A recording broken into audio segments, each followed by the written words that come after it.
I pressed the button. Did you try pressing the correct one?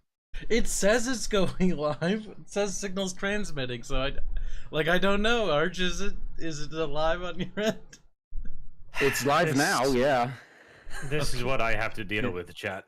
Every goddamn week. Like, it's just this long, awkward silence, and I'm like, so is it working, Arch? And Arch is like, ugh. Let's just pretend it's not. Every week. Every goddamn week. Happens. Anywho, now that my little bumblefuck here has finally managed to press the button, which was a tremendous task for his limited intellect, here we are. A couple misclicks here and there. We had to help him through the process. It was a team-building exercise. And what a success it was. Now, today, we're going to have a little bit of a talk about companies, woke companies, apparently in part repenting, and at the same time, maybe not too. So EA recently said that they would not speak out on abortion's rights on the Roe v. Wade thing. And Netflix fired 150 of their more outspoken individuals. Like, there's a lot of companies that seem to be turning away from wokeism, at least in part. And yet, simultaneously, as RG pointed out right before we started here, EA has also put out a massive-ass racial pride post as well. Racial pride. Notice the black and brown stripes there. So, they seem to be having some bugs in their marketing department at the moment. It's a bit awkward, if I'm to be perfectly honest with you. It's kind of obvious what they're doing. Like, they're gonna tone down their I guess more divisive rhetoric, but they're still gonna keep doing this shit behind the scenes.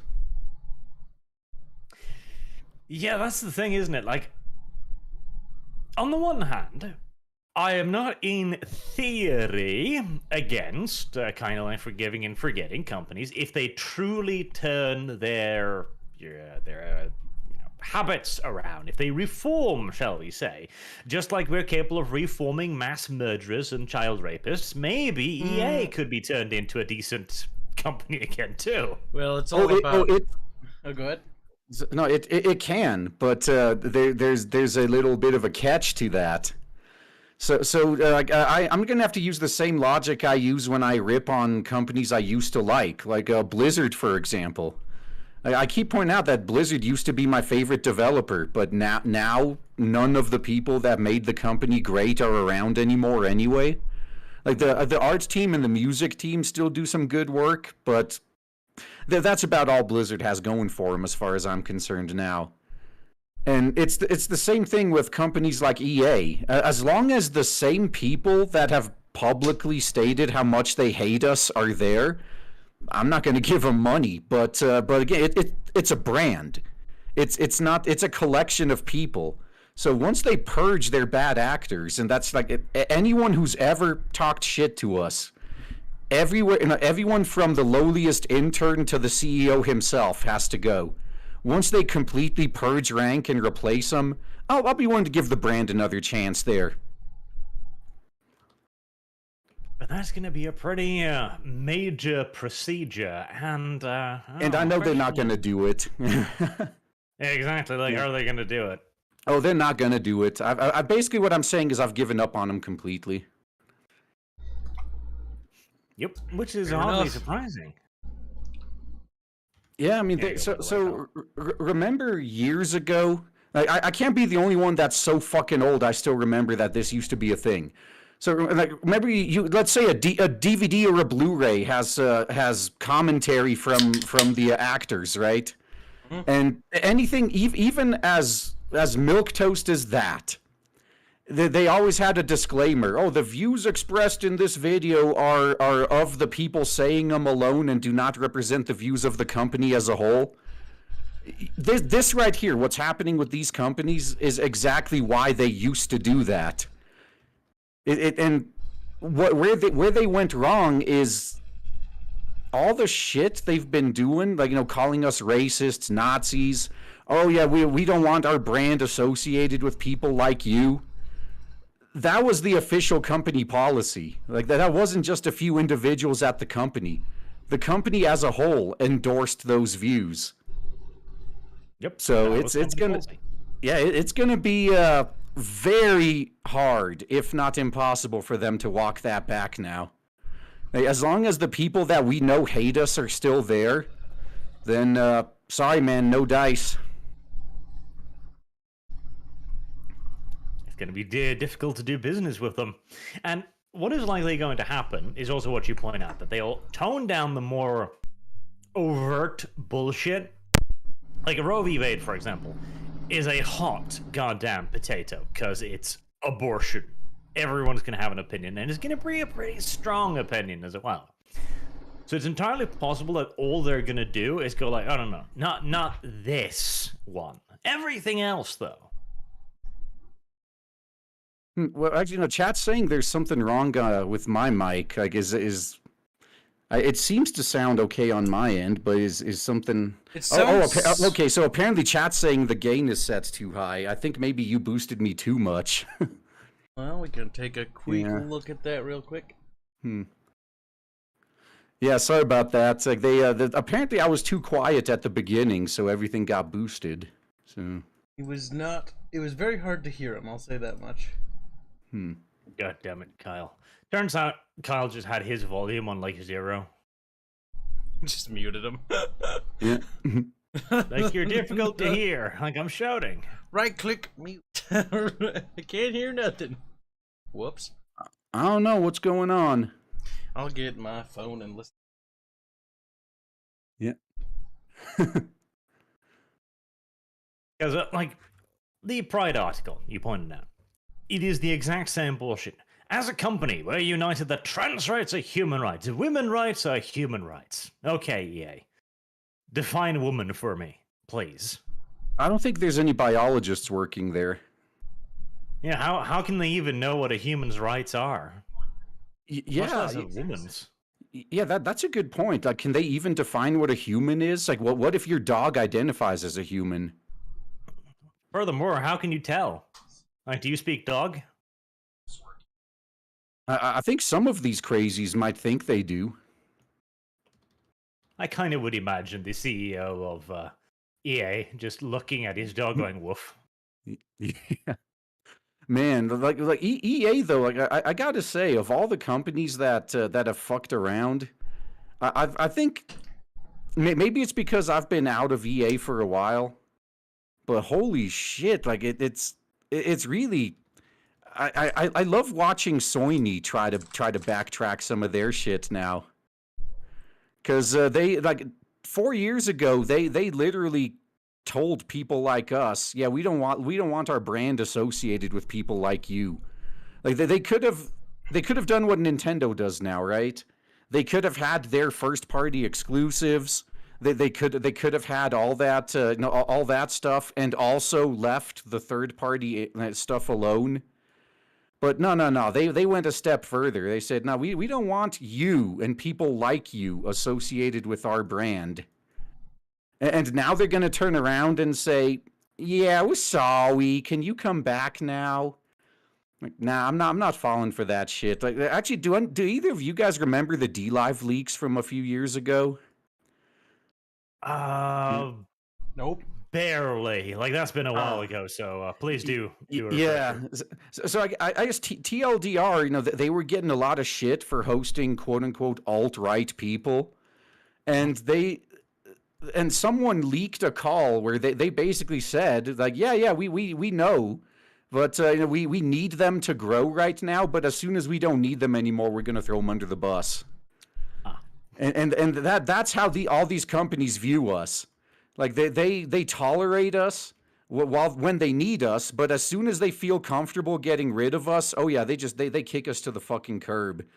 So I'm not falling for that shit again. If a company has a history of doing that, like, it's damn near impossible to get the trust back at that point. The real trick, though, is getting other people, the casuals, to drop a brand or an IP.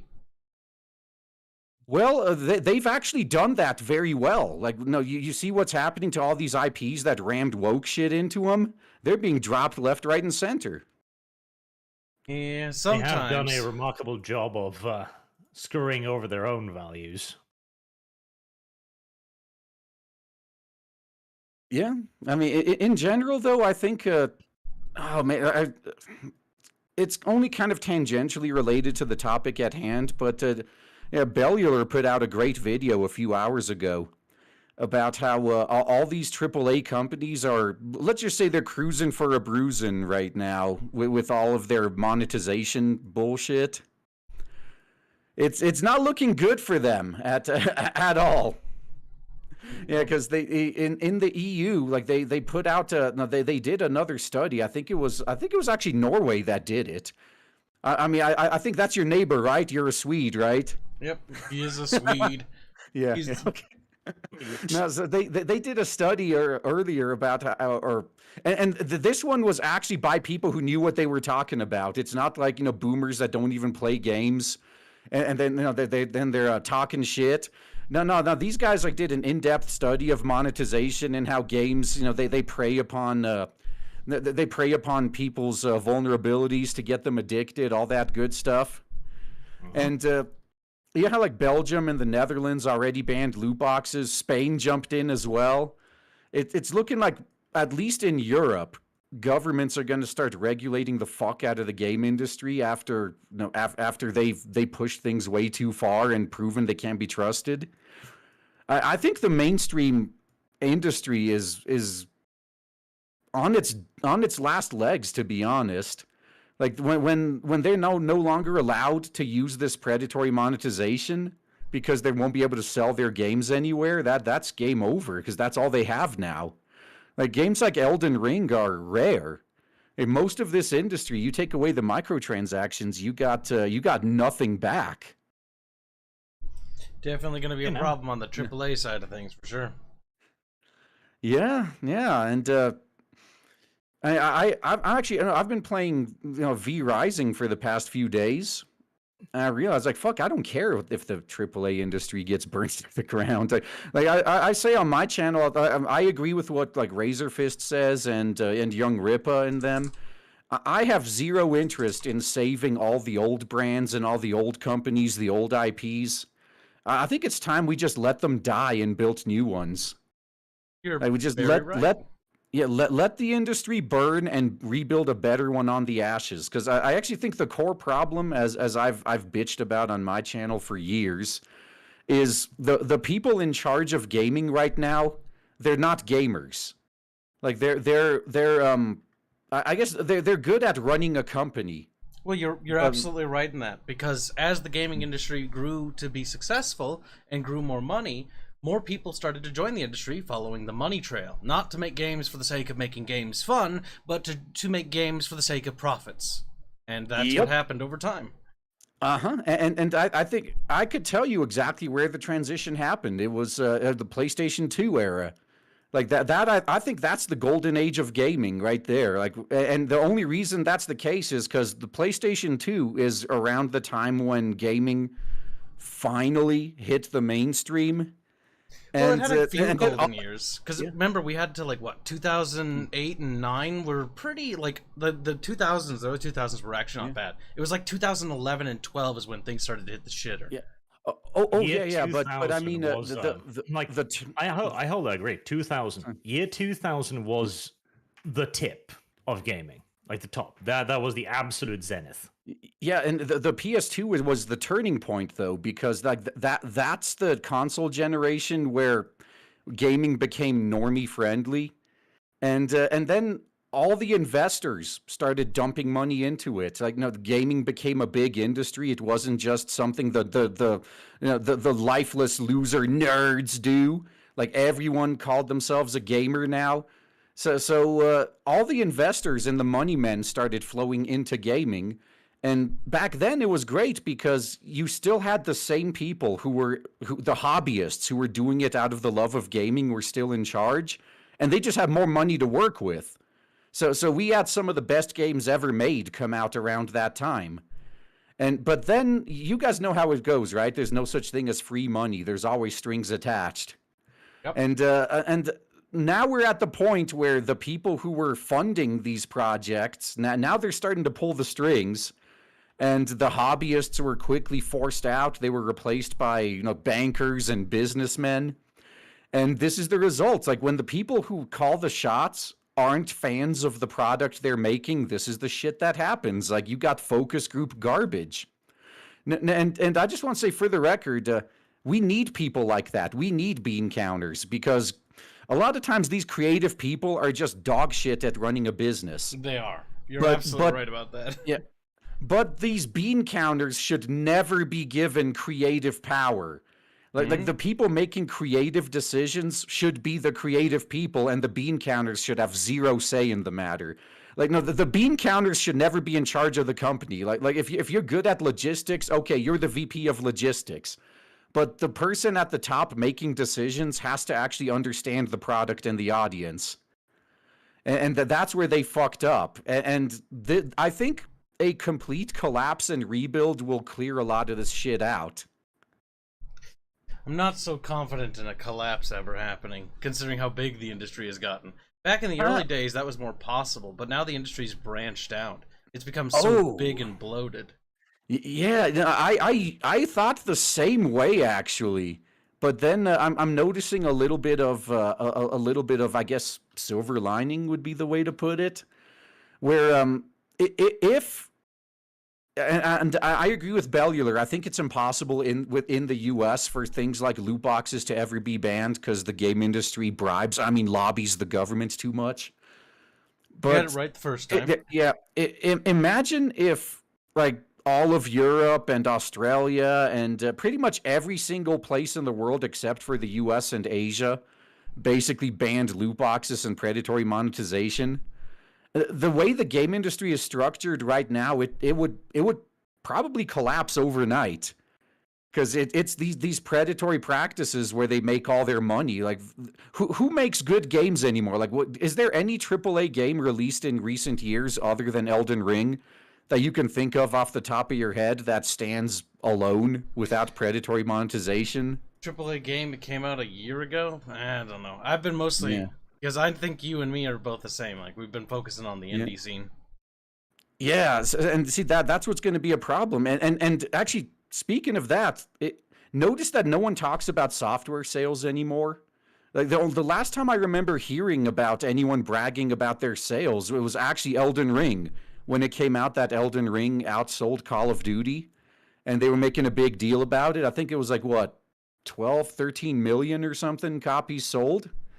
That was a big deal. EA made a point of refusing to say how many copies they'd sold of Battlefield. Exactly. And that's because software sales are going down the shitter. And like the AAA industry, I believe it's only kept afloat by predatory monetization right now. If you take that away from them, we might actually see a collapse. The thing that's also important to remember is the sheer bloat that has occurred within this industry. Like, back in the golden age of 2000s, you could have a game like Sacrifice, you could have a game like Hitman. These could be made by relatively small studios staffed almost exclusively by the people making the games, the programmers, the gameplay designers, the musicians, etc.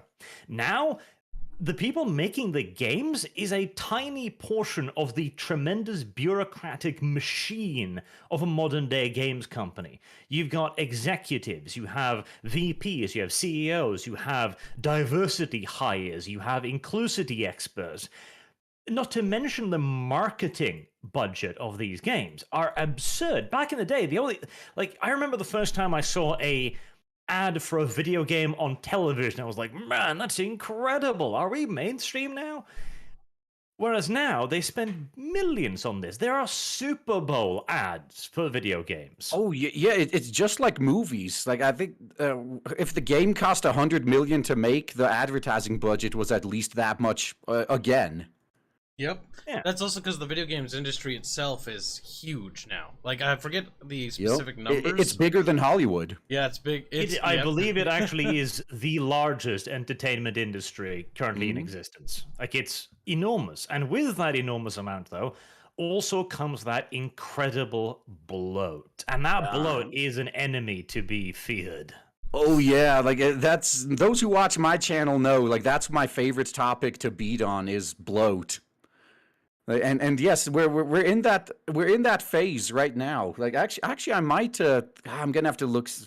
I have a nice chart when it comes to bloat. I'm just gonna pull up and link it to you here because it's so goddamn accurate. Like I definitely think we're in the late stages of AAA and actually no, best example, NFTs.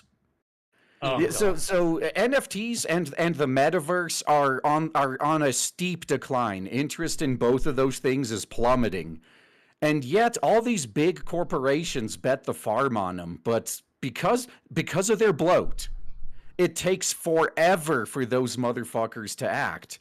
Like no, so NFTs were popular a year ago. All the big corpos put together their 5-year plans for NFTs, and a year later NFTs are dead.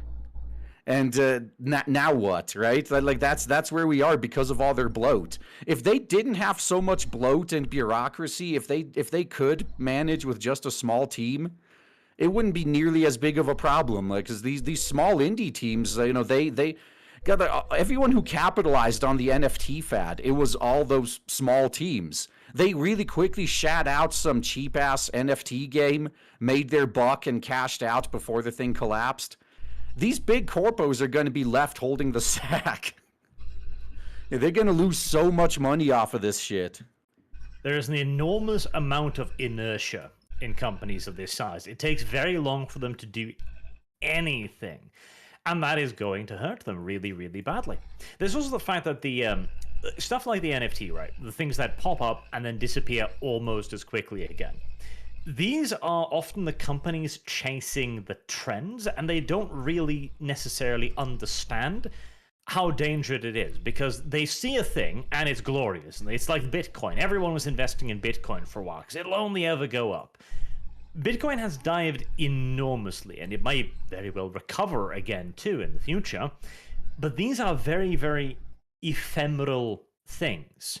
And yet, the companies kind of have to, because they're greedy. And I want to point out to finish up the thought here, people who say that it is impossible for a collapse because the companies are too large. I see the point, I absolutely do, because they are that retardedly large. They sell so much software for so many departments in so many areas. But at the same time, we actually have a little bit of a microcosm of this. THQ was a big name in gaming. It had some of the most valuable IPs in strategy gaming. It had a relic under its belt that could do no wrong. And then one day it was gone. Yeah, they invested all of their money in the fucking Etch-a-Sketch knockoff. That was just a bad business decision. Exactly, but why can't the NFTs be the fucking Etch-a-Sketch of today? Are they? I don't think enough of them... Enough, like, some companies jumped on board, but it's still not too late to pull out. That's the issue. Well, I don't think they will, though, because, like, no, I encounter this in my own day job, actually, where I'm oftentimes pulled away from productive work and forced to work on a complete waste of fucking time because it's some VP's pet project and they refuse to let it fail. Like, I'm quite sure at least some of these big corpos that went full NFT are going to be in the same boat. Like, the executive who pinned their future on NFTs is not going to voluntarily let that shit go. Absolutely. Like, there's the old saying, always pin your hopes on the horse named self-interest, because you'll be the only one trying. That's right. And that is kind of the this thing as well, because, somebody has put their career on this bullshit, and they're not going to want to let it fail. Yeah, and the sad thing is, there is a way they could make it work. Like, I'm sure you know Peter Molyneux. So he, despite all the shit he gets in the industry, he actually did NFTs correctly. Oh. At least he understood the audience he was milking. You know, he released his NFT project, made like 50 million in a day or something like that. Meanwhile, you got Ubisoft. They released their NFTs and they made like what, $400 of sales total across the whole lifetime of the thing. And how many millions do you think it cost them to build that shit? But yeah, there's these big corporations. They don't see. I guess the problem is they don't understand that there's very little overlap between NFT investors and gamers. So Peter Molyneux released something directly targeted at NFT investors. And where Ubisoft failed is they tried to ram NFTs into an existing game where nobody wanted them. And the thing is, too, gamers are already primed to be hostile to this very idea because it smells an awful lot like more microtransaction bullshit.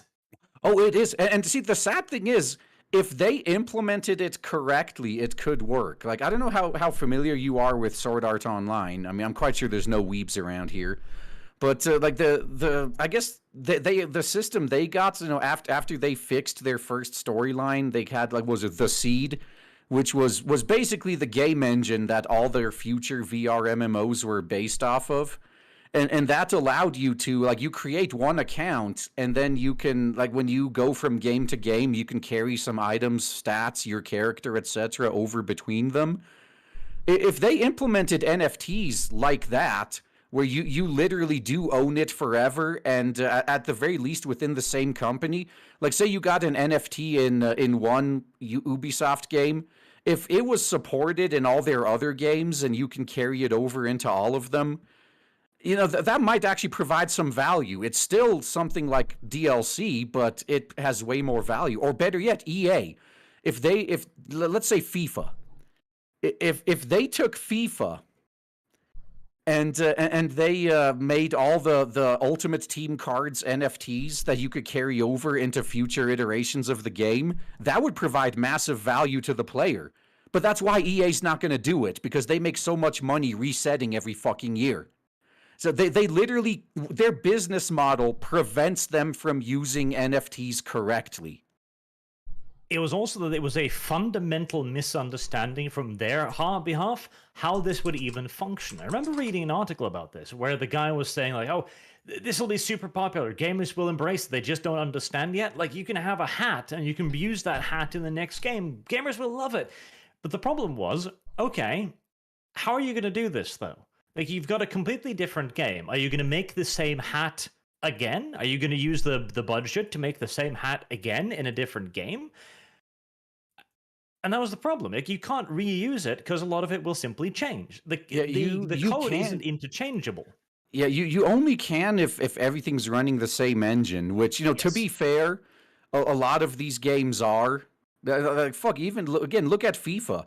Isn't it 5-6 years in between FIFA engine updates? They could easily carry the same items over for at least that long, but they're not gonna, because they make they make too much money selling you the same shit over and over again. And dude, just to be fair, it's not like Japan is innocent in this, because but back before Senran Kagura was a dead franchise. That was one of my gripes with them is I get say Shinobi versus, and then I get Estival versus, and they use the same outfits I already bought for the previous game are also DLC for the same price in the current one. Motherfucker. So if I kitted out my characters exactly how I liked them, I'm gonna have to pay all that money again to do it in the next iteration.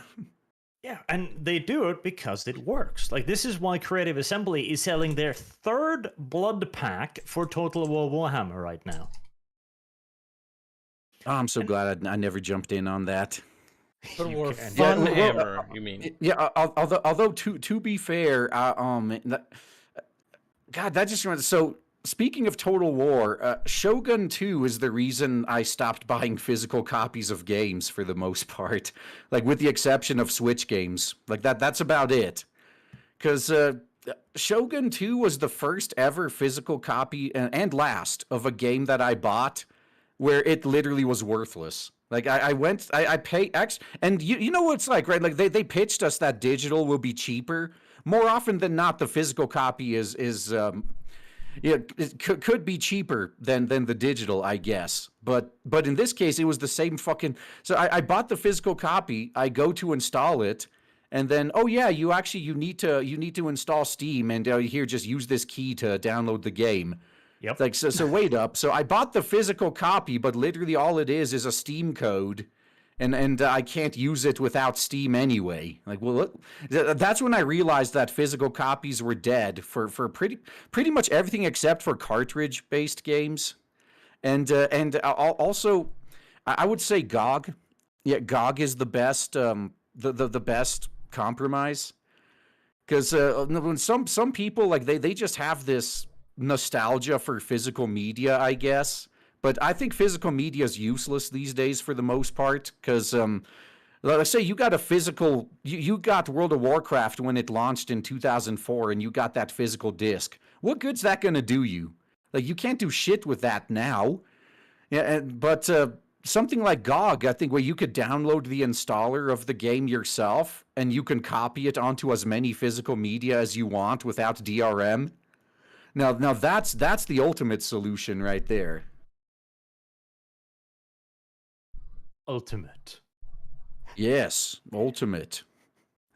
This theory is one of the reasons why I don't think the collapse is impossible. Like, there is an opportunity for us, the consumers, to actually do a genuine strike back within a reasonably short time frame, because a lot of these companies have gotten so used to being so unbelievably goddamn greedy that their margins have got to be pretty dodgy at this point. Disney is a fantastic example of this. Disney seems to be this larger-than-life corporation. Right now, they have almost as much debt as they have liquidity. And their name is garbage, even as they're about to lose their special tax privileges in Florida because they stuck their fucking face too deep into politics. Yeah, I think that's fucking hilarious, and so that we could segue back to the topic at hand now, because I think that Disney is another perfect example. They went against that whole disclaimer. Oh, the views are of the people alone, not the company. That shit. Their company policy was fuck half the country. We're making this choice, and that's. Let's compare them with another company that let's just say strayed from the path and was able to come back. SNK, the makers of King of Fighters. There was like a decade-long period where they were basically dormant, at least as far as console/PC games go, because they decided that there's not enough money in this anymore, and they thought, oh, we could make more money in pachinko, and I think they did some mobile shit as well. And they kind of left King of Fighters alone for a long time. And then the laws in Japan changed, and it's the same thing that hit Konami, by the way.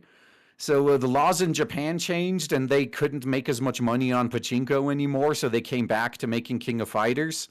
And everyone welcomed them back with open arms. Like, oh shit, King of Fighters is back, woo! But the difference is, when they left, they didn't burn bridges on their way out. Like, they didn't let their King of Fighters fans know, like, oh, fuck you guys, we don't want anything to do with you, you're horrible people. No, they literally just said, we're gonna try this other thing, and then, oh yeah, this other thing didn't work out, here, we're gonna give you what you want again. And people were more than happy to come back. But all these companies we're talking about, like Sony, EA, etc., They burned bridges on their way out. Like, I don't think it's possible for them to come back. Like, unfortunately, there's a lot of consumers out there that they just consume product, get excited for next product. There's nothing you can do to chase them away. They'll always come back. But there's a noticeable amount of even normies that are starting to wake up. Like, they're canceling Disney, they're canceling Disney Plus, their park vacations, etc. Yeah, no, Disney has overstepped. Yeah, there's no coming back from that. Like, you got to be very careful if you burn a bridge. And the example I use is like, say you got a girlfriend and things are going great, right? Like, you get along nicely. Like, oh yeah, you're thinking of proposing to her. You never have any problems. Life is good. And then one day, out of the blue, she just comes up and says, oh yeah, by the way, I'm leaving you. Like, what?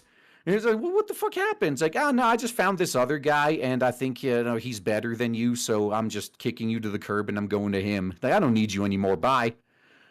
And then 2 weeks later, she comes back. Like, oh, he was just using me. I'm sorry. Can I come back? Now, already, hopefully most people's answer is going to be no. But let's make the situation even funnier. Let's say if during that time you found a new girlfriend who was there for you at your lowest and gave you what you wanted when you needed it. Would you then betray her to get back with your, basically cheating ex? That's the situation like I'm in right now, where even if I thought these companies were honest in their attempts to make amends, after I've already left and found alternatives that I actually like better than the shit they put out, why would I come back? Like, why? You burned the bridge, and I've learned that I actually like it better this way. Like, it turns out that you actually did me a favor. What's in it for me? Like, why would I help you rebuild this bridge if it turns out I like it better this way? Absolutely. Yeah, and that's me with EA, Sony, like all these companies. Like I haven't. The reason I'm not even aware of most of what EA has done, because I think the last EA game I bought was like 10 years ago. So I clearly, even before they went full woke, I was already done with them, and that's nothing people need to remember. Like, wokeness isn't the only problem. Even before wokeness, there was predatory monetization. Like, that hasn't gone away. That's just gotten worse. So if all they can say is, oh, we're not going to be full woke anymore. It's like, oh, but you're still going to do all this other shit? Oh, fuck yeah, we are. Fuck you then. Hey, at least it would be something. Yeah. See, I am at the point where I half miss the vampiric, predatory assholes of capitalism, because I was like, okay, you want my money, I want your video game. We can have a working, functional relationship out of this. Like, I understand how this works. At least I didn't have to worry about them calling me a Nazi. Yeah, I miss those. Don't you miss the days when companies were more interested in money and they did literally anything to get you to give them your money? Like, that was so much better than the activist garbage we have now. Like now their activism takes precedence over everything else. Yeah, which is why, yes, but it was predictable. It was the lesser of two evils at this point. It's better than now. Yeah, now they made a horrible mistake when they revealed to us just how much they fucking hate us. Like that. Now that I know what they really think of us, again, the only way I'd even consider coming back to these brands is if they did a complete purge of Netflix. They let go 150 woke employees. That means they're good, right? No, they're not, because that's like 1% of the people they'd need to let go. And these are infiltrators and subverters. If even one of them is still left, they will corrupt the company again. They all have to go. Like, once the brand does a complete purge of all their activists, maybe we can talk then. Yeah, exactly. Not a moment before. Yep, and even then, like, pretend that happens. Future developers are gonna have to be real careful. Like what Sony did with their censorship. You and the Sony. That sunk businesses. Like, it didn't just destroy Senran Kagura. There was a shitload of indie games that were PlayStation exclusive in Japan only. Like, the one I can think of off the top of my head is that Yuna and the Haunted Hot Springs one. That visual novel came out with the wind of the anime at its back, and it sold less than a shovelware game because of Sony's censorship. Like, they literally destroyed studios with that decision. So even if they can show that they've reformed, anyone even thinking of going into an exclusivity deal with any company, not just that one, you gotta request a few protections in the contract you sign. Like no, the one I would be especially adamant about is, oh yeah, I know the cycle for us to make this game is going to be let's say 4 years. So if your terms of service change within the next 4 years, they will not apply to us. We are grandfathered in at your terms as they exist right the fuck now. But barring the government forcing legal changes, we will not have to abide by any of your future policy changes, at least for everything that's included in this one contract. And if you insist on it, you owe us copious amounts of restitution. Like, no, developers have to fucking protect themselves. But even then, I'm not so stupid. I understand that that's a pipe dream too, because what you're going to get is you're going to get a small developer that's struggling to make ends meet, and Sony comes up and drops a few $1 million in their lap, and they're just going to sign whatever the fuck that's put in front of them. This is also one of the key problems with just the market as it exists right now. Like, a lot of people have over the years argued, the free market will take care of itself; it'll self-correct eventually, and it will eventually. Recently, I would wholeheartedly agree with almost all of that. The problem is the position we are in right now. There is so much money in a market that is so enormously, gargantuanly bloated that even if somebody comes up and makes something better, another company will just purchase them. Like, even if somebody made a great game, EA could just show up on their door one day and go, here, there's $1 million. And the people are like, oh, gosh, more money than I've ever seen in my life. Oh, thank you for pointing that out, because that actually was a conscious... I made a conscious decision about that with specifically with my Blade Devil comic. One good way to avoid that is, especially in this era of woke bullshit, make something that these companies would never be associated with. So I am 100% certain that none of these big corporations would ever try to buy me out. At least not in this current climate. Because they would be savaged by the people who they're trying to suck up to. I can't believe you're associating with those alt-right Nazis. It's like, oh my God, you bought that misogynistic shit? It's fucking great, because what you mentioned is just part of the problem. Because you said indie makes something good, and then big corpo comes in and offers to buy him out. The important thing is what happens if you refuse, because like you've seen this with mobile games. Actually, some indie makes a mobile game that doesn't really make all that big of a splash, and then some AAA company steals that whole idea like wholesale, and with the power of their marketing budget, they make the next big global hit. And if you try to sue them for it, they're just going to keep you in court until you run out of money.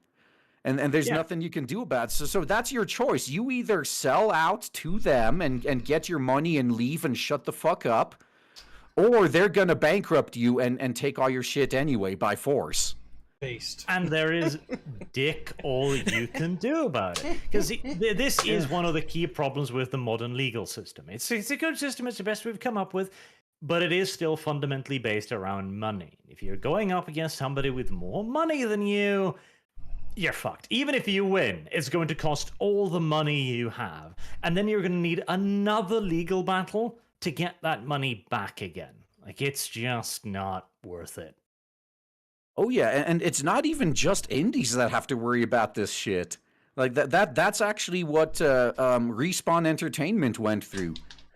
Yeah, no, they actually have a hilarious fucking story, because I think those guys originally made Medal of Honor for EA, and then they got disillusioned with EA and they left to Activision and they made Call of Duty, and then Activision cheated them out of promised money, and then they went back to EA. But the point is, they never got their money from Activision, because Activision, and all these big companies are the same.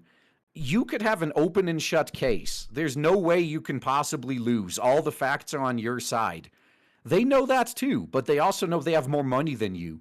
So they're just going to keep dragging it out. They're going to use every stalling tactic they can. Eventually, you're going to run out of money before they do, and you'll have to drop the litigation. Yep, because you simply can't sustain it. Yeah, It is a well-known tactic. Yeah, so unless I misremembered how that went down, that's basically what happened with Respawn. Like they got into their illegal battle with EA, they ran out of money, and then they just threw their hands up and said, or sorry, with Activision, and then they just threw their hands up and said, "Fine, fuck you, we're just going back to EA then." And I don't think they ever got the money that Activision owed them. There's also another thing that the companies often do as well, which is this is more of a unique problem to the size of modern corporations. And that is if somebody like Apple or Microsoft comes to you and goes, "Hey, give us your thing, we'll give you money in return," and you say no, they'll always say, "Okay, we'll blacklist you from every single major publishing site. We'll keep you out of Apple App Store, we'll keep you out of the Google Play Store, we'll keep you off the fucking internet if we can." And again, you have no recourse. Like you can't go to Apple and go like, "I have a right to be on your platform," just like you can't go to Twitter and go like, "Hold on, I have a right to be here." Yeah, no, you're absolutely right. That's what a lot of people are experiencing right now. I think, and this is somewhere where I'm kind of slipping behind too.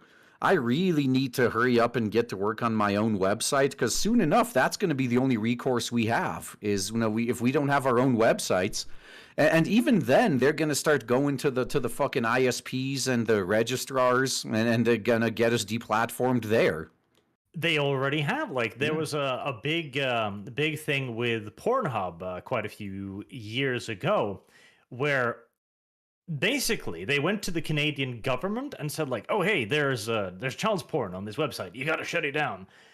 And the government was like, "Well, shit. I mean, I guess there is." And they came down on Pornhub like a fucking ton of bricks. And the site has never recovered. They had to delete, I think, was like 30% of the content on the site because they couldn't verify specifically who was in it. Like even like granny porn, if they couldn't reach the person and go like, "Hey, is this you?" they had to delete it. I think they deleted pretty much all user uploaded content that wasn't from a professional studio. Yeah, it's studio or verified amateur. Yeah, they never will recover like from that. Like they and it's fucking shit when this happens, but it's all luck of the draw. Like so notice that there's still X-Hamster and all these other sites that are running around untouched. That's just because they didn't have the name brand recognition among the normies that Pornhub did. So Pornhub specifically was targeted. They got shut down hard. Meanwhile, their competition is just there trucking along like nothing happened. And they got shut down not because of any real, like there was a guy who's like, "Oh God, there's child porn here. This is horrible." Because there was a real problem that people would upload child porn. Pornhub would take it down as quickly as they could, but it's never quick enough. Yeah. Exactly. Yeah. And they were doing what they could, but a journalist decided, "Hey, I can make my career out of taking down Pornhub." And he did. Yep, and then these same journalists, they're going to be crying like the bitches they are when their turn comes up. Oh, you already see it. Like the outrage over Elon Musk buying Twitter. Suddenly free speech is in danger. Oh no. Well, I thought you said freedom of speech doesn't mean freedom from consequences. Yeah. Hold on. This seems not to be a problem. Yeah, I mean, this should be exactly in line with your beliefs. That's kind of weird right there. But no, I think that's what you just mentioned. That's a problem with any site that allows user uploaded content, because any site that does that, there's always the risk that if someone is gunning for you and wants to take you down. And we've seen this happen. Like people spam, like they upload child porn to the site, and then they're the ones that report it. "Hey, look, there's child porn here," like just to get the site shut down. And again, it doesn't matter how quickly you noticed, how quickly you took it down. It's never quick enough. There was a huge fear over YouTube over this a couple years ago because there were people uploading like family movies, basically.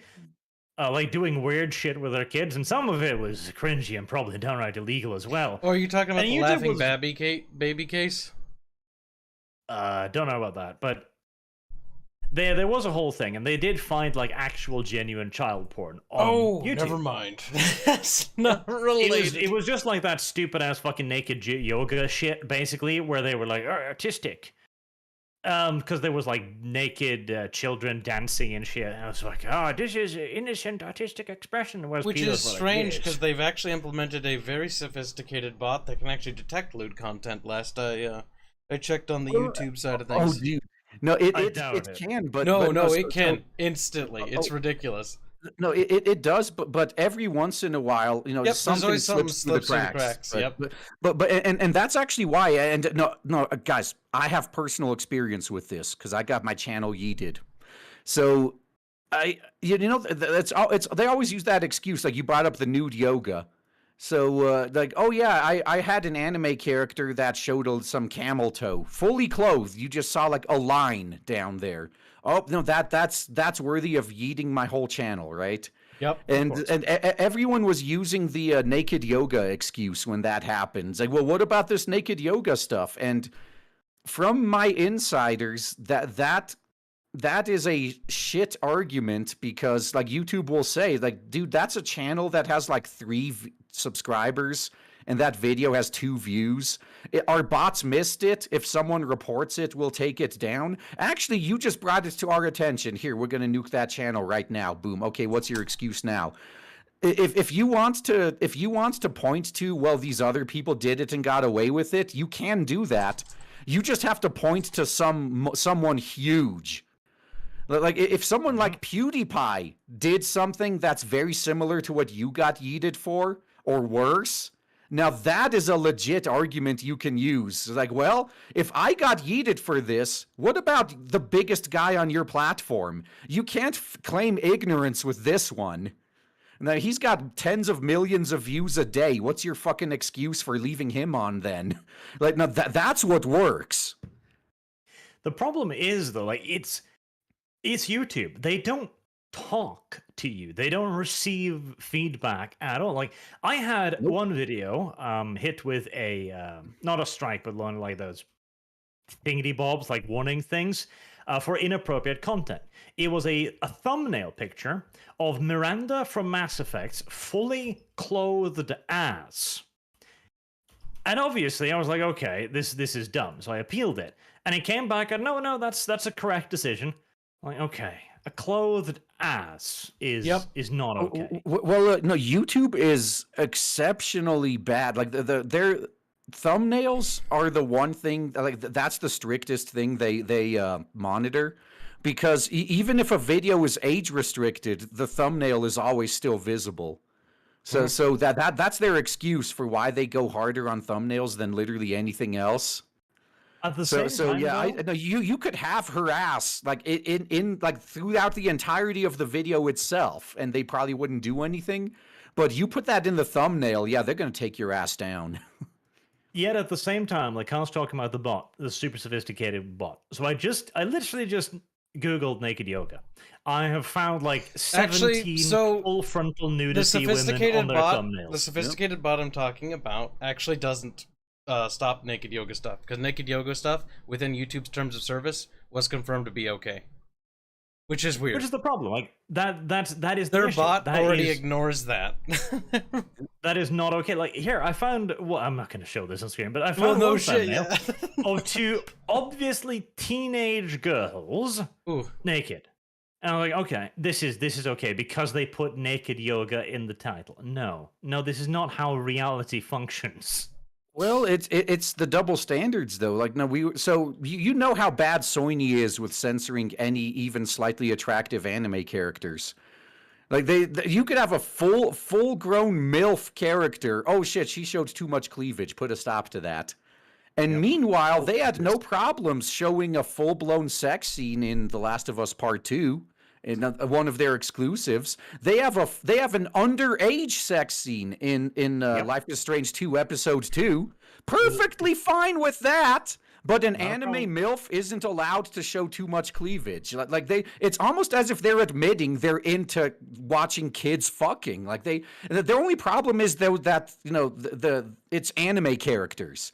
They wants to ban anime characters, but they would probably flat out approve a game where it was photorealistic looking kids having an orgy. They'd be all over that. Like, the Life is Strange example you bring up is a perfect one. I've talked about it myself previously because it is the most blatant example of a ridiculous double standard. That scene is obviously meant to be sexual. And you can go, they don't show anything. They don't, but it's obvious what's going on. It's like saying that censored porn isn't porn because you can't see anything. Yeah, that's Yeah, right. it's Japanese obscene. porn isn't porn because they mosaic censor the genitals. Yeah, it's like, no, that's porn. That's underage children fucking right there. Maybe you should have a problem with this. But no, it's on Steam right now. You can still see it. It's there. No, even worse, it's on PlayStation. Now, after all their virtue signaling, they are perfectly fine with child porn on their platform. But an anime MILF can't show too much cleavage. That's where they draw the fucking line. Child porn is okay. Anime MILFs are a no-no. This is why we need to hope that Elon Musk just does an enormous pump and dump on Twitter. Runs it perfectly for 5 years, sells it for $15 billion, then buys Google. Then maybe we have hope. Oh God, I don't even know how much I'd trust Musk either, because he himself has some. He's definitely better than who we got now, but he's got some pretty bad takes. That's true. Oh, absolutely. Like Musk is an interesting subject because I do not see him being worse. I am almost sure that him taking over Twitter will be a big win for our side of the fence, quote unquote. But we will have to wait and see how far his free speech principles goes, because you've also got to remember that he does have vested interests in the thing he does. Like he's a strident environmentalist that makes electric cars. That's all you need to know. Yeah. It's like, I really like this thing that I'm selling. You don't say. I think that electric cars are better than the other cars. Okay, bud. Well, no, to be fair, they might be in the future. Like I see some great potential there. It's But just we're nowhere not near in there the yet. Future. We're in the now, and that's Yeah. the problem. The problem is we don't actually have truly good renewable sources of power yet. Razorfist nailed this on the absolute fucking head in a tweet, which basically said there's no such thing as electric cars. There's only coal-powered cars. Yep. Yeah, exactly. Where's the power Because come yeah. Where is the well? You see, they're trying to fix that, right? Like they're shutting down all these power plants before they even have any replacements up and running for them.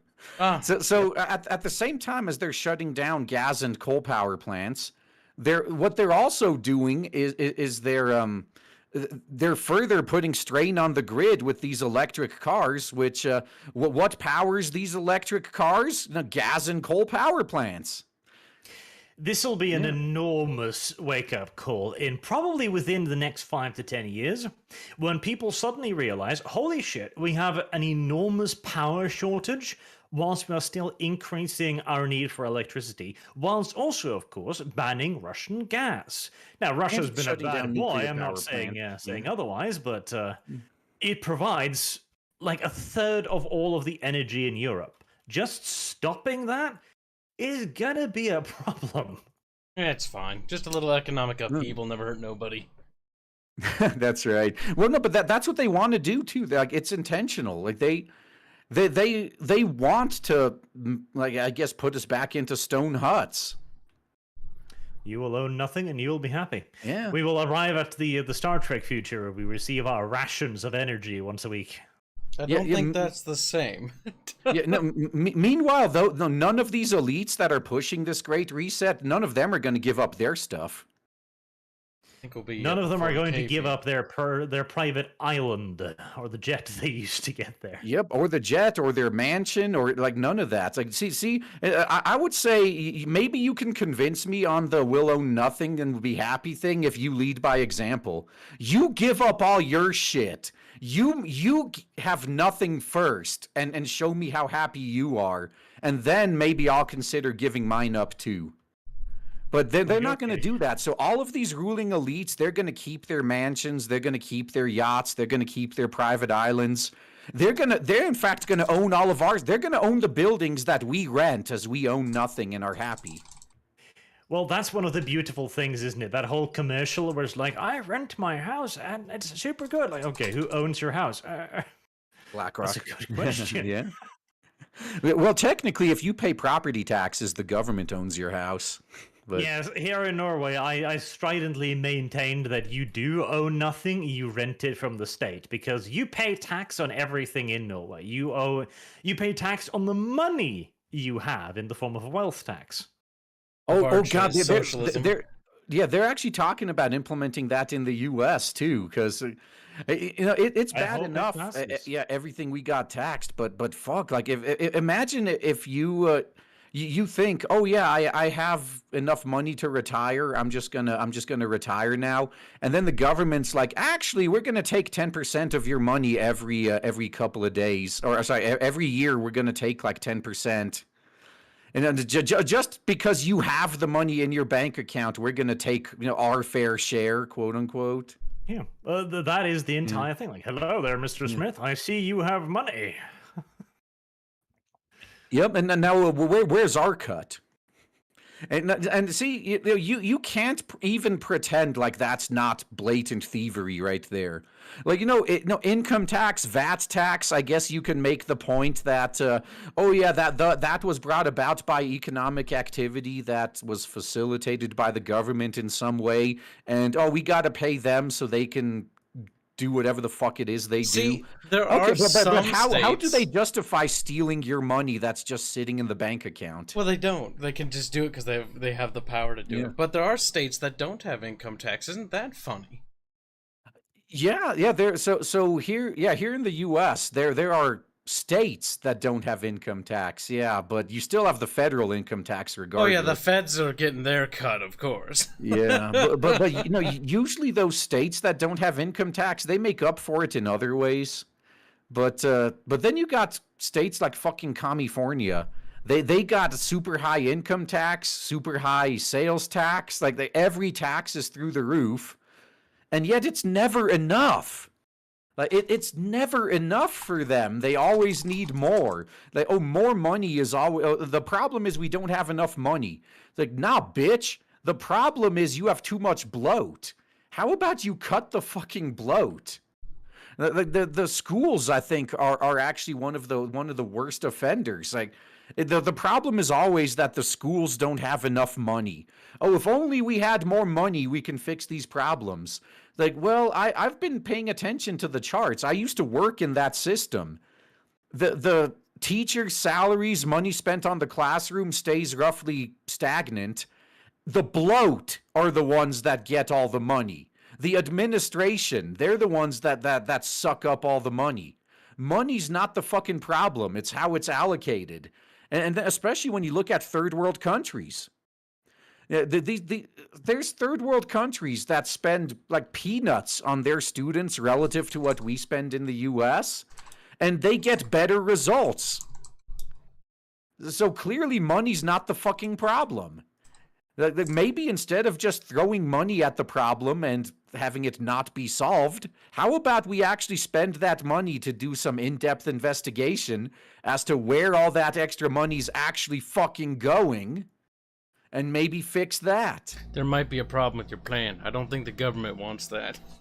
Yeah, that's right. No, silly me. I should have known. That's a bit inconvenient that you ask that, RGE. I'm gonna have to ask you to be quiet about it. Yeah, and see, the funny thing is, I actually agree that one of the reasons the quality of our teachers is so fucking low, it's because they get paid so little.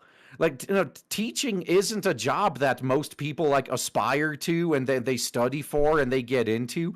Like, there are a few, but most teachers that I know failed into the profession. Like, they tried something else, it didn't work out for them, and they're like, oh fuck, what do I do? Oh, I'll just get a teaching certification. And they literally fail into teaching. Like, it's not the best and brightest doing that job. because it doesn't pay well enough to be worth it. That is government employment in general. Yeah. Yeah, and we could fix that. Like, if we just made teaching a desirable profession, if we compensated them better, that would fix a few problems. Like, we could at least make sure the best of the best voluntarily get in there, and it's not just full of failures who failed their way into it. The problem with that is we could do that if we stripped the bloat. We would have to make it a system where you would have to be hired on merit. That's the problem. Because the reason why so many people want to be employed by the state is state can't really fire you. It's too much effort to fire you. Oh, yeah, they would rather just keep like if you are a problem, they'll just keep shuffling you around. Yes. Yeah, my cousin works in the health sector over here, and she has so many tales of just shit supervisors. Not one of them has ever gotten fired. They simply just get promoted to a new position. And new positions will be made up for them if one does not already exist. I've seen that too, 100%. I can verify that. Yeah, and oh man, this kind of segues into something I talked about, because I covered an article a while ago how the diversity hire crowd is starting to catch on. That like, say a company has to interview X amount of quote unquote diverse people for a job to stay within the law. The diversity hires are starting to catch on that they interview just enough to meet the quota, but they often continue to do so even after they've already made their decision. They're like, oh yeah, we're gonna hire this guy. Oh, but we still need to interview like 3 more women or black people. So yeah, whatever. Let's just interview them. And basically they're wasting time, right? Because these people are never going to be hired anyway. And the woke was getting bitchy as fuck about that. And I laughed because it's always been that way. Like when in one of my previous jobs, like it was basically what you described. They wanted to promote someone to his level of incompetence. So they created a brand new position just to promote that specific person to that job. But they legally were required to make that job listing public and interview X amount of people for it. So even though they already knew who was going to get the job. There was no question about it. There was no possibility anyone else was going to get it. That this job was going to go to that person. That's what the job was made for. But they still, for 2 months, wasted countless people's time on interviews they never stood a chance at. And all because of government bullshit. Like, they were legally required to do X amount of interviews, and I would rather, like, who wants that? Like, there's definitely people listening right now who have probably been hunting for jobs for like 2 or 3 months, if not longer, and they never get a call back. This is one of the reasons. Like, I'd be willing to bet money that maybe half the jobs these people interview for, they never had a chance anyway. They already knew exactly who was going to get that position. And the only reason they even bother interviewing you is to fill some government fucking quota. Like, literally wasting your goddamn time and getting your hopes up for nothing. Very possible. And again, that is the government in a goddamn nutshell. It is how it operates, how it has always operated, how it probably will always operate. And it's not just the government either. That's the key thing. This is a problem of any large enough organization. This is why we're seeing it in companies as well. These companies making these terrible ass products, and you're wondering, how do these people keep getting jobs? This is why. They literally have to. There's friend circles, there's inter-service camaraderie, etc. You can't get them fired. Oh no yeah, matter how many things they screw up. Yeah, and mix the government, making it almost impossible to fire someone. Mix that with how these people, they infiltrate these corporations. Like they all they need to do is take over the hiring process. They just need to get people into HR. They need to fully take over everyone who makes the hiring decisions, and then they make sure to only ever hire other woke activists. Like that's how, and that's one of the reasons I believe a lot of these companies are irredeemable, because the woke activists have been in charge of hiring at these companies for so long that anyone who was hired under their watch is also a woke activist. Like the company can't be saved. I use the analogy. You got cancer in your arm. It's best to just cut the arm off before it spreads. Like, no, in this case, like, your arm is the only thing that doesn't have cancer yet. All the rest of your body is cancer. You're not going to survive that. It just is cancer. Doesn't even have a cancer. It is cancer. The cancer has an arm. There you go. Yep. And it's a self-fulfilling prophecy as well, because you get one woke tard that hires somebody else and then thinks to himself, shit, what if I get caught? Maybe this person will lie on my behalf. And they will, because you hired them. Oh, absolutely. Like they always, like, they circle the wagons around their own until it's time to sacrifice one of their own anyway. Like that, I always find that, like, just fucking hilarious, to be honest. Like, that's the one thing I really can't stand about quote unquote our side is how they fucking stand for the one woke party when they get canceled. Like, nah, dude, you're supposed to be cheering that on, because every minute they spend attacking each other, they're not attacking us. Like, dude, cheer them the fuck on. Let them keep doing it. I think it's a good thing when the woke eat their own. It is. Yeah, and all we have to do to win is just shut the gates. Like, that's it. Just don't let them in. Don't go out and help them. Just let nature run its course. That's all we have to fucking do. And that's too much for some of these people. Now, there's also one of the interesting things, because we're talking about whether or not these companies can be forgiven. And in theory, yes. In practicality, probably not, in all due likelihood. Yeah, I think they're going to go out of business before they implement the changes they'd need. So yes. And luckily, there is now an opportunity to actually drive some of them out of business, as they are reporting worse and worse years. Now, some of them, like Google, is still untouchable. It is simply too large. It is simply too mighty. It simply sits on too many other companies. But even that is a question of time. Like, a few years ago, Disney was a monolith, an impossibly enormous monolith, to the point that it basically had its own kingdom in Florida, where it just did whatever it wanted. But a couple of missteps, pissing in the wrong person's shoes, suddenly all of those privileges go bye-bye. And along with them, I think the estimate was $100 million a year would just disappear. And that was just the immediate economic malice. No, I agree. No, and so Google, I think, is a lot more diversified than Disney was. Yes. So Google's going to be a lot tougher to take down. But I do agree. It's a matter of time. And like you brought up THQ earlier. Like their downfall came out of nowhere. Like most people never expected that to happen. It did. Like I remember seeing it happen, because I was waiting for Company of Heroes 2, and then they were like, THQ has gone bankrupt. Wait, what? How? Etch a sketches. Wait, seriously? Yes. Yeah, and that same thing can happen to any of these other companies. Like, God, they're struggling so bad behind the scenes. Like, especially in gaming. Like we just talked about how absolutely horrible modern software sales are, for example. And then to the point where they're not even talking about them anymore.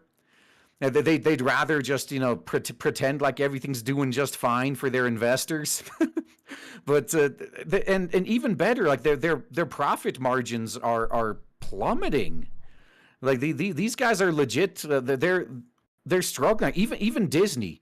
If it wasn't for Florida, like Florida saved Disney, which is why Disney really fucked up by turning on Florida.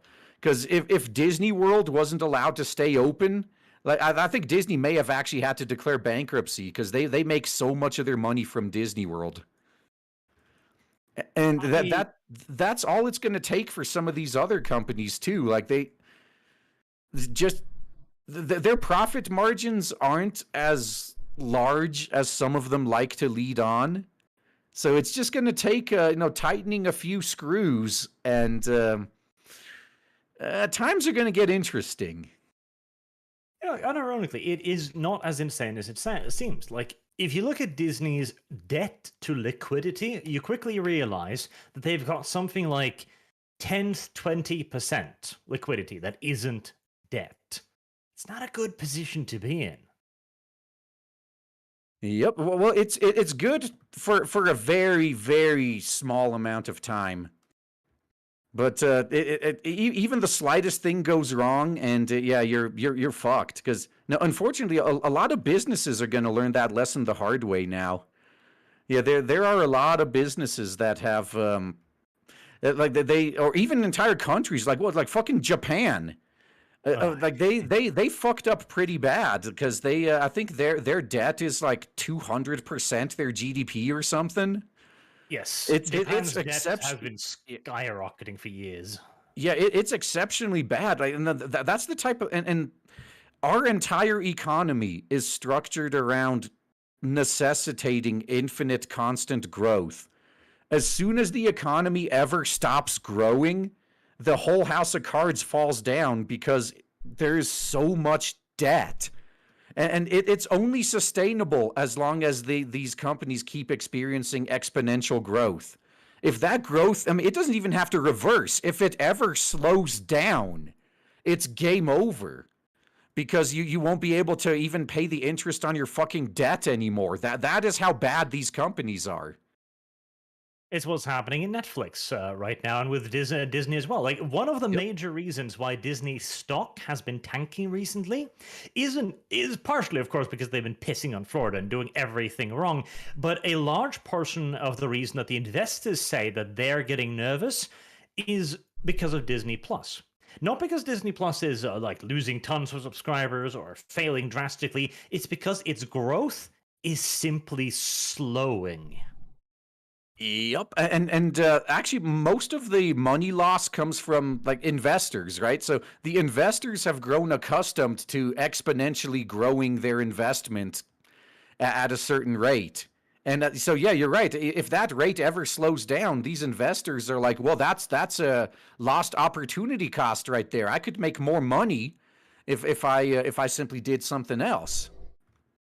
Yep, there are better portfolios out there. Goodbye. Yep. And that's combine that with the fact that if their growth slows down enough, they can't even afford to pay for their debt anymore. And yeah, you got a recipe for fucking disaster. And these companies, like, I guess the whole reason we got onto that in the first place is that they're not as stable as they project. Like they have smaller profit margins than most people think they do. They got man, they got a few linchpins that if something happens to them, it's effectively game over. Like for Disney, it's their parks. It's if something happens to their parks, like they're fucked up the ass, man. Yep, and it's important to point out because it can be really demoralizing to look at a lot of these companies and just the sheer scale of them and feel like there is nothing that can be done. It's entirely pointless to even try. No. Like, a lot of them are much weaker than they appear from the outside. Yep. Yeah, they're only again, like THQ. Who could have predicted that THQ was just going to randomly go bankrupt one day? Like it literally came out of nowhere. Just one day I woke up and saw on the news like, what the fuck? THQ is gone? And for the dumbest of goddamn reasons. Oh, the THQ collapse is just... And it ruined Company of Heroes too, which pissed me off, because it was released way, way too early. Poor Company of Heroes. Yeah, it does suck, but that same thing can happen to any of these other guys. And it will.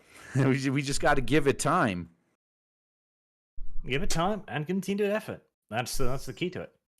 And even then, like, you gotta remember too, like, these are even bigger entities. Like, it will require a lot of effort, a lot of time, a lot of perseverance, and just the ability to not be demoralized as well. Like, it's long-term struggle. Yeah. Well, and even better though, You like literally all you need is to find an alternative, and then like in my case, I don't care if it takes forever. I'm already gone anyway. I've left all these fucking companies. I don't give a shit. Yeah, and the thing with alternatives too is you can find alternatives and reward the good ones whilst punishing the bad ones. Like right now, for example, me and Carl's watching the new Star Trek show, and it's actually not bad. It's actually halfway decent, which is very, very weird. It's got some rough edges, but it's there. Meanwhile, Obi-Wan Kenobi is a just Sounds hilarious. Well, I've pretty much given up on Star Wars and Star Trek, but that's the risk you run when you when you flip your fans off for too long. There's a lot of people that previously would have been fans that they checked out, and yeah, I'm one of them. Like even if Star Wars suddenly got good tomorrow, I still wouldn't come back. I couldn't care less. Like all love I had for that franchise is fucking dead. Yeah, and this I think it's important we send that lesson, because I know some people were complaining that it's like, oh well, if we don't give them a chance to redeem themselves, like, what lesson does that send? Like, that sends the lesson that I want to send. These companies need to know that it's possible to push too far. Like it is possible that that they push their audience far enough, then they'll stay gone forever. And it's not a lesson to these companies, it's a lesson to their replacements in the future. Like, so future companies need to know, if you stab your audience in the back, it's over for you. And it does have a long-term positive effect as well. Picard and STD were both absolute monstrous garbage, and everyone knew it. And now there's a Star Trek show that actually seems to be halfway decent. Like, okay, was this sheer coincidence, or was this, again, the enormous bloated monster of a company finally, 10 years later, going, wait, it smells?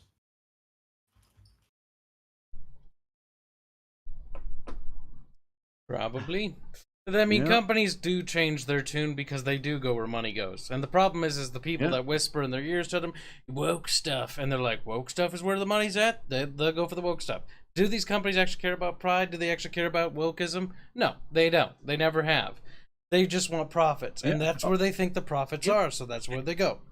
And that's the problem I was just talking about, actually.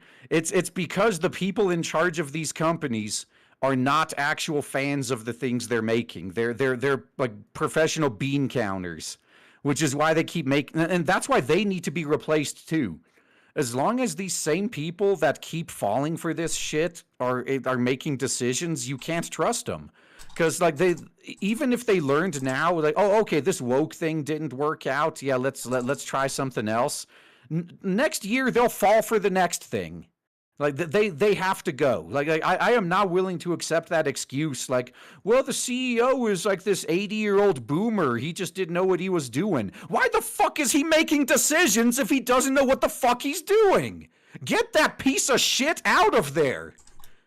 Hell no. Like they got to replace everybody. But don't worry, dear consumer, we've heard you. This whole communism thing, we're done with that. We're going to try something radically different. It's called national communism. That's right.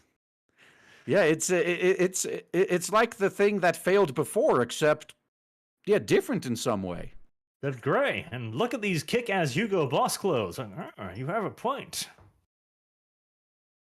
Yeah, so that's again, that's the biggest problem. Like I like to keep into perspective that brands aren't people.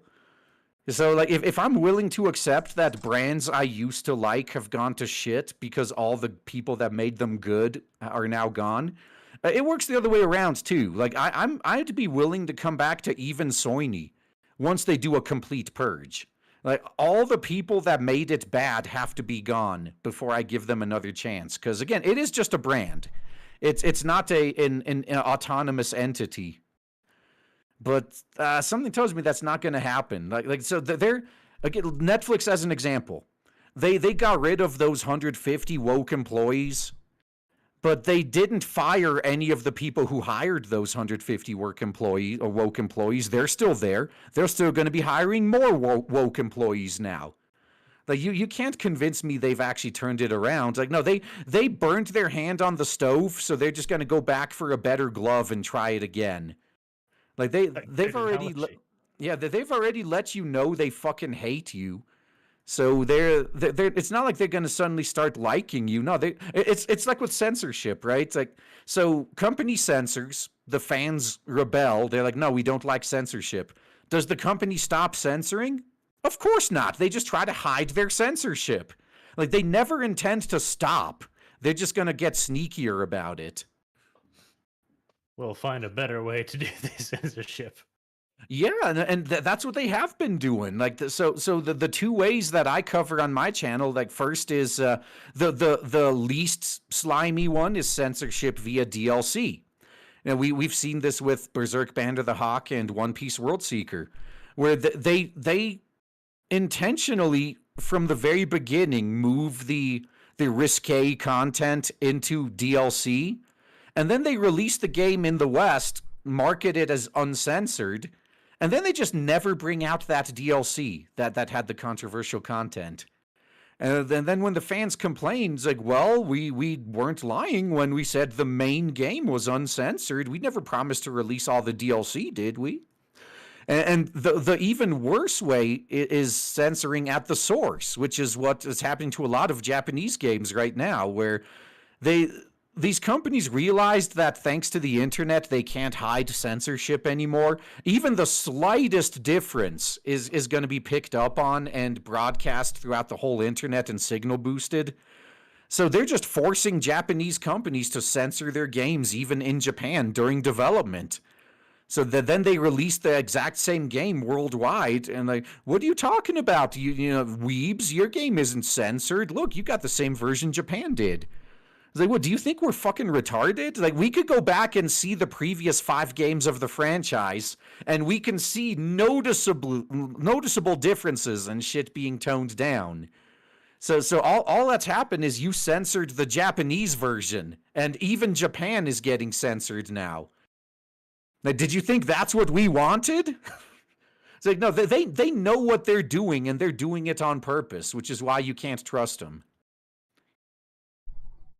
On the bright side, we all know the Japanese solution to communism, so maybe. Well, I just wish they'd start implementing it sooner rather than later, because they have a communist party that's on the rise in their country. They do. There was the recent push to try and ban anime posters in public places too if they were incorrect, they were insulting. Yeah, I know. And now, fortunately, it's still just a minority, right? Like, it's pretty much whenever Australia does something fucking stupid, like, it's limited to within their borders. Like, they're trying to push some of their shit onto the UN and whatnot, but they don't have enough power to do that. Sadly, they have also succeeded in some cases. Like, they did manage to get the definition of pedophilia to be anything that looks young, including drawn pictures, and even just pictures that appear young. Yeah, well, I wouldn't take that too seriously, because the same organization that uses that definition of pedophilia, it doesn't list gender dysphoria as a mental disorder, so you can't really trust anything they say. They did change that recently, yes. Like, this isn't a mental disorder, and what is it? Yeah, so it's clear that the entire organization is corrupt from the ground up. So, and I think the more stupid shit like that they push, the more normies are going to understand that. Well, that is the beauty of it, too, because we are seeing more and more normal resistance from just normies who don't even necessarily really know what's going on, but they can recognize that it's negative. Like on the Star Trek show I talked about, there's tons of negative reviews that don't really seem like they've necessarily looked all that much into episode. There's a lot of complaints about Uhura on the last episode where Uhura was barely in it. It's like, okay. It is just a general backlash. People recognize bad and they call it bad. and that's good. Big brain conversation we have. Kind of like bad things are good. Barge is like, it bad, therefore it bad. And it's like, good, Barge. Correct. It Barge bad, like, it bad. Big brain Barge. Like, we don't need That- to that's get not good. complicated on this. Yeah, Bad Like that's even not if good. caveman sticks stick into a pile of mammoth poop and smells it, and it's bad. That's all you need. Don't stick it in your mouth. Simple. We don't need to have a conversation about this. You don't have to be like, but what about the hidden nutrient effect of mammoth shit? No, bad. You know it's not going to be around forever, Arch. You might as well try it. Meanwhile, Kyle's sitting there like, I actually have had mammoth shit before. It's not as bad as people say. Your straw man won't work on me. Don't Blondie. knock it till you try it. Yep. Yeah, that's actually my favorite one too. It's like literally everything. Like, no, you have to have tried it first before you can talk about it. Like, but I can see I wouldn't like it. Hold on, you're a opponent of crack cocaine? Yes. How can you know? Have Yeah, you that's right. tried it? How do you know it's bad until you try it? Hashtag I not see. all. In this society, we have something called guinea pigs. It's called New Jersey, and it's That's bad. pretty You accurate. don't even know what actually. New Jersey is, Barge. You don't even know where it is. He's like, that's true. The thing is, America has multiple of these: Detroit, Brooklyn, etc. Washington. Scoping. Oh my god. Yeah, it's Chicago. Don't forget that one. That is the only Chicago, one that's yes. the worst. That is the worst one of them all. Yeah, and The no, only I one didn't that is- misspeak. No one can be worse than Chicago. Chicago is literally hell on earth. Yeah, and they never talk about it though. Like I do find that funny. Like there's Why would you like, talk about it? That'd be terrible for your, like, if you're like the mayor, people are talking about it because you're not going to win the election, are you? No, they are. So that's one of the problems I have with the populations of a lot of these cities. Actually, is they've been living under the control of one party for decades, and they're still convinced that all their problems are caused by this other party. The party that has no power. Clearly Yeah, is yeah, the enemy. exactly. Yeah, so part of me thinks they get what they fucking deserve, to be honest. Like, if you keep voting for the same people that keep fucking you up the ass, quit bitching that you're getting fucked up the ass. I don't want to hear it. Well, that is one of the sadly unavoidable problems of democracy: the Yeah, low information voter. Nancy Pelosi has been re-elected for the last 500 years, and it's probably not going to change anytime soon. Yeah, the only way Democracy is a she wonderful idea, but it needs to be taught. no, the only way Nancy Pelosi is getting out of office is if she retires or dies. Like, that's literally it. Like, she's never gonna lose an election. Literally, like that is how the Germans eventually got rid of Angela Merkel. She quit. Yep. And people call And- Putin a dictator. Like, he always gets elected. Looks at Germany. Yes, dictators always get elected. Well, it's like that meme I saw a few days back. That no, it's one of those like country ball things, except it's the whole globe. Except it's U.S. and Europe highlighted. Said, oh, when you have zero corruption because you just refer to it as lobbying. Like, That's true. yep.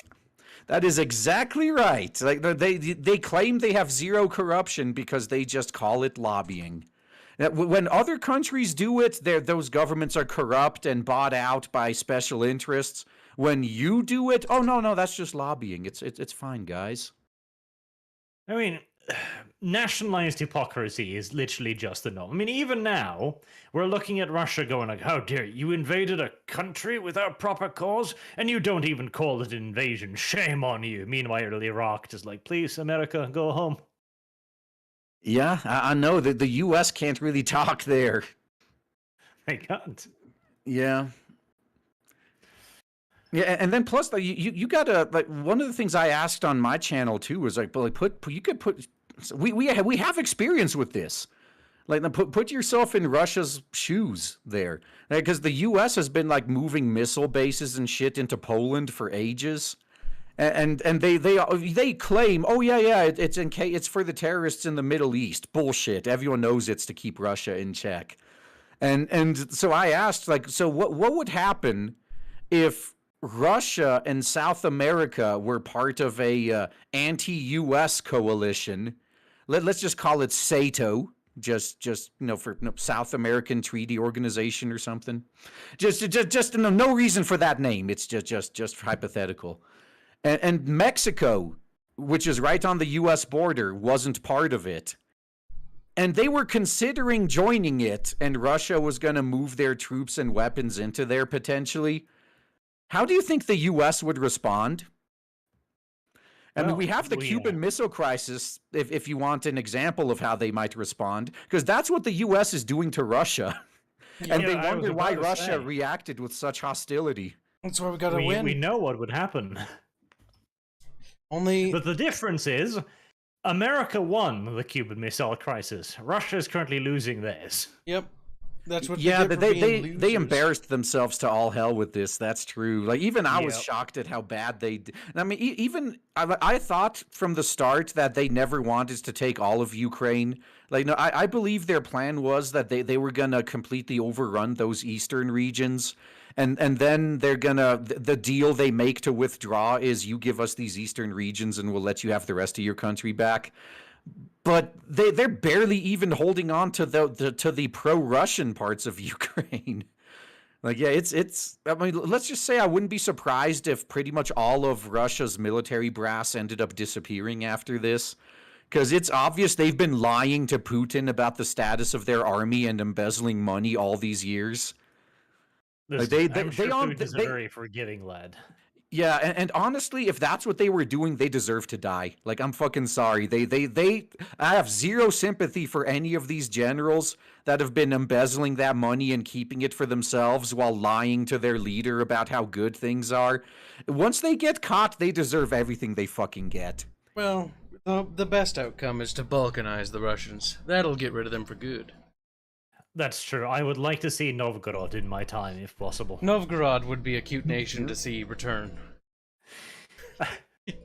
I would like to see Novgorod back, yes.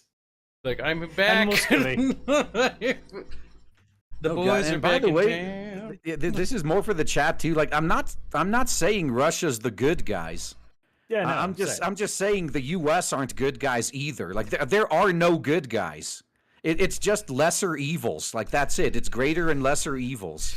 In the game of geopolitics, it's all about your side winning and not the other guy. Because the other guy wins and you get fucked.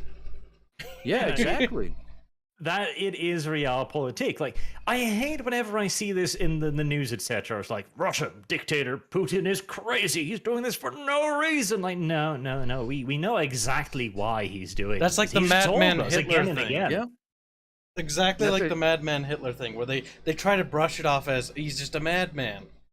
Like, Hitler's just crazy. Like, yeah, that's right. Not how it actually works normally. And by the way, like, all of these, like, the U.S. can't do no wrong. Depending on who the president is, they bitch nonstop. Like no, the Democrats that are all for, let's go to war with Ukraine right now. Russia bad. When Bush went to war with Iraq, they were like, oh my God, evil U.S. interfering with other countries. They're so bad. And the Republicans, same thing. They were the exact opposites. Like, when it comes to countries they want to bomb, they flag wave and say, oh yeah, we're the good guys. We have a moral obligation. And then their opponents wants to invade a country. That's imperialism. You shouldn't do that. We should stay out of it. The best. The U.S. can't even fucking decide whether they're the good guys or the bad guys with any given war. So shut the fuck up with that bullshit. The best outcome for us in the United States is that neither party has total control over the other. Yeah. Oh, 100%. Now, that's why I'm actually jealous of a lot of these, like, countries like Italy. Like, they have so many political parties that their government is often in a deadlock and can't do anything. Because, like, that would be an improvement. If our government had no power to do anything, we'd be better off. Because every time they do something, things get worse. Look at the economy. Look at the dollar. The purchasing power of the dollar globally is dropping like a fucking rock lately. And thank God for that. It makes my shopping way cheaper. Like, you have no idea. I've already finished my Christmas shopping. I have no fucking money because, like, paying external artists before was like, hey, my dollar has like it's worth $1 billion of your pathetic, florins or whatever. Now it's like, it's almost 1-to-1. No. The US dollar is now worth almost as much as the prabang or whatever. Yeah, no, the only saving grace for me is the fact that the yen is dropping faster than the dollar, so I can still get shit from Japan cheaper. Oh, the poor yen. How do I get the other countries to abused collapse, yen. though, for the rest of the team members? We gotta get them to collapse. Hungary, Latvis, Latvian. I got Carlos and Latvian mixed up. We need Sion to collapse. I mean, I'm thinking it'll be way easier to get Latvis to collapse than Latvia, honestly. Just call Carlos a bunch of mean names. That'll drop his prices, I'm sure. Just continuously with no shot. pause for weeks. If the prices go up, I'm blaming you. Now, see, that's another thing too, though, because we can link this back to the original topic again. I'm a master of holding us back. We're going in circles for like hours. Fuck. No, this isn't a circle, Kyle. It's a big circle. Like, this is a box. It's a circle. No, it's a box, Kyle. Oh my god, it still goes the same place. It's the problem of brand loyalty. That is one of the things that we need to get rid of before we can have any hope of killing these companies, though. Because the same thing where people vote for the same political party no matter what fucking happens, the same thing happens in entertainment. People keep thinking, oh, it's Activision Blizzard, surely they'll deliver something good. Then Activision pisses on them again. It's like, oh. Next year, same response. Yep, and that's what I just don't get it. And like every time I point that out, it's like, I'm done with this brand. I'm never gonna go back to them again. Then well, yeah, sure, they pissed on you the past 20 times, but when they do something good, you have to support them. Like, I would rather support indies that have never pissed on me. Like, I'm fucking sorry. Like, when I have a choice, like, go back to this corpo that keeps pissing on me, or go support this independent creator that's legitimately making something I would like and has never pissed on me, I know where I'm gonna put my money and time. See, I really wish there was more people with that kind of mentality that you have. But what I often see is the exact opposite. Because I see lots of people who buy GW stuff, and anytime there's an alternative, they're like, well, it is Games Workshop, and, I'm going to buy your stuff again anyways. I'm going to buy $500 worth of minis again. And it's like, oh my god. Yeah, the Young Ripa covers that very well, man, because it's addiction. Like, people are fucking addicted. And you know what? I used to be that way too. It's not like I don't fucking understand. Like, I used to be addicted to some of these fucking brands myself. But once enough of them stabbed me in the back, once I left, once I legitimately gave alternatives a shot, like, I realized, like, it's not the same, but it's not bad. Like, it's fine. Or even if there is no alternative. Like, when I started walking away from Hollywood and TV, even before I replaced them with anime, I just realized, like, wow, why do I suddenly have so much time and money I can enjoy other hobbies with? Where the fuck did that come from? And it's hard only for the first few days. Like, it's like dropping a mobile game you were fucking addicted to. You get the, I used to play like 4 of them, not at the same time, thankfully. But once I just gave up on all of them, uninstalled them, which coincidentally was right when I started working from home. Because once I no longer had to be in the office for whatever reason, I had no need for mobile games anymore. Funny how that works. But I just dropped them and went cold turkey. Like, nah, I'm not putting up with this predatory shit anymore. I could actually feel the addiction calling me back for the first few days. Like, it really was like a compulsion. It was like a job. Like, oh, fuck, I better log in and do my dailies. Oh, shit, I better do the event quest before it's over. Oh, shit, I better hurry up and do this. And after a few days, I just forgot about it. I'm like, this is nice. It's like when I cut cable. I was still watching like 2 shows on the 7 Seas after I cut cable. And after about 2 or 3 episodes, I noticed I just forgot it was on, and I just kept slipping. I used to watch them the day they came out. Then it was like 2 or 3 days later, then 4 days. Then I just completely missed an episode. And soon I realized I was only watching that shit out of habit. It's tough at first, but it gets better. Finding alternatives would be good, and creating them maybe even, like you did. Yeah, and this is the perfect environment for that too, because like I maintained when I was talking about comics, independent comics creators probably wouldn't stand much of a chance unless they're already huge and have huge audiences. If the mainstream industry was good and healthy, if they were producing the things the customers wanted, and of course at much higher quality because of their higher budgets, indies wouldn't really stand much of a chance. But guess what? They're not doing that right now. If you got an idea, you want to jump in, this is the best situation you're ever going to have. This is the best chance you're ever going to have to do it.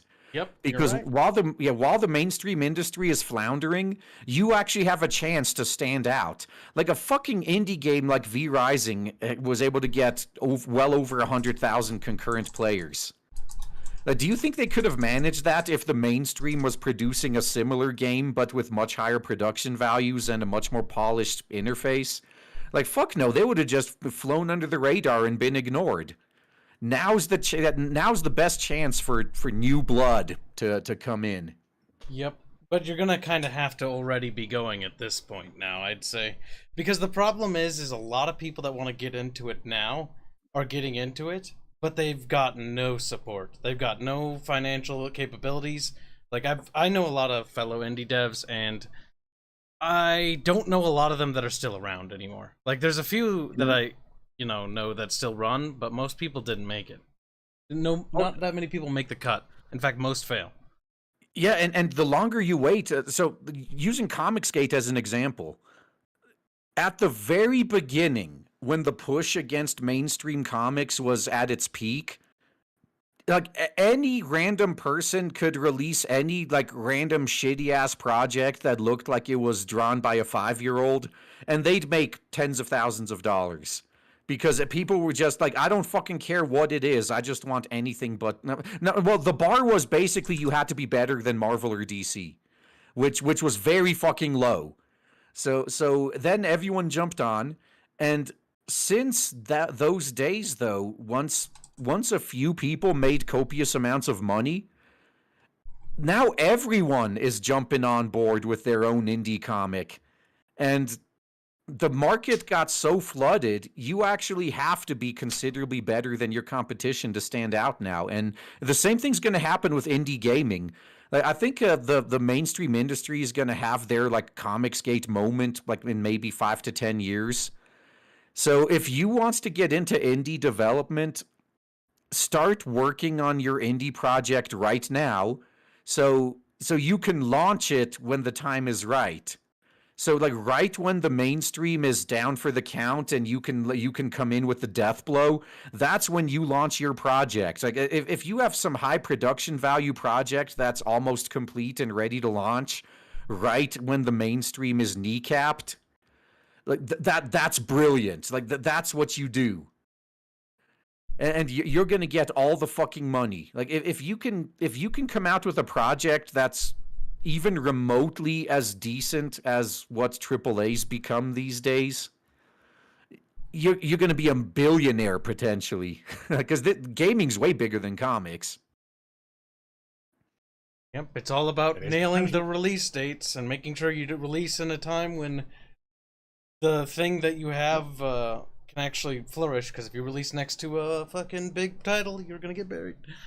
Yep, or if you wait too long, like what happened, like it's now almost like it was in the past, where it's almost impossible for new creators to get into comics again, because the market is so flooded with people that are probably doing a similar idea to what you have, but better already.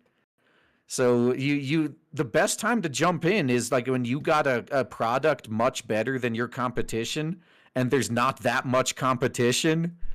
Like that's where you jump in and establish yourself and grow. That is one thing I'll say. That's not anymore. At least for indie games. There are so many indie games shoveled out every single day. Oh, Like, Steam you gets hundreds of really- them a day. Yeah. You really need to stand on your toes, because much like what you said with the comics industry is already applicable to the indie scene. You have to be big. You have to have connections, or you will not make it, or just get really lucky. Yep, and I agree 100%. And there are still some things you can do. Like if you you have to stand out from your competition somehow. And like these days we just see oh look, it's another 2D pixel art platformer. A lot of people don't look any further than that. Like, so if you got some super gimmick that makes your 2D pixel art platformer better than the other 300 that launched that day, you better put that shit front and center. Like, you better have a very good trailer that grabs people's attention, because like it's no secret that certain types of games are a lot easier to make than others. So you're going to see a deluge of those. But if you make something, again, like V Rising, that's different enough, it's like, oh hey, look, it's like Valheim, except it's like if Valheim had sex with Diablo and had a bastard child. Mm-hmm. That gets people's attention because it's different enough from everything else that's out there. Yep. And it's polished enough that even though it's early access, it's like if it was released like this, I think most people would be happy for the price point. Yep. I do know that there's a lot of early access fatigue though among certain people. But that's always the trick when being indie. Sometimes you can't afford to wait until the product's done because you just don't have the funding. Yeah, which is again why you got to be real careful. Like, so why I suggested now, what you just said, it's tough to release an indie game right now because the market's so flooded. But I think you're going to get another window when the mainstream, like say when THQ just went bankrupt out of nowhere and disappeared. Once that happens to one or two other companies, like I think we're going to see another surge. But then actually, shit, that might not happen. I just realized. Recent events changed the game. I don't believe any company is going to go bankrupt or out of business ever again in this industry.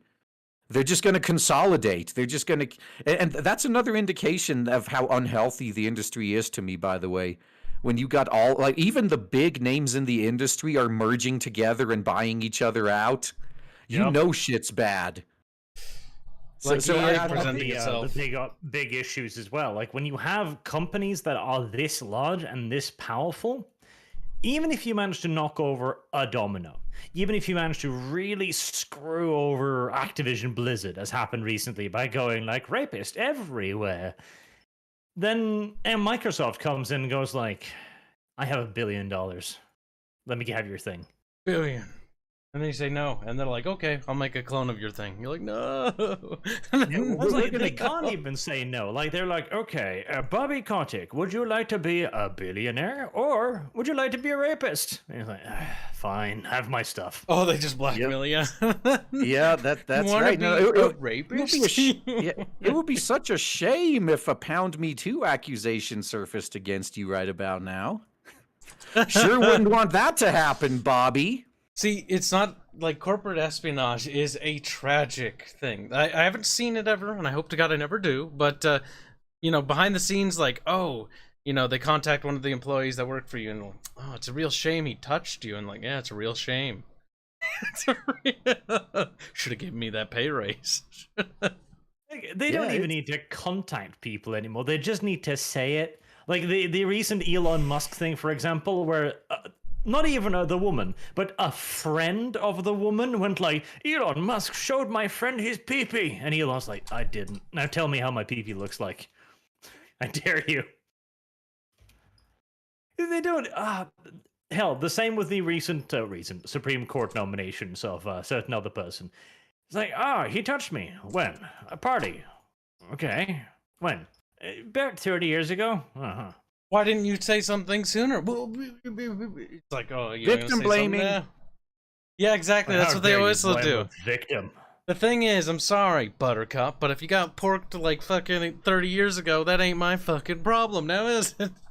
No police report. It didn't happen. Thing is, if a crime is committed, then what do? You go to the police. If you didn't go to the police, whose fault is it now? Yours. The police's fault. How dare they not have telepaths in the force? I'm sure that'll be an actual argument at some point. Right now, it'll simply be like, oh yes, the Amber Heard Johnny Depp trial, you see. I didn't think the police would believe me, so I never went. And then the person ran for president, and now, well, I felt a call. Yeah. It all adds up in the end, Barch. All of it. And now that we've managed to touch upon the Amber Heard trial as well, a topic I have studiedly avoided because... Until now. I have studiedly avoided because it's like, I'm not desperate enough for clicks yet, even though that was the big thing. Next big thing, I'll throw away my pride. But it's not about desperation on YouTube. It's about doing whatever it takes to make ends meet. That's yeah, true. and if you knew how much money the people that have been talking about nothing but this for the past month have made, you'd understand why they did it. Maybe we should have done it, Barch. God damn it, Barch. I have no problems understanding. I'm just saying that right now my pride has prevented me. But having seen the amount of money they earned, I'm also saying that my pride is probably not going to prevent me next time. Because yes, I have seen some of the super chat orgies on that topic. Oh, it's not just the super chats. It's the ad revenue on those videos was actually more than the super chats on the streams for a lot of these people. That's Really? So Jesus. hard to believe. Yeah, like we're talking like massive amounts of money. So one of the reasons that some people got a little bit jealous when they found out is because some of these guys that have been focusing on, you know, the turd getting flushed for the past month, they made more money last month than they normally make in a whole year. Like it's insane. I've resisted being a drama channel until now. But now is the time. I'm kidding. Me poo. God damn it, chat. Disgusting. That's right. Flush the turd. Again. My pride has its limits, and I do believe the Amber Heard trial probably found them. And hell, too. For a lot of people, though, I am actually really glad that it went the way it did. Like Rakita, as with the whole started. I think it started with the goddamn, what was his name? The kid who shot people and protesting. Yeah. Rittenhouse, yes. Rittenhouse. For him, it started with the Rittenhouse coverage. He has blown up like mad, and that is absolutely fantastic because he's a very good boy. Yeah, that's a very good lad. That was insane. Like, you know, he went. I think previously when he covered some trials, he got. I mean, the Vic trial. He was. I think on his best night, he got like 10,000 concurrent viewers. And then the Rittenhouse thing happened, and he had like 140,000. That's a small difference there. It's a retarded thing. Like it makes him bigger than PewDiePie and fucking live stream numbers. It's insane.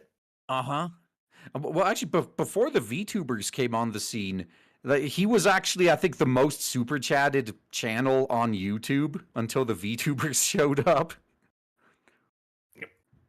Legal commentary. That was always what we should have done, Kyle. You fucking failure.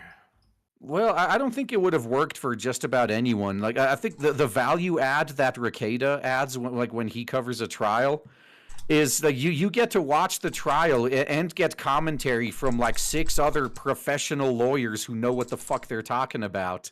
And that's the difference. Is like, you know, I think a lot of other people that try to do that shit, like say I could do it too. You know, I could stream a trial and give my opinion, but nobody would give a fuck about my opinion. I'm just some random average guy. I don't have legal experience. But these guys, yeah, they're fucking professional lawyers. Like that's what they do. That and they can give all sorts of insight that the media can't and never would. So he really found a good or wouldn't. Yeah, so he really found a good niche. Although I wouldn't be surprised if they might rework the law a little bit in the near future to make it so trials can't be broadcast on live streams, because the like we see with the Amber Turd trial, The media is exceptionally fucking butthurt that their narrative doesn't work anymore. Because even like after the verdict was read, the media tried to play their own. Oh yeah, this is a bad day for victims of domestic abuse. And it was obvious the entire internet was like, get fucked. Yeah, because the entire internet. Her live. Fuck you. Yeah, the entire internet actually watched the trial. That was the difference. And the media, like they're used to being the only ones who got to watch this, and then they could spin it and lie about it. Now they can't. Now that regular people, like any of us, can just watch the trial without their spin. This is the end of the mainstream media unless they do something about this. And I can guarantee you they're going to try to do something about this. I would not be surprised. In fact, I would be surprised if there wasn't regulations put in place on like layman's people to stream these things. Simply because, not just because of the inability to provide state official sponsored commentary, but because of the success it has had. I guarantee you right now, there are lobbying organizations from media companies urging bills to be put in place to make sure that only authentic channels can cover high-profile stuff. And they'll make all the arguments like, oh, after the Amber Heard trial, a wave of misogyny from far-righters, blah, blah, blah, blah. The usual bullshit. Yep, 100%. That's exactly what's happening. They and they might be able to get away with it too. But to them, this is life or death. The dying legacy fake news media is on the way out, and they know that this is the end for them. If so, they're going to go all out. They're going to stop at nothing to make damn sure that this can never happen again. And it's not like this would happen for the first time either. Like, for the longest time, YouTube and YouTubers were out-competing legacy media like mad. In commentary, in news, in entertainment, in every single way. Like, the CNN channel was tiny, and nobody goddamn watched it. It had like 300,000 fake subscribers and 5 views per fucking video. It was the deadest thing you'd ever seen. Then, YouTube got on the field and said, right, algorithm change times. And right around COVID, when they blocked everyone else from talking about it, you could look at their metrics, and it was like a fucking mountain appeared overnight. Yeah, and they just don't know how to take the L. Although, I don't think they can. Because all of these legacy outlets are in the same position that these companies we were just talking about are in. Like, every last one of them is like they've been doubling down on supporting that domestic abuser for so long. They can't just walk that back anymore. So, like, doubling down further is all they can do at this point, and by God, they'll do exactly that. Mm-hmm. And you see too, like the few outlets that have slowly started coming around, like, you know what, maybe Johnny Depp was right all along. Then their audience is savaging them for it. It's like, yeah, no shit, we've been telling you that for the past 2 years, and you banned us for it. So go fuck yourself. Absolutely. But I do like even the chat saying like they're not going to do this because it earns YouTube money. That's the thing. YouTube doesn't care about earning money now. They care about earning money in the future. Like, to them, YouTube is like the Napoleon of the modern age. YouTube could easily crush all of these fucking mainstream media outlets easily, no problems, but it doesn't want to. It keeps trying to be accepted in the club every time. Oh, if I just surrender a little bit more, this time they'll accept me. No, they will never accept you. But YouTube will keep me giving concessions. Again, I am 98% sure. Eventually, YouTube will say something like, independent content creators are not allowed to stream court cases because of the risk of misinformation. Yeah. So I wish that wasn't the case, but that's exactly what I predict will happen too. And Rakita can tell them he's a lawyer all he fucking wants, and they'll keep saying misinformation. Well, no, these are the same fucking people, though, that for years have been, and they're still agitating for, like, it was, so after that one shooter, live streamed, at least for a few minutes, the shooting on Twitch. I think it was the Buffalo one. You got people calling for requiring streamers to have a license to stream, like with traditional television. Fuck. Bureaucracy. The question of time. Yep, and see, they're going to destroy that. It's just like the metaverse, right? Like these people don't fucking understand at all what made things like. So I bitched about this on my stream this week. Like the World Economic Forum is apparently going to be working with Facebook to be involved in the development of the metaverse from the ground up. And that just ensures it's dead on arrival, because like these guys, like they think, oh yeah, this metaverse shit has the potential to revolutionize the world just like the internet did like 20, 30 years ago. And oh yeah, we need to be in on it from the start so we can guide it and build it as we see fit to our vision. And they completely missed the point as to why the internet was as big as it fucking was. Yep. And it's because it was not under these fuckers' control. It's because it was decentralized. The only reason the internet exploded was because governments and corpos had no power over it. And it was perfect freedom for a few beautiful years. And that's what allowed it to grow into what we know now. If the metaverse comes out of the gate corpo owned and controlled, it's fucking dead. Like that thing's going to be a flop. It probably will be.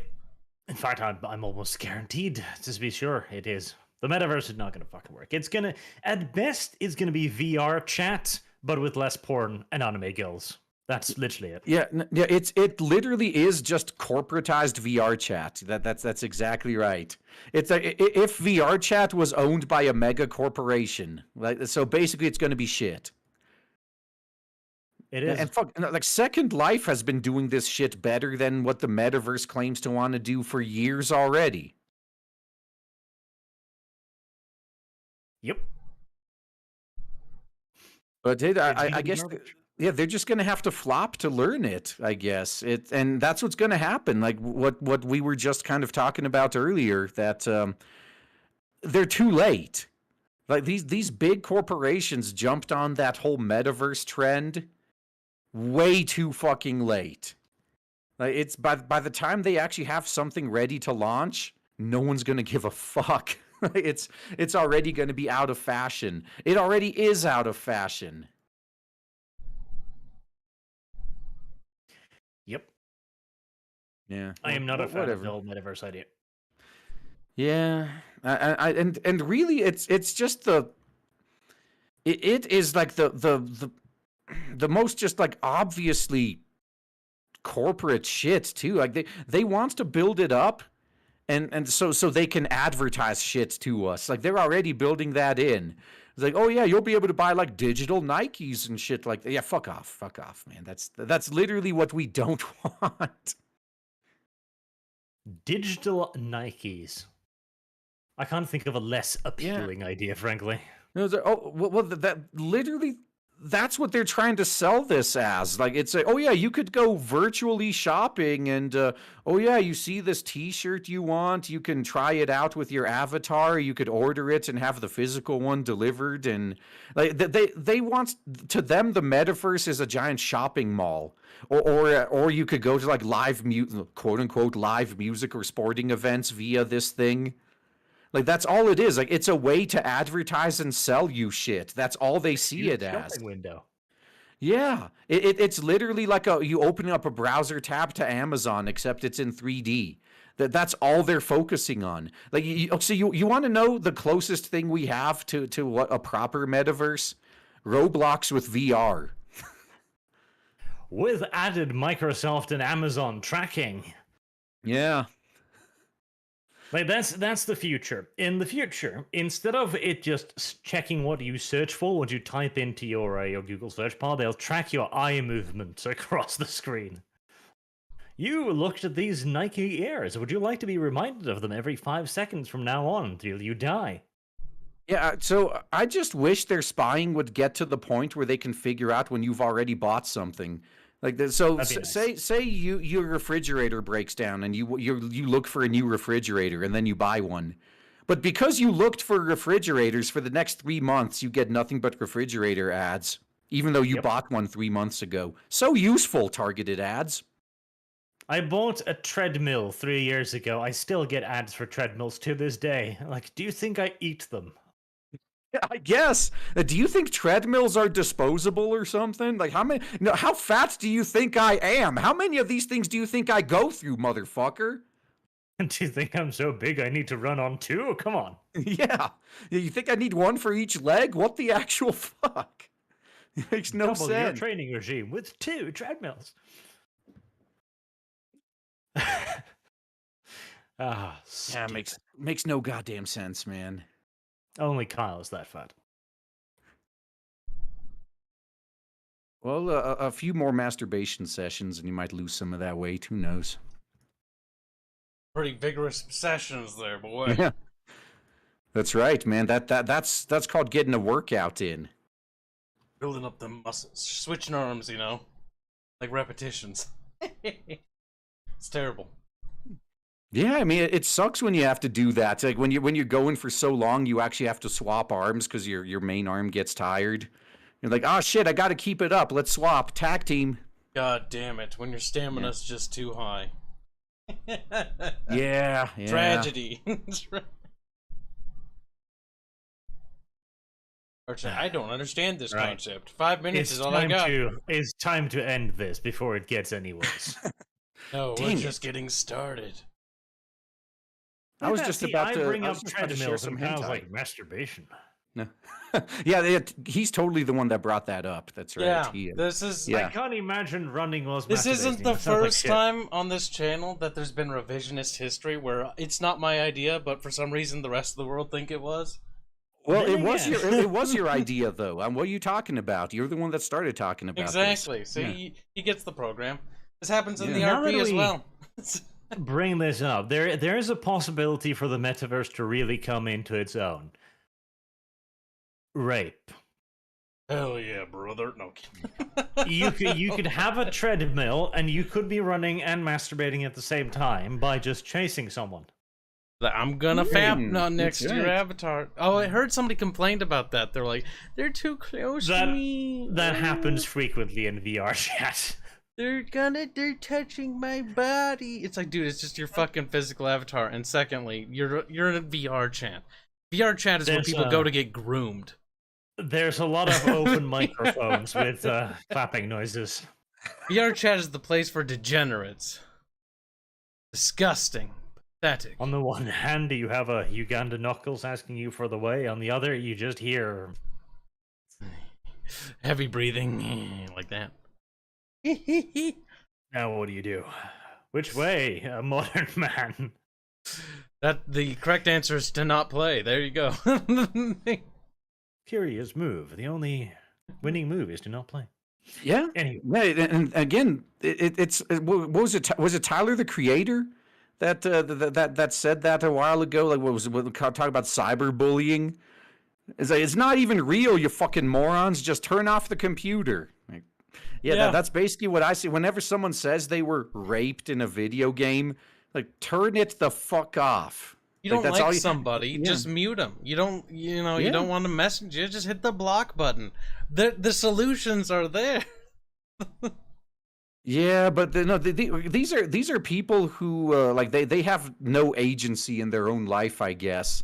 Like, they can't do anything unless someone else does it for them. So they're like, well, I don't like the fact that I'm responsible for myself in here. Yeah, well, you should be no, really, if I ran one of these services, I would ban people like that. Like, you are clearly not mentally mature enough to be on this service. Get the fuck out. Yeah. Basically, in a nutshell. But problem is corporations want money, and generally don't ban people unless it's particularly heinous. Well, I beg to differ. Like, no, you drop one power word N, you get banned immediately, no matter how big of a whale you are. That's true. They do. They're awfully touchy on the N word. Yeah, no, they ban their actual whales over the stupidest shit. yet they avoid banning the actual toxic element that's chasing away people with money from their games, which is why they're failing. They also know that those whales will come crawling back. That's true. They're always going to be back with another account, and they'll spend another 10,000 to get all their waifu JPEGs back. Maybe that's why they banned the N-word. It's the most profitable thing to do. Yeah. I mean, I guess. I mean, it's just the way they hand out bans in general. Like they always side with the most toxic people. Notice that gaming and gaming culture and all the gaming spaces, whatever you want to call it. Notice that they weren't toxic until these toxic people moved into them and started bitching about everything. Maybe we should have gatekept them out. Just a pinch. But gatekeeping's mean-spirited. Yeah, which is funny because they do it all the fucking time. I know, so right? The same people that bitch about gatekeeping, as soon as they get the power, what do? They gatekeep you. Yep. So I try to keep telling people, like, you have to do it. It's us or them. If you don't gatekeep them out, they will take over and gatekeep you out. Make your fucking choice. Precisely. And this is how the Kylian genocide began. Well, I think this is a narrative that this blonde whore who's hanging out with us is trying to spin. Nobody's gonna side with you. I am going to move us on to the Super Chats now, though, because Kyle... God damn it, Kyle. I saw you were showing off GW fucking marketing earlier with sales. Chat said to look at Boltgun, and I gave it a look. And honestly, the sprite work isn't the best. It looks like it's 3D images with pictures taken and then made into low-res art, which is really sleazy. Fueling exclusive nuisance. Don't know how I feel about it. Let's see, the chat has been active today. I see it's Shadowfox2300. As someone said, you must clap Kib's cheeks and make eagle squeak. Good. Be quiet. Mission accomplished. Shadow Warrior shall be banned next time I see him in chat. Go ahead and type some. Do it right now. Dare you. Sanguine. Arch, fuck your monetization. Explain to everyone what Demon Collaba is in vivid, descriptive, and arousing detail. No. I like getting money. You need to give me a hell of a lot more than £5 fucking pounds to get me to describe a Demon Collaba on 2022 YouTube. Let's see, about $5,000 ought to do it. A word, of course. Money. Demon Collaba. Graham McNeil's a sick, filthy pervert, and nobody can tell me differently. The new IKB 4472 says, never forgive, never forget, demand the iron price. Nerd. That is a good way to approach companies, yes.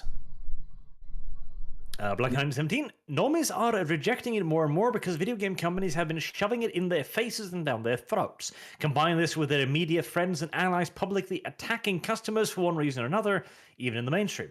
That's true. Like, more people are beginning to learn to move away and be less brand loyal. This is a good thing. Brand loyalty was a very bad idea. Like, the very idea of giving a brand your loyalty is goddamn ridiculous, and yet it is so frequent. Well, no, I'm not against I'm not against it to a degree. Like for example, I'll stay loyal to a brand until the first time they let me down. Which, unfortunately, I don't think there's a single developer that I still will blind buy their games because every single one of them has let me down. But in general, you know, if I bought your past like 5 games and I've enjoyed all of them, and you announce a 6th one and it looks right up my alley, I'll blindly reserve it and pre-order it. But if it's shit, you're never going to get that from me again. You're going to go right back on the wait 6 months list with everyone else. So many companies that I had that used to be like that. Bethesda, I would buy every Elder Scrolls. It wasn't even a question. I'd do it. Total War, same thing. Then Thrones of Britannia hit, and it's Thrones of Fail-Tania. It's not Britannia. That's wrong. Yes. You're a retarded. It is. Oh my god, Thrones of Feltania was just a fucking like it was. I remember Arch. Arch said something, and I remember we got into an argument about it. It was specifically Arch's like, "Oh, you know, I don't mind if Creative Assembly wants to make games as tests and then charge us for them." And then we got Thrones of Feltania. Thank you, Arch. Thank you. It's all your fault. You gave them the single-handedly idea. responsible for this. Yeah. See, The CMA hate you. is like if people are stupid enough to buy fucking betas. Yeah, and my guess problem. what we did, Barge? We bought Thrones of Sadness. And it was Yep. sad. And now they're selling betas. And like, fine. Good, in fact. The longer this goes on, the more people will go, hold on, am I paying for another beta? Yes, you are. Was it a fun beta? Did you stop? Yeah. Listen, I've been paying for beta since I got Black and White too. No, we've all been paying for betas ever since patching became commonplace. Oh god. But I do remember the God, tragic times before the patching was a digital thing. age was a fucking mistake. No. You'd still be required to go to the store. Rose and tinted pick up glasses. copies. No. There were so many games that would come out and they would be like broken and they wouldn't work. And I was like, God, it sucks. Nowadays, at least there's a chance they'll be patched. Now when they're they'll broken. come out and they'll be broken and they won't work and you'll be God, it sucks. But you'll have the hope that it might. You know get how many fixed. games on my physical wall are broken pieces of trash? Yeah. The vast majority of them. Well, you see, what's actually going to be a lot more likely these days is, I think it's going to be like, what, Arkham Knight? Where it's like, yeah, I know our game is so buggy it's almost unplayable, but we're not going to fix those bugs because we're busy making DLC. Go fuck yourselves. Please buy the cosmetics, though. Yeah. I mean, Lisa said please. I mean, hey, Harley Quinn has even smaller hot pants than this one. Okay, fine.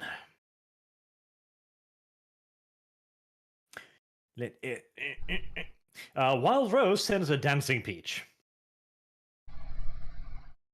That's all. Or is it a peach? Is it a peach, Kyle? Is it a peach? I don't know if It it's a is. peach. It might be a pear. It might be a pear. That's true. That is a pair. Might be a pear. It's a pear with a sweatband. Marked ashamed. So Angels Fall First just got a major update, not a 1.0 release yet. There is a hotfix on Monday. Oh, Kyle, go play it. Angels Fall First. See, that's a game I picked up and I was like, this looks interesting. And then I played it for a little bit. I'm like, nobody's playing this game. Oh, no, that is why, like, since we're talking about indie game dev, I unless you are already big and a well-established name, I would not recommend making a multiplayer game, or at least no. If multiplayer is optional, that's one thing. But if it's like, you know, you have to play multiplayer or the game's unplayable, You're fucked. yeah. If you're an indie with no reputation and you launch, I mean, even if people might see your game and they're interested in playing, when they find out it takes like 4 hours to queue into a match or something, like, and I'm out of here. Yeah, you need multiplayer games require a stable player base. You need a reputable company to release a game to have something, and you have to have a lot of sway. You have to have a following established. Single player games are easier to develop. There's not the hassle of netcoding and the other horrible, annoying things that you have to do. And on top of that, you will be able to make an experience in which somebody can play and they don't need other people to play it with. Yep. And plus, no, you could get Deep Rock Galactic. That's a nice compromise. And it's got a If you pretty look- good player base. Yeah. Yeah, but even if it's released without a player base, like that game's fully playable single player. RG, is there something you want to tell me? He's like, I've been playing it single player the entire time. Nah, just most of the time, because God. I'm no, unironically, like I play that game to relax. So I just lower the difficulty to like an easy, like Hazard 4 or 3, and then just just unwind after a day work. See, we play on the hard difficulty, so all I can think of is stress every time I play. I'm like, I'm running out of bullets. Yeah, so I don't even play on Hazard 5 anymore unless because I got all the achievements for it and that's all I Damn. cared about. But now I still do an elite deep dive here or there though. I was only able to solo him one time though, but that was nice.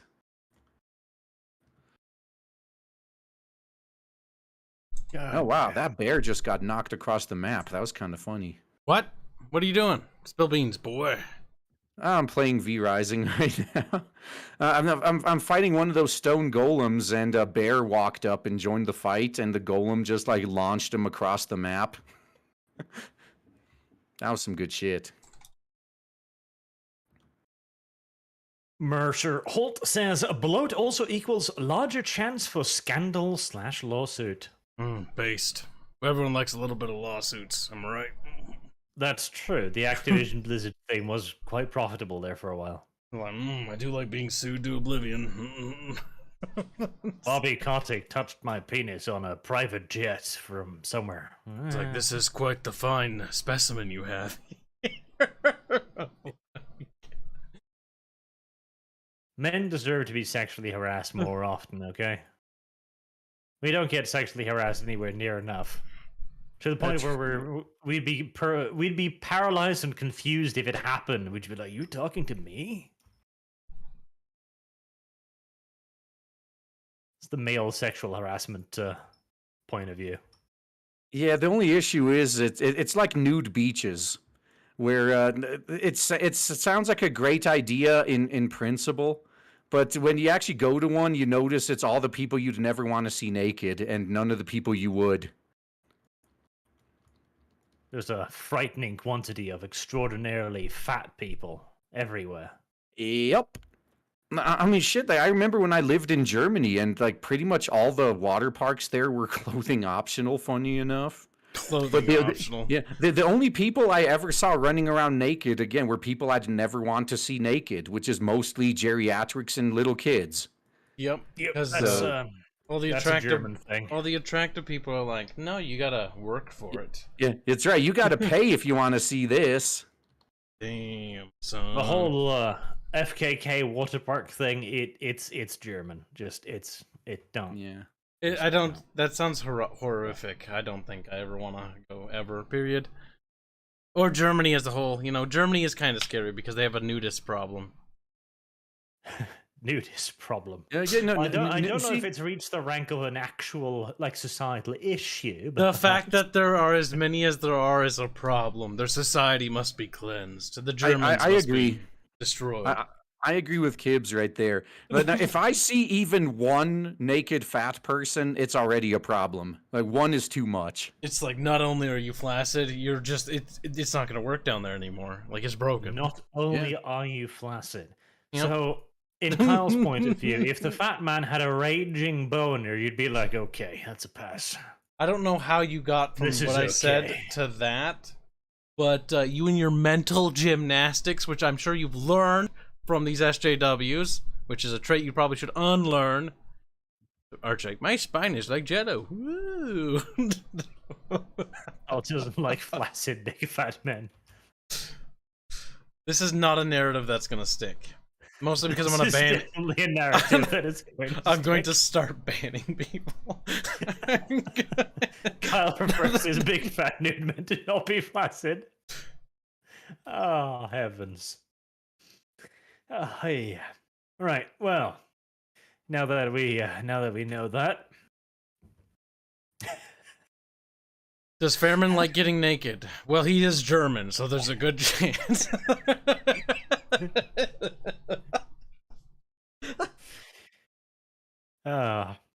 Mark Duchamp says the AAA video game industry is no longer an independent industry, but instead becoming a branch of big tech. Going on Nintendo and Sega, and now is Microsoft and Amazon. This is the second video game crash. May well be. And that goes back to what I was saying earlier, how all of these consolidations are an indication of how unhealthy the industry is. I wouldn't be surprised if within the next few years that we all that was left in AAA gaming is Microsoft, Sony, and Nintendo, and they'd own every other major publisher and developer. Yeah, no, it would not surprise me. Like, that is what happens when you get these retardo mega corporations. They simply start buying everything. And this too, by the way, is not... One of my pet issues is regulation is not necessarily always bad.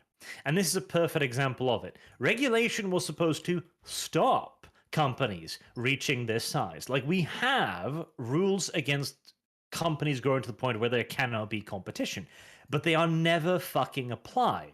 And that's why I'm against adding more regulations, because these fuckers can't even enforce the ones already on the books. Until you prove you're actually willing to enforce the existing ones, fuck off with adding extra bureaucracy. Because, like, in practice, you know what? So who controls these regulatory boards? Like, it's always representatives of the biggest companies in the industry.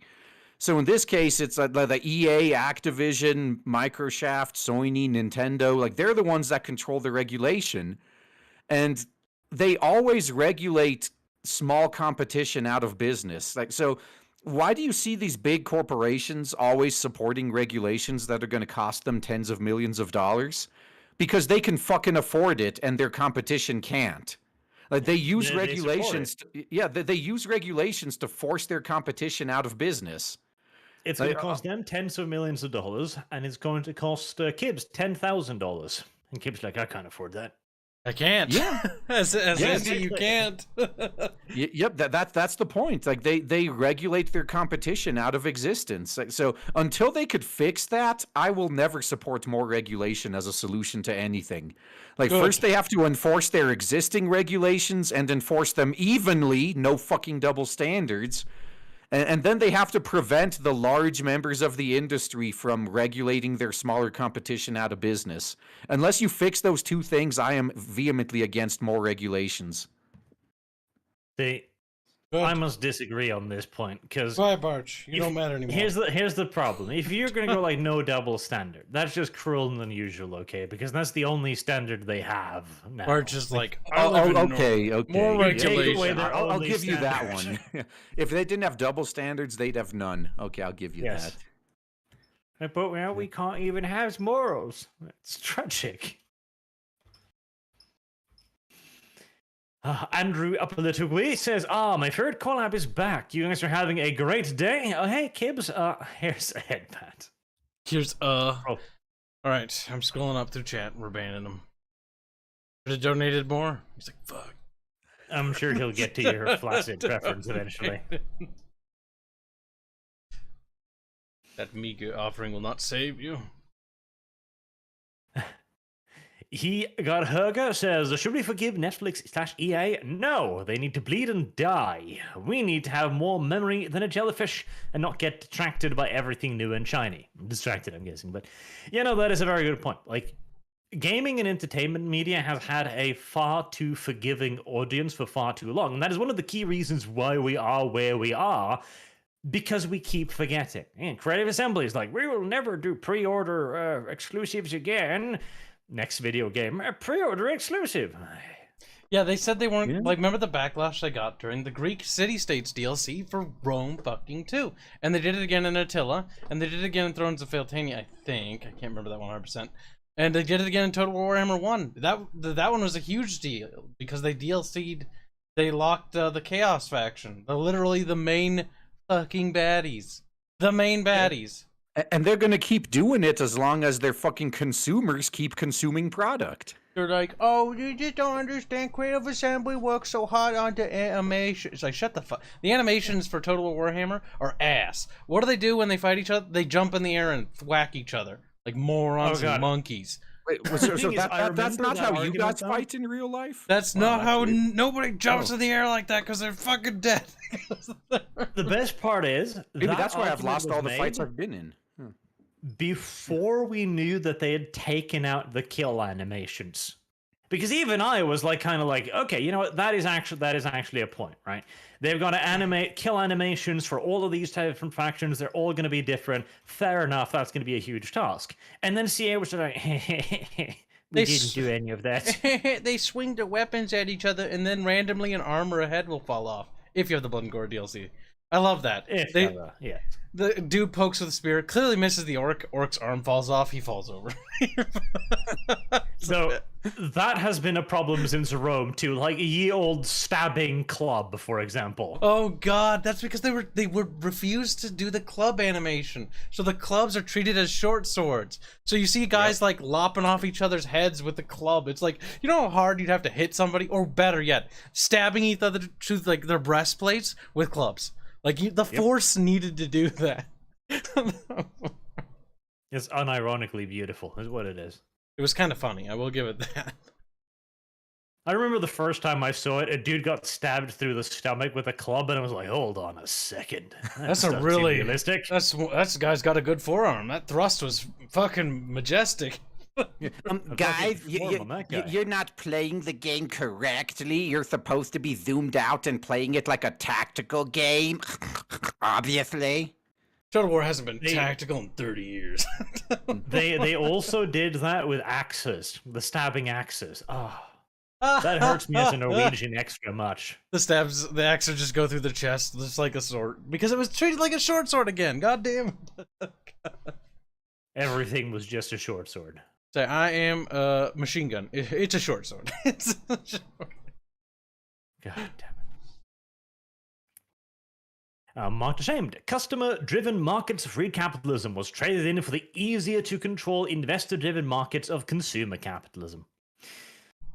I miss laissez-faire. I would just like to buy everything. Children on the street. Please, What? Before. Arch, like, I might be canceled in about 5 minutes. Gotta wrap this up quick. Yeah, so that's the catch. You couldn't buy children on the street. You had to go to the underground market for that. You gotta put a God, little bit of oppressive effort fucking in there. standards. Yeah. Arch, like, I want that's to be able the to pick thing, up the like- children on the street. I am a large fan of capitalism. I think capitalism is a really good idea and has been working out pretty damn well so far, particularly when compared to its, immediate alternative in competition. But it still has problems. And the biggest issue is, again, just the amount of power we give to our companies. And we were thinking, like, the government will help us. Anti-compete laws. Help me, little government. And the government did initially, as like, steel barons, stop abusing my people. And then the steel barons of the next time around, which were on the internet, said, what if we just paid you lots? And fine. All right, anyone who tries to make a little baby company will now be fucked by regulations. Why do you think there aren't any car companies popping up or anything like that? You know the amount of Well, regulations? That's a bad fucking example, Kyle, because there's Tesla. You've been hosted by your own petard. Yeah, but how many? How many alternatives besides Tesla? And No, so Tesla's actually a funny story too, because like not even my they have petard. they have all sorts of these real weird laws, like car manufacturers can't sell directly to consumer. So you'd have to go through a dealer, which is why, like, sometimes, like, if you want to buy a Tesla, like, they ship it to the state next door and you got to go pick it up. And like, Yeah, so I'm still right, George. So thankfully, Elon Musk has enough money that he can afford to surpass all these regulatory hurdles, but none of us could ever do that. Yeah, Arch. Rich boy over here is like, I can do it because I have so much money. Yeah, dude, you made enough money in super chats in this stream. You can make your own car company now. You should do that. Yeah, get to it. Chop, chop. We need that money. Go, Arch. Kyle, this is a very Barchmobile. small cage. I would like for you to get back inside of it. Where's the Close the door this time. Barchmobile? Give me the Barchmobile. Honestly, fun fact: we actually made an electrical car in Norway. It was called Troll, which is troll. Oh my fucking And it god. failed miserably because it was just a little bit too early. It was like Microsoft when they put out that retarded pad, and it was huge, and they were like, the "We've come Surface? up with Yeah. the iPad." And we're like, "This is brilliant," and everyone's like, "What the fuck is this? I don't want this." And then a few years later, Steve Jobs is like, "I've invented the iPad," and everyone's like, it just comes loudly, everywhere, insistently. Yeah, that was actually pretty hilarious because I remember, like, so I was working in coding even back then. People were posting the meme of that all over the office too. Like, 5 years ago, Bill Gates introduces the Surface, no one cares. Last week, Steve Jobs introduces the iPad, and pre-orders are sold out. What? Yep. Well, I gotta Everyone say, just- Steve Jobs is a way better marketer than Bill Gates ever was. So that made all the difference. Yep. That's true. Everyone creamed their pants to the point that they fired their cream through their pants. That was what happened. All right, that's a descriptor. It literally just fired through. Yeah, so now we created a new tag: cream through the pants. Literally, it just fires out. Like, you can't even stop it. It's hopeless. It's out there now, among us. Like 1917 says, jumping onto Herges Super, we also need examples to point to as the cost of doing this and to be able to say, remember what happened to them. Well, yeah, that's a problem too, with the short-term memory. Yeah, that's why I'm actually glad that these... look at G4. I think they're the best example. They went full-blown attacking the fans. Now they've tried to turn it around. Like, they're going... Like, they have Amaranth and VTubers and everything on, trying to get their audience back. The fucking Amaranth in the bikini thing was the most desperate thing I've ever seen in my entire existence. Yup. Although, what I think is funny about that is... they might be able to get some people back, but they can't fence it anymore. Like, they can't pretend to be neutral. They have to publicly take a stand against wokeness and censorship. Because, like, at this point, once they told their fan base, oh, you're a racist, we don't want you here, fuck off, or you're sexist and whatever, if you want even a small chance of those people coming back, you better get on your knees and suck my dick. Like, anything short of that, I want nothing to do with you. Like, if you're willing to suck my dick, I'm willing to listen in between gulps. But yeah, you're gonna have to go through like that level of effort to get your customers to come back. Like, after you've burnt that bridge and told them to go fuck themselves, said you don't want to be associated with them, anything short of that, you don't have a chance. And that's kind of what they tried to do. And they're like, hey, would you like to see an e-thought half naked? And people are like, okay, maybe. I think they would still have a chance. If nothing else, I tell you this, the first corporation that realizes the state of affairs and just comes up full fucking base mad lad crazy is going to earn an absolutely ungodly amount of money, as people will fall over themselves to support them. Oh, it'll be my pillow on fucking times 10. Yeah, that's the plan we got when we're launching our indies. Yeah, and see, I know some people say, well, doesn't that make you a hypocrite? Like, weren't you saying stay out of politics and yada yada? Like, no, it's one thing if you're an already established company that has customers on all sides, and then you turn on one of them. If you don't have an established customer base yet and you're just coming onto the scene and you're openly on one side or another, that's a different story. Like, if you've been that way from the start, it's no, people know what to expect from you. Like you're not betraying anyone. It's fine. So that's kind of what we're going to do. Like, and by the way, I got nothing against Democrats. But if you're a regressive, if you're one of the reasons that all of these industries are failing, if you're one of the reasons that things I love are being destroyed, yes, you can go fuck yourself. I never want you as a customer. I want you gone. Like, I'm saying that right now. In principle, in theory, in a perfect world, I would much prefer it if every single company simply just sold me whatever the fuck they were making. That would be my ideal world. But if you have a ethical corporation, and it has always been one, fair game. Like, I have no problems with Ben and Jerry, honestly, the wokest of the fucking woke ice cream companies. Because they've always been that way, that's right. Yeah, literally from the beginning, they're like, yeah, no, we're not an ice cream company. We're an activist company that occasionally sells ice cream. I'm like, yeah, okay, fine. Yep, and actually, no, Ben and Jerry's is the perfect example for another thing. So not only are they a good example of a company that's always been activist, but they're always the company that gets brought up when it's like, well, how do you explain get woke, go broke when Ben and Jerry's is still making money hand over fist? Like, Ben and Jerry's makes one of the few physical products that the woke will actually buy. Like, these woke, these feminist land whales, they eat those tubs of Ben and Jerry like with shovels. Like, they eat 10 of them a day. Ben and Jerry, that's one of the few things these blue-haired land whales will actually pay for. Wow. You know, unlike video games. Yeah, they looked at their audience, they went like, every single one of these are over 245 pounds. My Jesus. Exactly. Make ice cream. Yeah, so Ben and Jerry's is not going to go broke no matter how woke they are, because they make a product the woke actually fucking pay for. They can't pay for it fast enough. It is. Yeah. It's brilliant in a way. Yeah, fucking exactly, man.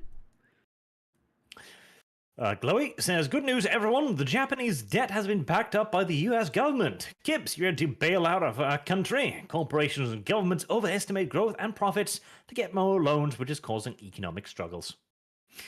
I look forward to America's continued inflation crisis, by the way.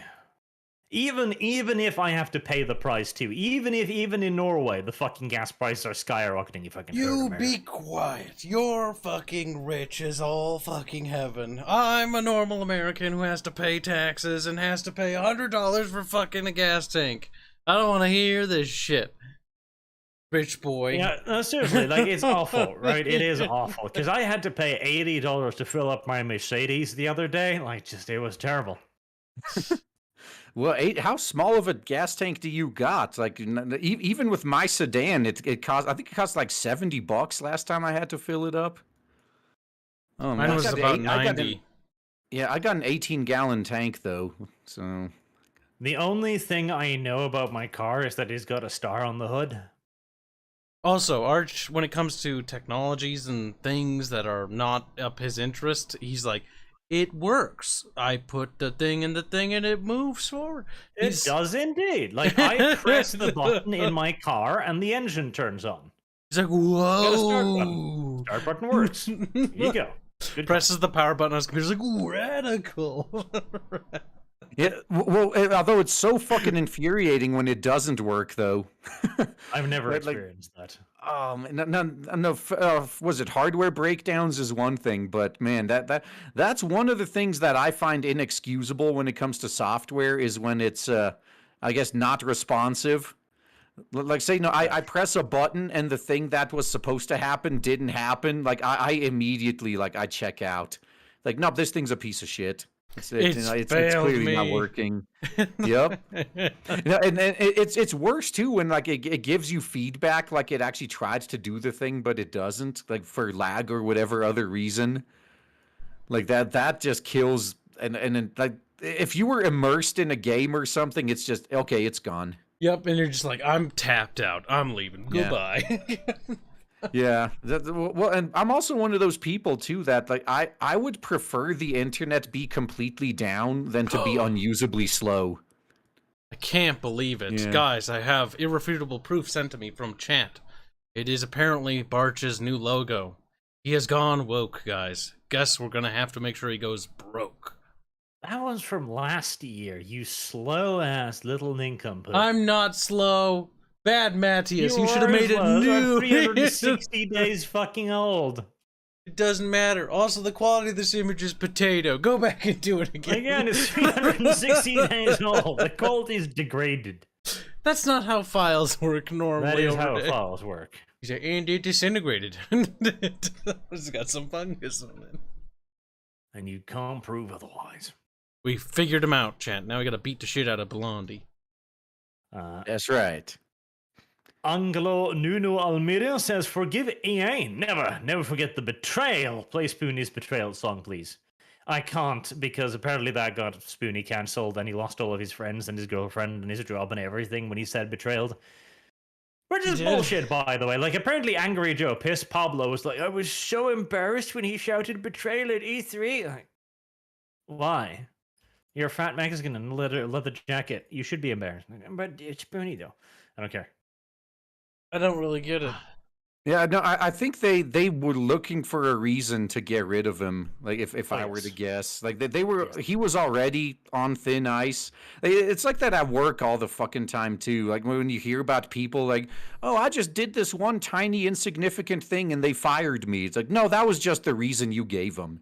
They were looking for a reason to fire you and you fucking gave them one. They finally found it. Bob, we didn't fire you for that. We fired you for pissing in the water cooler 7 years ago. We're looking for an excuse all this time. Yup. We just wanted to fire you in a way that gave us the least amount of legal trouble, and you finally gave us an excuse. So, thank you.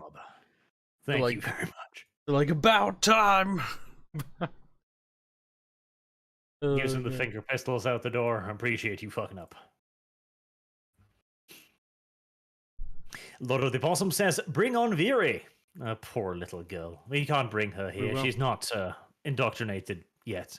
I've Her got it. indoctrination has started out slow and gentle with Also- kids going like, "You're a pancake." She likes to be cries. called a pancake, guys. It's her new She little doesn't. pet Like, name. okay. To explain what a horrible human being Kyle is, okay?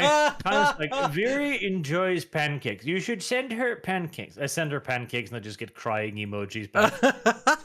Yes, good. This is beautiful. It's just like the time, remember when we were friends with that one fat Norwegian who's dead now, Bubbles, okay? Bubbles, No, like, I his don't name remember was, him. he's like, my Is he name a is, pedant? my name is Uber. Yes, he's the most pedantic friend we've ever had. And then we brought him onto the RP, and we called him Bubbles, and like everyone called him Bubbles after. Like he was just Bubbles. He lost his name. He lost his family. He just became Bubbles. Yeah, no, I did kind of enjoy that part, I guess. See, the best part is when you bring them on, and then you just call them that name, and they have no name or there's no association, so people think they're that. It's like with Ketchup. Like Ketchup hates the nickname Ketchup, and that's what makes it so good. That's what ensures that that people are going to keep calling you that. Yep, you got to react better. I warned him. I was nice about it. I was like, people, will look at your reaction. And like, you mean Haynes? And it's like, well, here we go. Too It's late exactly now. They will Yeah, accept the nicknames. And that's what sucks about being on YouTube too. Is like there's a couple of other creators that I'm sure you can all think of countless people you've seen that have like lost their shit over the years, and just like they take trolling way too seriously. And then you try to tell them, it's like your reactions are why they keep doing it. It's like you got to stop. And you expect me to just sit by and do nothing while they... Like, dude, this is why they keep fucking with you. You keep responding to them. But they're too autistic to stop. They can't stop. Yeah. They're too autistic, and that's what makes it funny, because you can just watch as the train wreck continues. Yeah, sadly, you're right. That's what ends up happening, and that's how you get lol cows. They're too autistic to stop.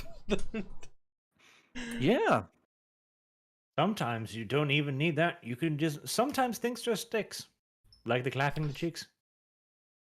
See, I just didn't... See, I reacted the way I should have. I was like, oh, you degenerates. And everyone's like, clap cheeks. And you know what? I let it become a thing.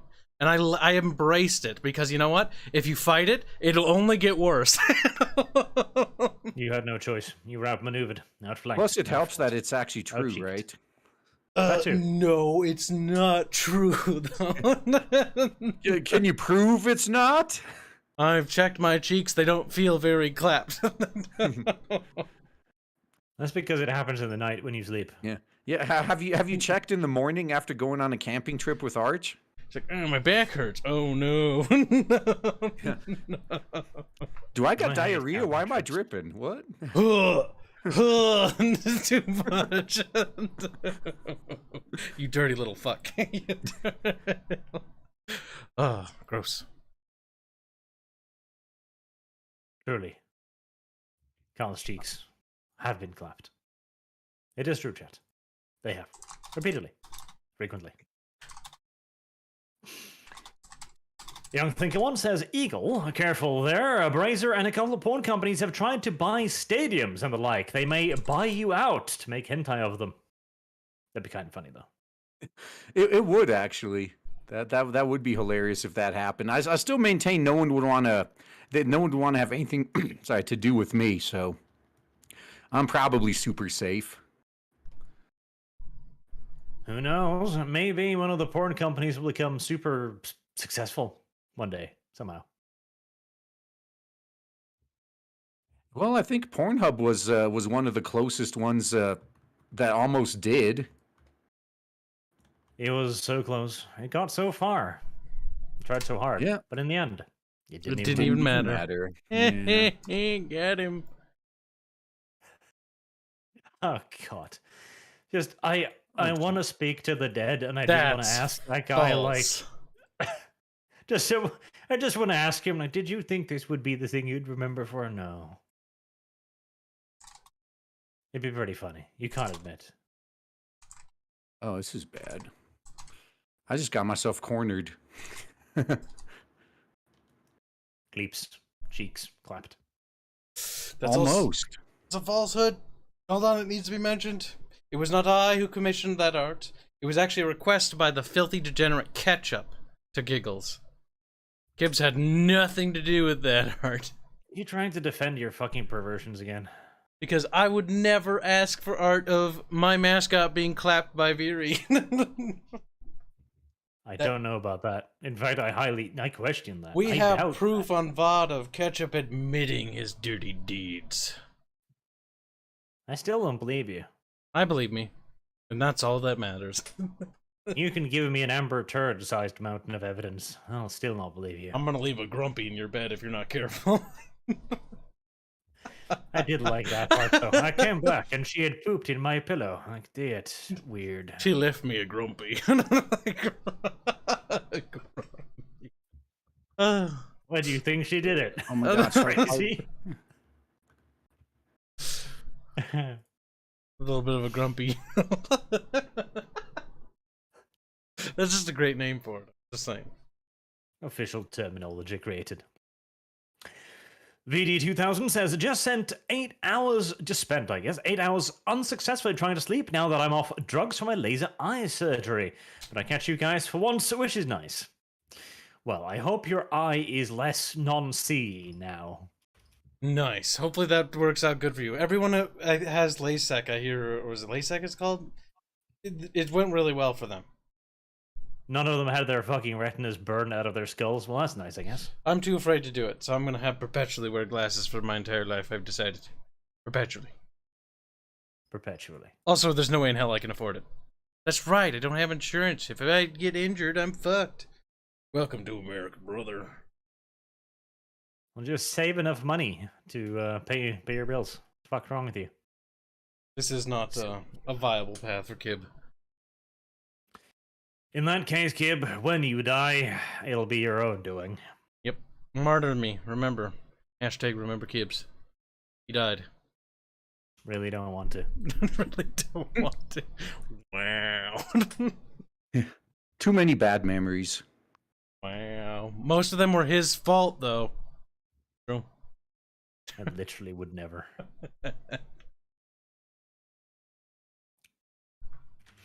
Drag B says, hell, sometimes a company can go too much in the other direction. Take Quantum TV and how YouTube is saying he did nothing wrong despite all the evidence of doxing, harassment, stalking, ban evading, and more.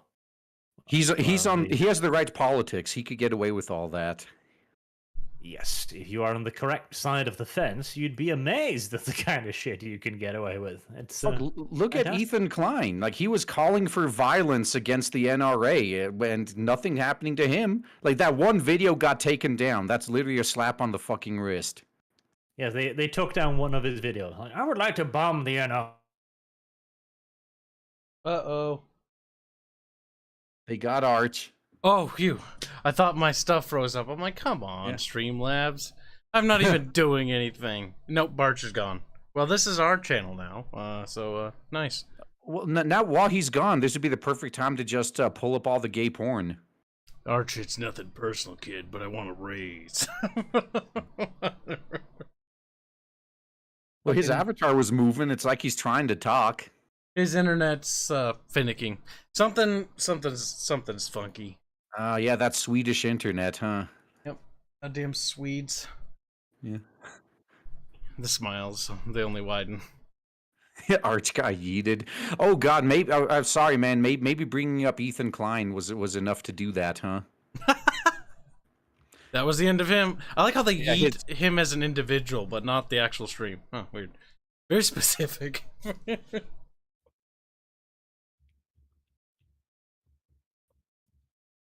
Yeah, it's fine. It works. Well, I will tell you this, chat. We'll give it about 14 minutes, and if he doesn't show up... Fuck, no. There's a lot of supers waiting, but I don't have access to the back end. 20 minutes. Okay, he's back. Yeah, it's Arch that has access to your back end. Yeah, that's a little bit different. Dirty Correct. Son of a bitch. It's a filthy place. It's never washed. Wow. Disgusting, frankly. Listen, I can't afford to wash. No, I'm kidding. Just like, what? mean, the Discord UI hasn't loaded yet, but I'm sure that's not necessary. Your See, Discord's it's 2 updating. o'clock, so my internet provider's resetting things. Convenient. Right, let's see. Xeon, greetings, Archkibs and RG. Tried Chaos Gate. It was just as bad as I feared. ADB was a mistake. Praise Neoth, the pointless, and Obi sad Kimopi. Good. Good. I'm I glad want it's video bad. games to be poor. Because they're woke as fuck, and they deserve to burn. That as well. And that they There will. are only so few people on this earth that do not deserve to be burned alive. Lord of the Opossum says, is anyone else tired of these moral busybodies? A lot of people are. But is being tired of them enough? And sadly, they just make up the majority of both sides. That like is a bit of a problem.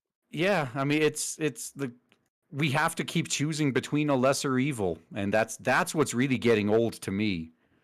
Like, can we just get an option that's not pure evil for once? Like that's what I would want. On the one hand, ask you for have too Ted Cruz. much. And he does seem pretty cool. And then he's like, video games cause violence. Like, Ted, I thought we were friends. Oh, well. So I guess, since you're not an American, I can't fault you for that. But Ted Cruz has always only ever been all talk. Like he's all bark. Yeah. He's never actually done anything. He just talks shit. Like that's all he does.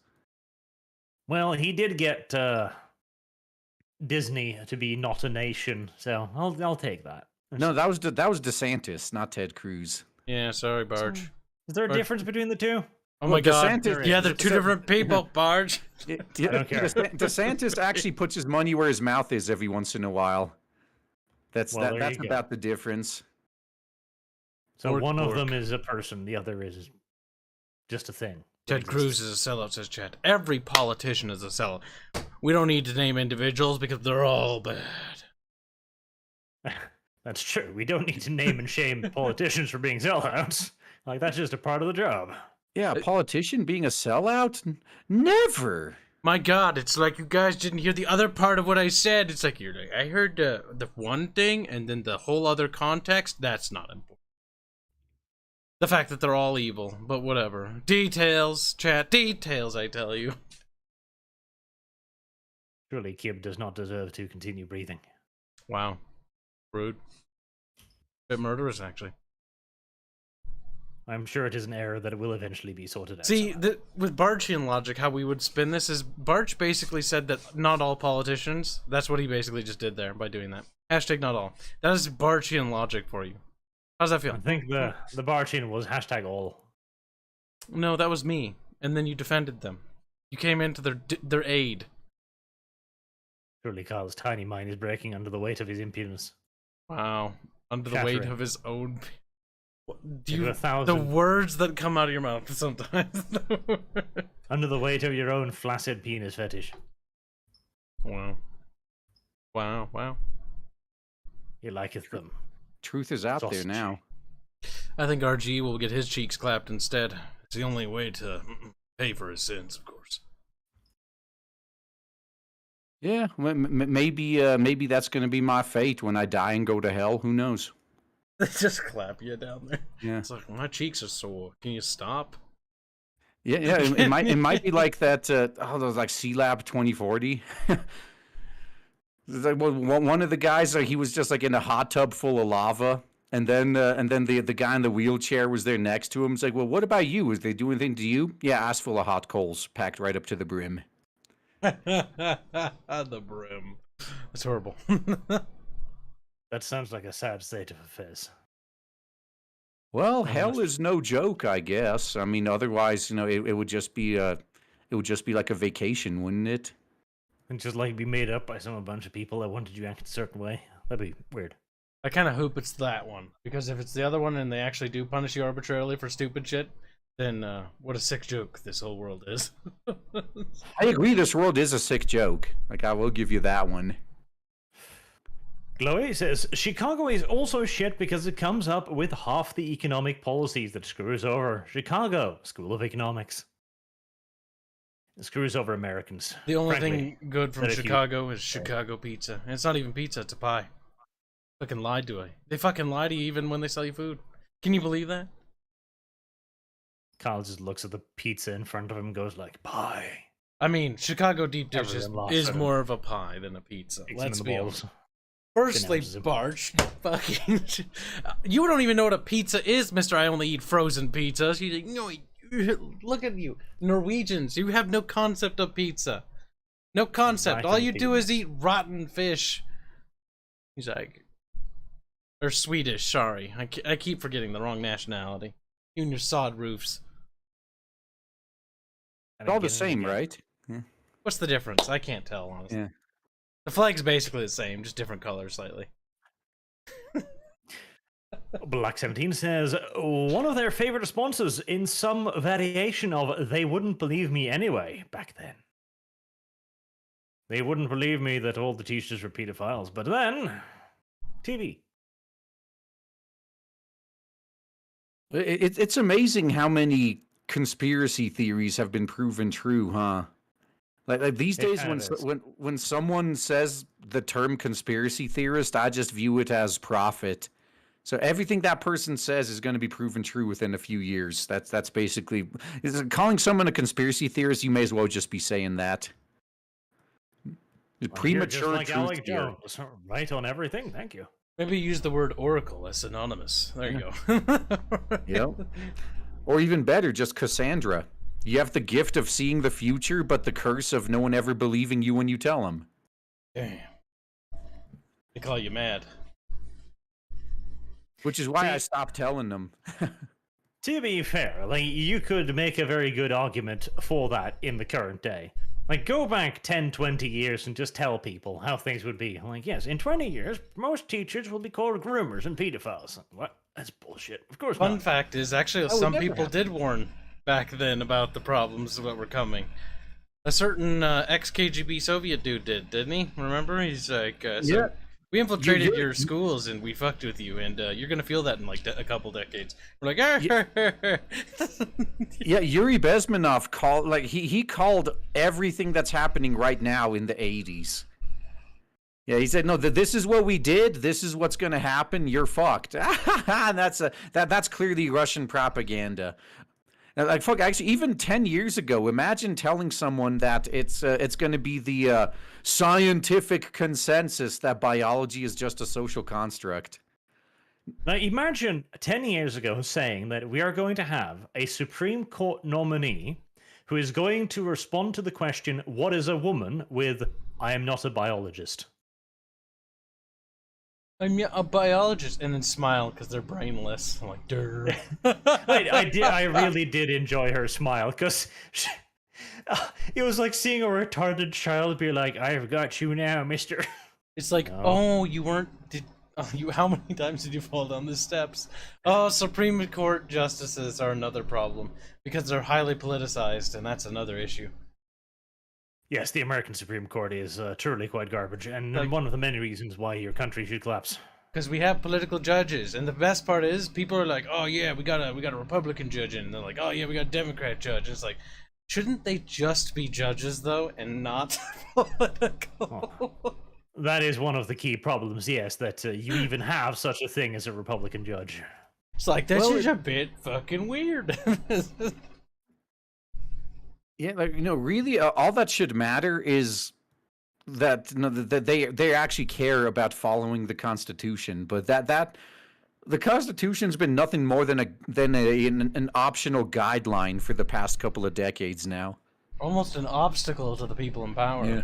Strange. Oh, the problem started when they started to interpret it. That was the issue, because and that's not just for the Constitution, that's law in general. Like, I heartily maintain judges should never be allowed to interpret the law.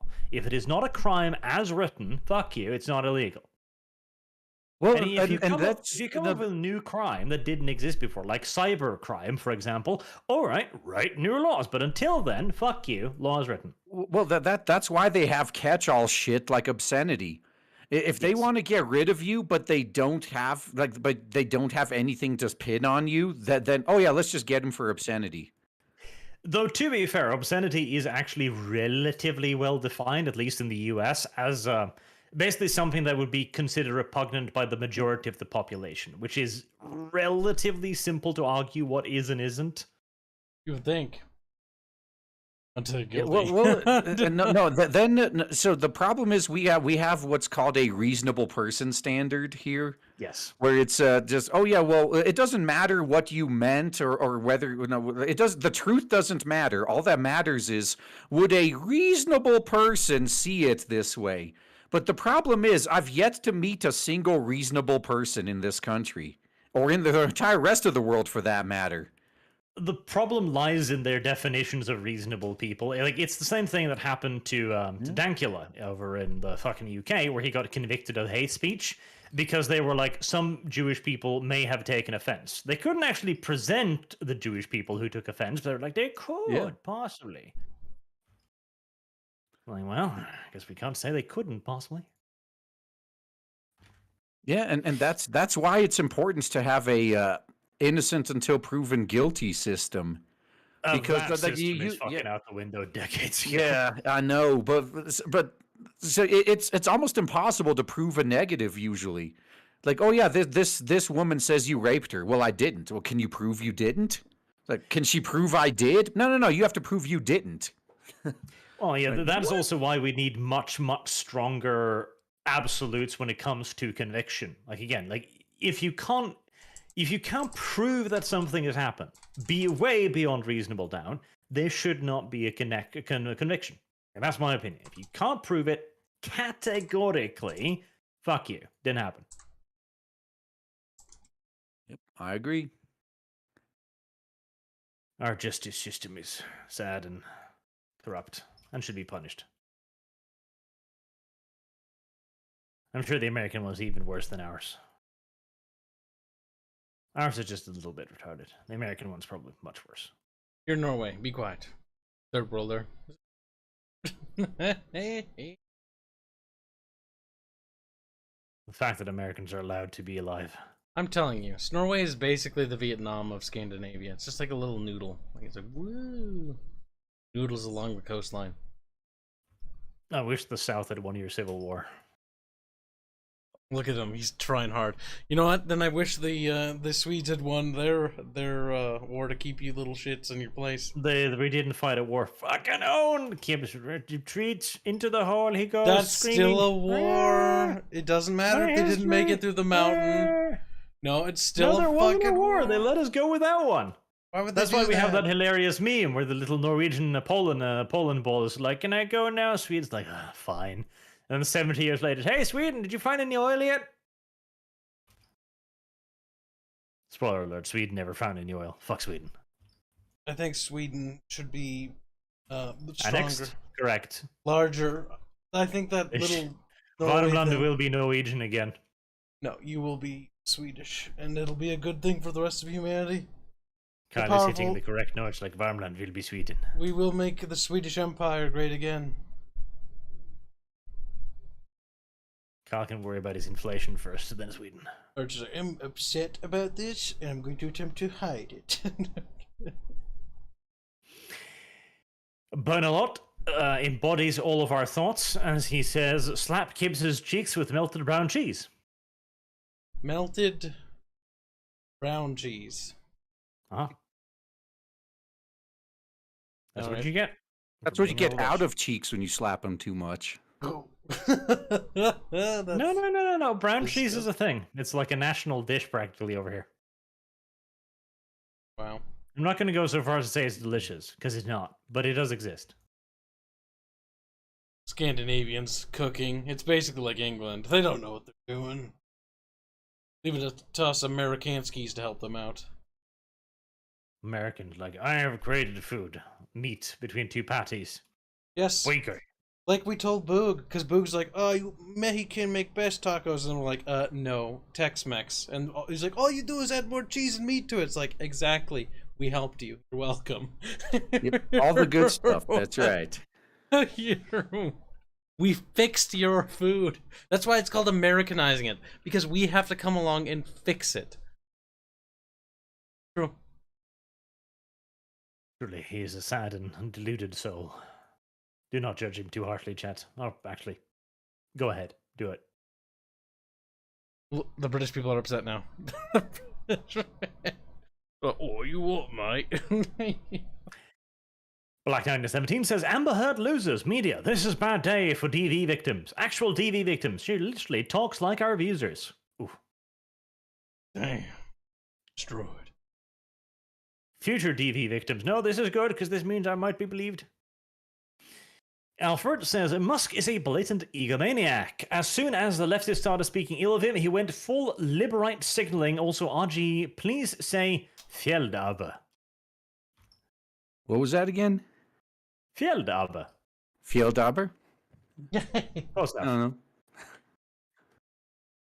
I'm not Those gonna pretend never I go. can pronounce it. I just like it when other people have to do it. We made you read Norwegian once. That was kind of funny. I enjoyed that. I did, and you and Bubbles had like a literal aneurysm while I was reading it. Like, do it again. It was But pretty funny. but slower.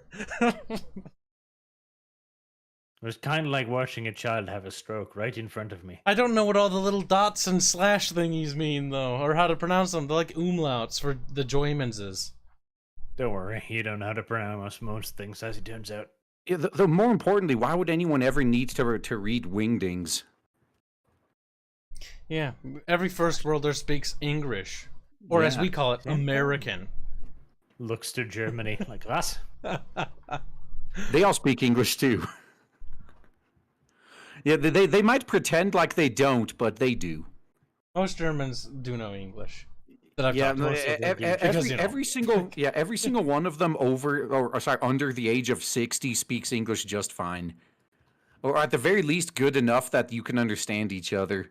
If they refuse to speak to you in English, it's not because they don't know it; it's that they don't fucking want to. It's just that they fucking hate you. Yeah, Kind of the same with France, to be fair. France too is like, they probably understand English, but they don't like you enough to speak it. yep. That's their way of saying like, yeah, I don't want to talk to you. No habla English. Yeah. No hablo. No Pablo. Ah.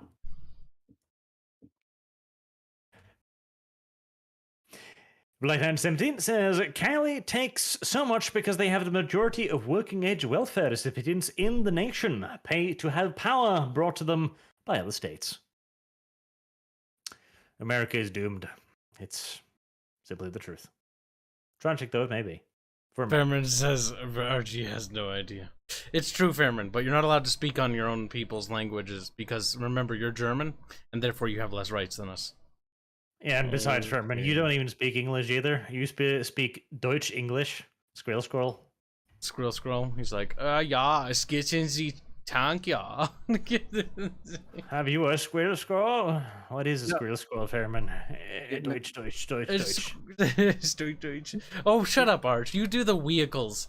It's like, get into vehicle. It's like, oh my god, the what? The vehicle, the vehicle, whatever. Tears in his eyes.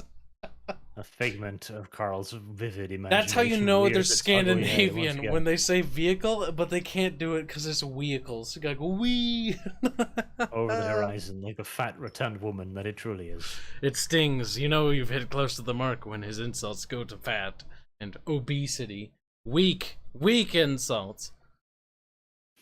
The Wall says everyone forgets Elon Musk's passion is space, not the car industry. Tesla Motors is a research and development organization for a space hobby that has fueled everyone else into funding.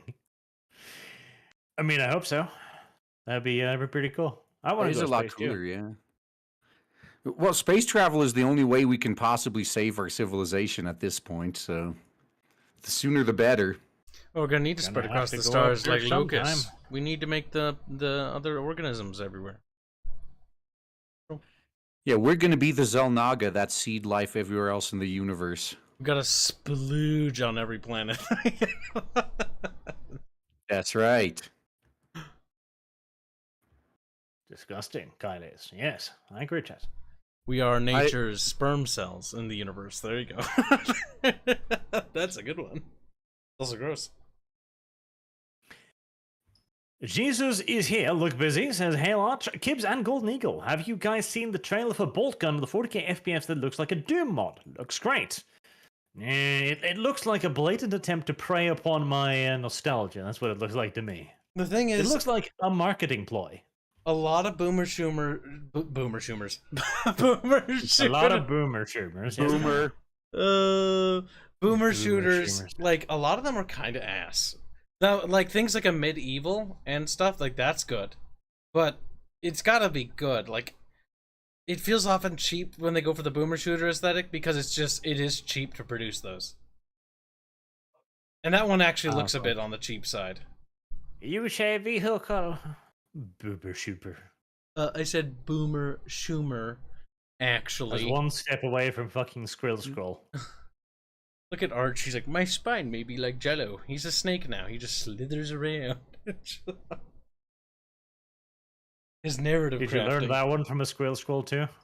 Look at you, Snaky Barge. Oh my goodness. 1-to-1 bites. You want to let it go? Psycho Science says, a bit of topic, but Kenobi has me raging. Compare the Ep3 fight to a fan creation on YouTube called Scene 38.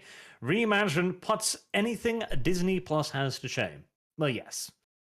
Like anything a 5-year-old child could do with a pair of fucking rolled up toilet paper things would probably put Disney to shame. That's just simply how the world exists. You're not even, like, no one's wrong on that note, because I remember as being a little kid and getting those plastic lightsabers with my friend Tyler, and we wailed on each other with them. And we hit each other harder than they were doing in that stupid scene.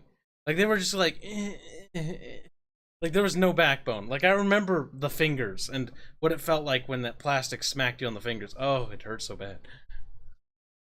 The pain. Oh man, the worst thing ever. Actually, so have you ever fought with one of those bamboo shinai? No, but I fought with plastic. Oh no! So what makes that fun is so one time I actually forgot to bring my gloves. So I'm like, what's the worst that could happen, right? I'm just gonna fight without my gloves, whatever. Like, it's not like I'm not gonna get hit in the hand, right? So these shinai, in case anyone doesn't know what they are, like it's pretty much like 4 long pieces of bamboo that are like strung together, and that's the quote-unquote blade of the training sword. So the way that the other dude hit me, like so he slapped me right in the knuckle. And my knuckle was like right in between 2 of those bamboo pieces. So so right as he hit, like my knuckle went in there and split the 2 apart. And then on the way out, they clumped together and just ripped like an inch of my skin off. That was fun. Ouch. Fuck. You get what you fucking deserve. And then I learned that I should have probably not done this without gloves. But really, the most annoying thing about that whole situation though was like the copious amount of bleeding made it that I had to stop for the day. Like, I wanted to keep going, but like all the blood made it impossible. Kendo is a good blood sport. What can I say? See, you bleed a lot if you get a nice little skin cut. Like, people don't understand how much blood you can pump out of yourself in a relatively short amount of time. And without dying, of course, because dying would be a problem. Yeah, like especially if you get a cut like either on your head or your feet. Like, those are the worst. Oh, yeah. I managed to wade through this prickly ass fucking horrible, I don't even know what to call it in English. Like, the cut down branches with tons of these tiny little rock hard knobs things on them from pine trees. I walked through that in shorts. When I came out the other side, my socks were heavy with blood. I had to wring them out of blood, and it just kept bleeding like that for ages. Oh yeah, like every time I get a cut on my legs, like I literally just have to like lay down and prop them up against a wall or something. Because like that really just having your legs elevated above your heart does a pretty good job of stopping a lot of that. But then you think it's finally done, like, okay, I think it may have clotted by now. As soon as you put your leg down, just already standing in a puddle. Like, fucking really? Like, how much more time am I going to have to lay here? It is the wonders of bleeding freely and uninterrupted. Oh, yeah. Oh, okay. So you want to make this into a hashtag free bleeding thing now? Okay. Maybe the feminists are onto something, huh? Never trust anything that bleeds for a month without dying. It's okay, I don't. Glow in the Dark says Google owns advertisement market. The rest is owned by Facebook and some smaller ones. These advocates in companies use to parasitize. These advocates in companies use to paralyze, I guess, successful parts of the company to push their bullshit. Now some can't. Well, that is one of the problems too, yes. When they literally own advertisement, they can pretty much do whatever the fuck they want for all eternity, and there ain't shit you can do about it. Glowy says Obi-Wan TV show versus Halo TV show. Which will cause more suicides? Both. Damn, everyone's gonna die. Yep, double it. Black917, Arch, have you seen all the whining coming from the ethos on OnlyFans because their pay piggies have been paying less due to the economy, so they're making $50,000 a month instead of $100,000 a month? Well, listen, if I was getting used to getting $100,000 a month for showing my asshole on the internet, I'd be complaining too. The fuck? Yeah, and also, yeah, never forget that that market got a lot more, I guess, cluttered as well. Like we were talking about this with entertainment alternatives earlier, but it's the same thing with OnlyFans. Like at the beginning of OnlyFans, the most average-looking woman could be making, copious amounts of money. But then every single woman got an OnlyFans, and now it's that gravy train has run dry for most of them. The most ironic thing though is like porn stars found out that they can make more money doing OnlyFans and Twitch streaming than literally getting paid to get fucked. So. Which was an eye-opening experience, I'm sure. Yep.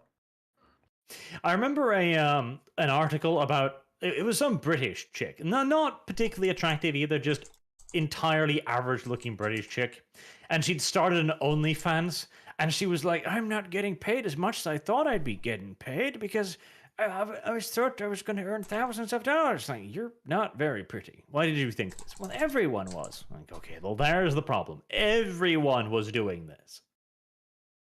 Yep, and you got on you jumped on the bandwagon way too late. That's the problem. Like, the pussy economy has already crashed and been crashing for years now. Due to the internet. If anyone wants to see tits, or vagina, or any other part of the female anatomy, it is 5 seconds away on Google. I mean, the female form has lost a great deal of its value over the course of the years. Yeah, right now that's why they're shifting more towards, I guess, pretending like you have some relationship with them. Like the parasocial relationship. Yeah, that's right. They're focusing on the parasocial relationship, which is a brilliant business decision, if also extraordinarily abusive to, the poor people who actually fall for this shit. It can also get really creepy and have serious unhealthy consequences, actually. Oh, yep, there've already been cases of some of these ethos getting stalked and everything, like in real life, so. Yep. There's a Meat Canyon video about that. Quite funny. The best part is then they complain, like, I didn't know strange, creepy men would stalk me if I had just uploaded tons of pictures of my naked body on the internet. Well, it's not even that. They, have close relationships, like, oh, we'll have a private thing, and, they try to pretend to, they know them. So it's like they got this connection with the girl. But the thing is, the girl ain't gonna fuck you, dude. Just go to greener pastures. There's a billion fish in this goddamn sea. You don't need the horror. Yeah, plus, 100% of them already have boyfriends anyway. Yep, and they just do it on the side because easy fucking money, and it's a lot of money. Oh yeah. Although to any ethos, I'm sure you got a large ethot audience. So to all of you out there, if you happen to be one of the ones that happen to hit the jackpot and are making copious amounts of money doing that, enjoy it while it lasts, and make sure you save your money. Because it's going to happen, like what Kyle just brought up. Eventually, that gravy train is going to run out. So enjoy it while you got it, and put that money away. Yes. Mm-hmm. Yeah, just assume that in a few years that money's going to stop, and be prepared for it. Buy some Amazon stocks. Yeah, like I'm like for real, like I don't fault the women who do that. It's just a lot of them make the same mistakes that these fucking pro athletes do. Like they don't realize how like an ethot's career is even shorter than a pro athlete's career usually is. But they spend money as if they're always going to have that money coming in. Yep. And then one day they don't. It's also and because like, they're in their prime too, normally. Yeah, they assume they always will be. It's like, oh yeah, I'm going to do this ethot thing until I'm 60. It's like, well, you can if you become a VTuber, but most of them rip on VTubers too. Sure, you gotta transition into VTubing at a opportune time. Don't worry, VTubers will become the next stage ethots. I called that when it first happened. They're already starting. Yeah, I was about to say they've already become that. It's like, and the VTuber market is also another one that is just so hilariously oversaturated. It's a joke. Yep, and I just love how instead of just accepting VTubers and becoming one of us, no, these thoughts like they get jealous. Like, I can't believe this 2D model is getting more attention than me. Like, instead of being a fucking jealous bitch, how about you jump on that bandwagon? Because, your looks are going to fade. That 3D model is going to keep looking the same. So seriously, just get on the bandwagon now. Because, like, if you're one of those people that, like, rip on VTubers, no one's going to believe you if you try to transition later. So just accept them. Just accept that in a few years when you hit the wall, you're going to be one of them if you want to continue this line of quote-unquote work. Oh, yeah. It's a lot of work, I'm sure. Hey, to be fair, in defense of ethos everywhere here. No.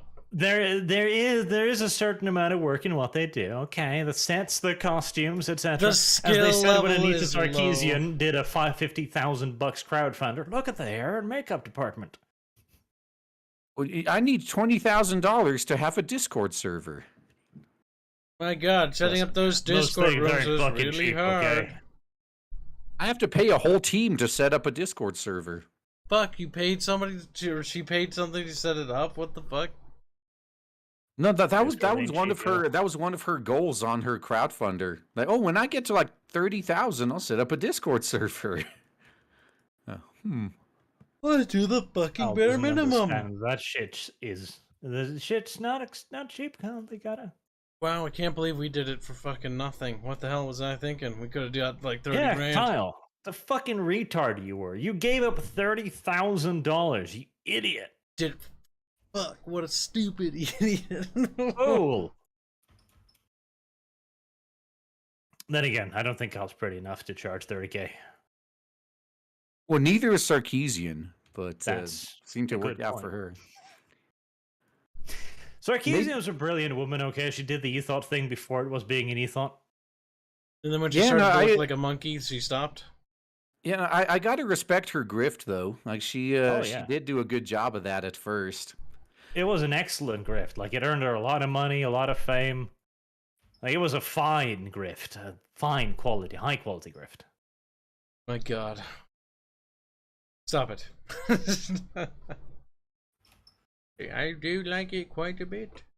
I would have had a lot more respect, though, if she didn't completely destroy the industry as a side effect, though.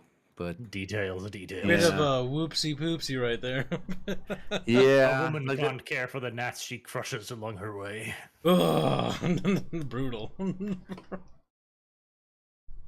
That is some cock and ball torture for you there. Financial cock and ball torture. Oh, so you're into findom, huh? Oh boy. Findom. There's another good term. The modern world has given us so many wonderful things, like the term findom.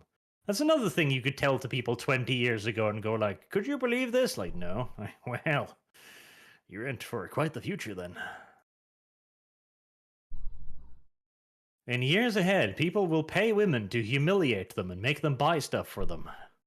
Well, I think that's always gone on. It's just it was underground. Like, no, thanks to the internet, shit that used to be underground is now out in the open. Shit, yeah. Oh, that actually proves, though, that some people are worried, like, well, if the internet gets censored, what about all these other communities? What's going to happen there? Like, you realize that swinger clubs or swinger communities have existed about as long as humans have. And somehow they've always found ways to communicate with each other and find more people to bring in and stay under the radar of polite society without the internet, like for literal millennia. You think our little geek communities can't do the same thing? I don't like being compared to a swinger. Well, Oh yeah, you're not bad, not as respectable. Yeah, okay. And you're definitely not a you community. Silly cocks. I can't believe it.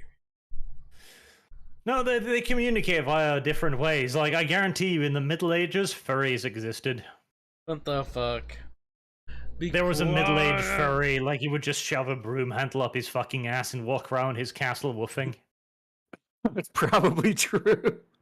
Like, people were into some real sick shit. Oh, Still yeah. are. Though the level of what is sick shit has varied. Like, during the Middle Ages, the French invented the blowjob, and the English were like, my god, revolutionary. You can suck on that? Imagine the look on the first Englishman when he was introduced to anal, like, my Jesus. What is this? Oh, This me is why we dick got smells Jack like the Ripper too, sexual repression. Jack the Ripper was just really, really horny in a really, really weird way. He's like, I want to be inside of a woman in more ways than one. Like, ooh, 3 ways simultaneously. all these blades. I'll I penetrate this imagine woman a more conversation. ways. Like, one of the women, one of the working girls, the prostitutes, like, so what do you like it, honey? Front door or back? Like, swish, I make my own hole, thank you very much. Yeah. Eyebrows raises. Too late. No, no, no. The jugular will do today. Oh, throat fuck. Disgusting. Literally. That's quite horrific. I don't like this image. And that's how the tracheotomy was invented. God help me.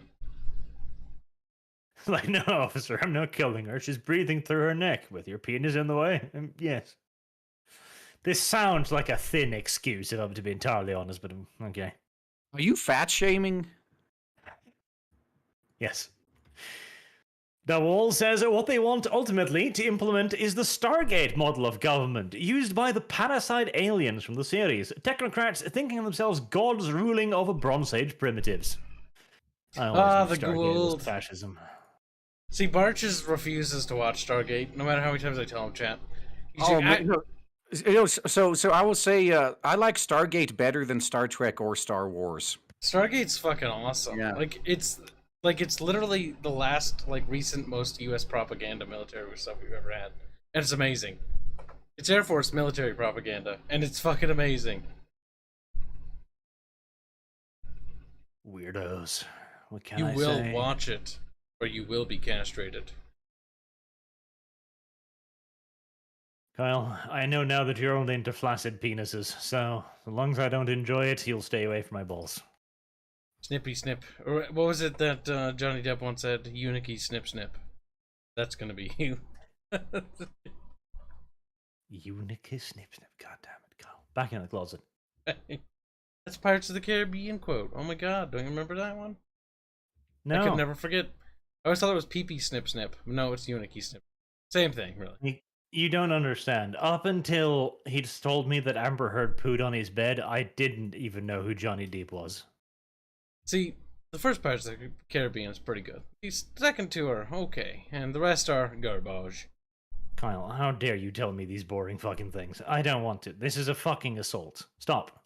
I will report you to the police. First movie's really well paced, you know. It's just good story structure overall, actually. Begins dialing. It really is, actually. The pacing is well done. FBI international number. Jake, help. Cuba's attacking. I'll have you know there was an SJW that tried to do that to you and retracted his statement because it's illegal to contact them for falsely. Oh, 202-324-3000. Look at that. Barch is like, I'm continuing to dig this hole.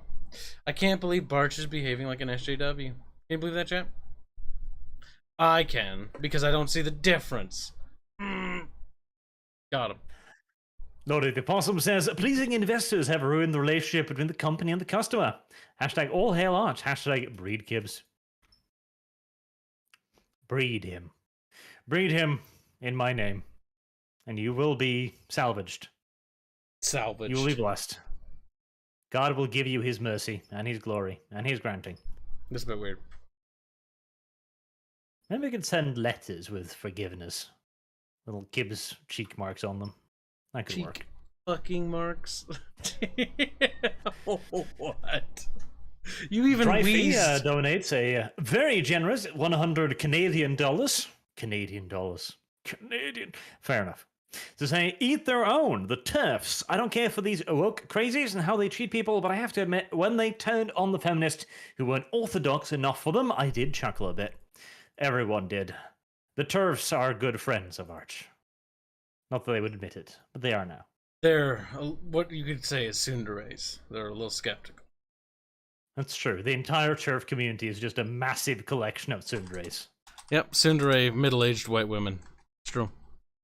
It's a Right? good way of viewing it. Did I nail it? Did I figure it out? Little retarded and a little bit too Gibbsian for me, but still Gibbsian. accurate. Our lingo is becoming more retarded every fucking month, Arch.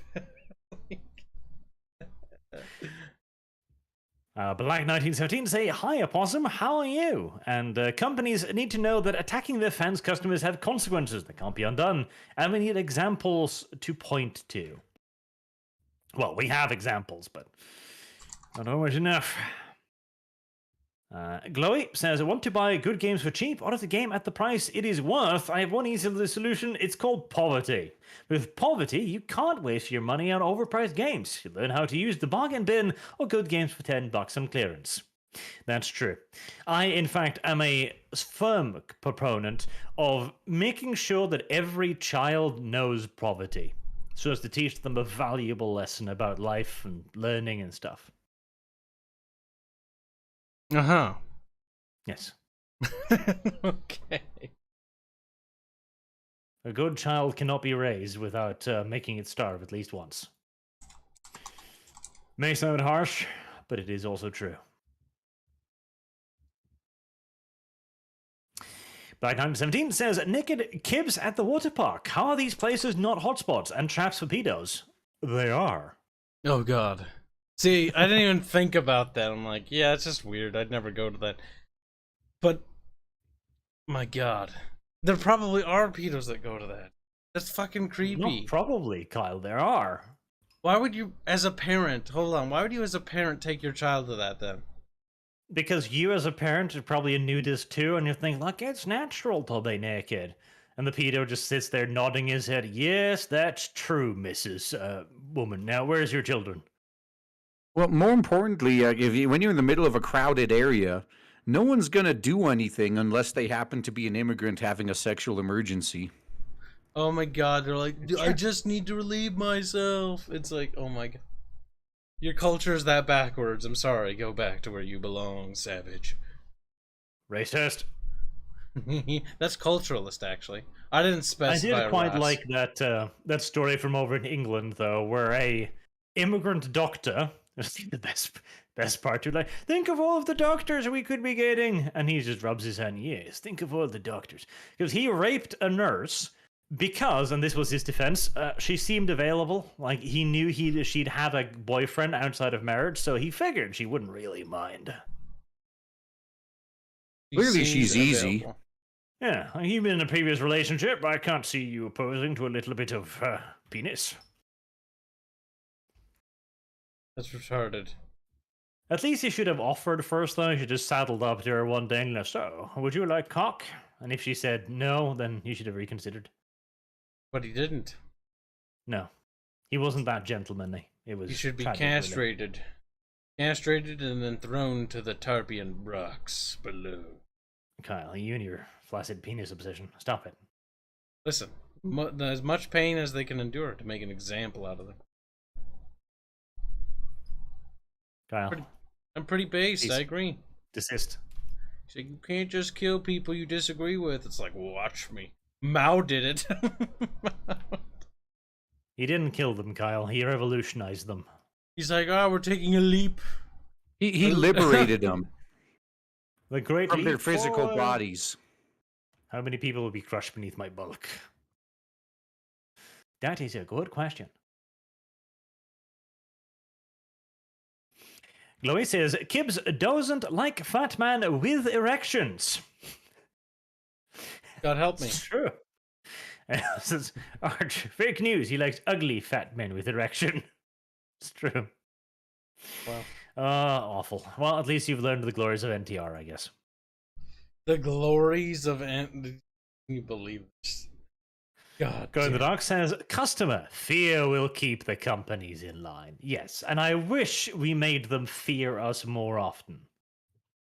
That would have been a great benefit to us.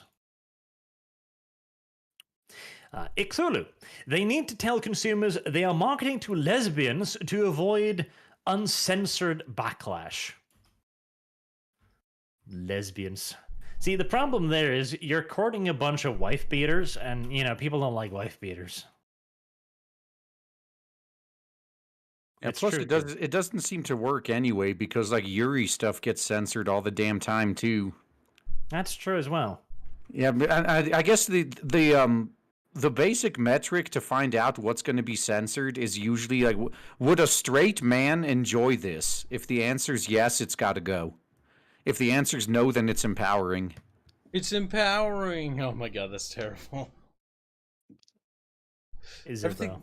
Isn't it strange that these people, they are obsessed with sexuality to such a ludicrous, almost disgusting, fetishistic degree? That's not true, Kyle. They're only obsessed with sexuality when they're not obsessed with racism. Barch, you know, we're done with the Barch. I also want to point out that in porn is the only place where you're allowed to segregate actively. In fact, it's encouraged. What? That's true. What do you mean? Like, if you search for a big bare black cock in Pornhub and you get a white dude, you're going to feel upset. Maybe he identifies as black. Well, we actually, regarding that previous discussion you had, I actually very good point in the chat. So about that doctor that decided, oh yeah, this woman was available. Wasn't it women over there that held up those signs saying they'd rather have rapists than racists or something? Well, and now they're gonna be bitching about it. Well, kind of weird. I don't know if the lady who got raped is one of those wokey types.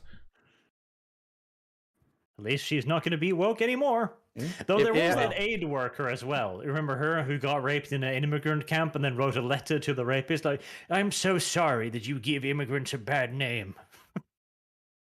Yeah, there was another one too that like I think she actually learned her lesson, because then she came out and said, oh yeah, they told me to keep this under wraps.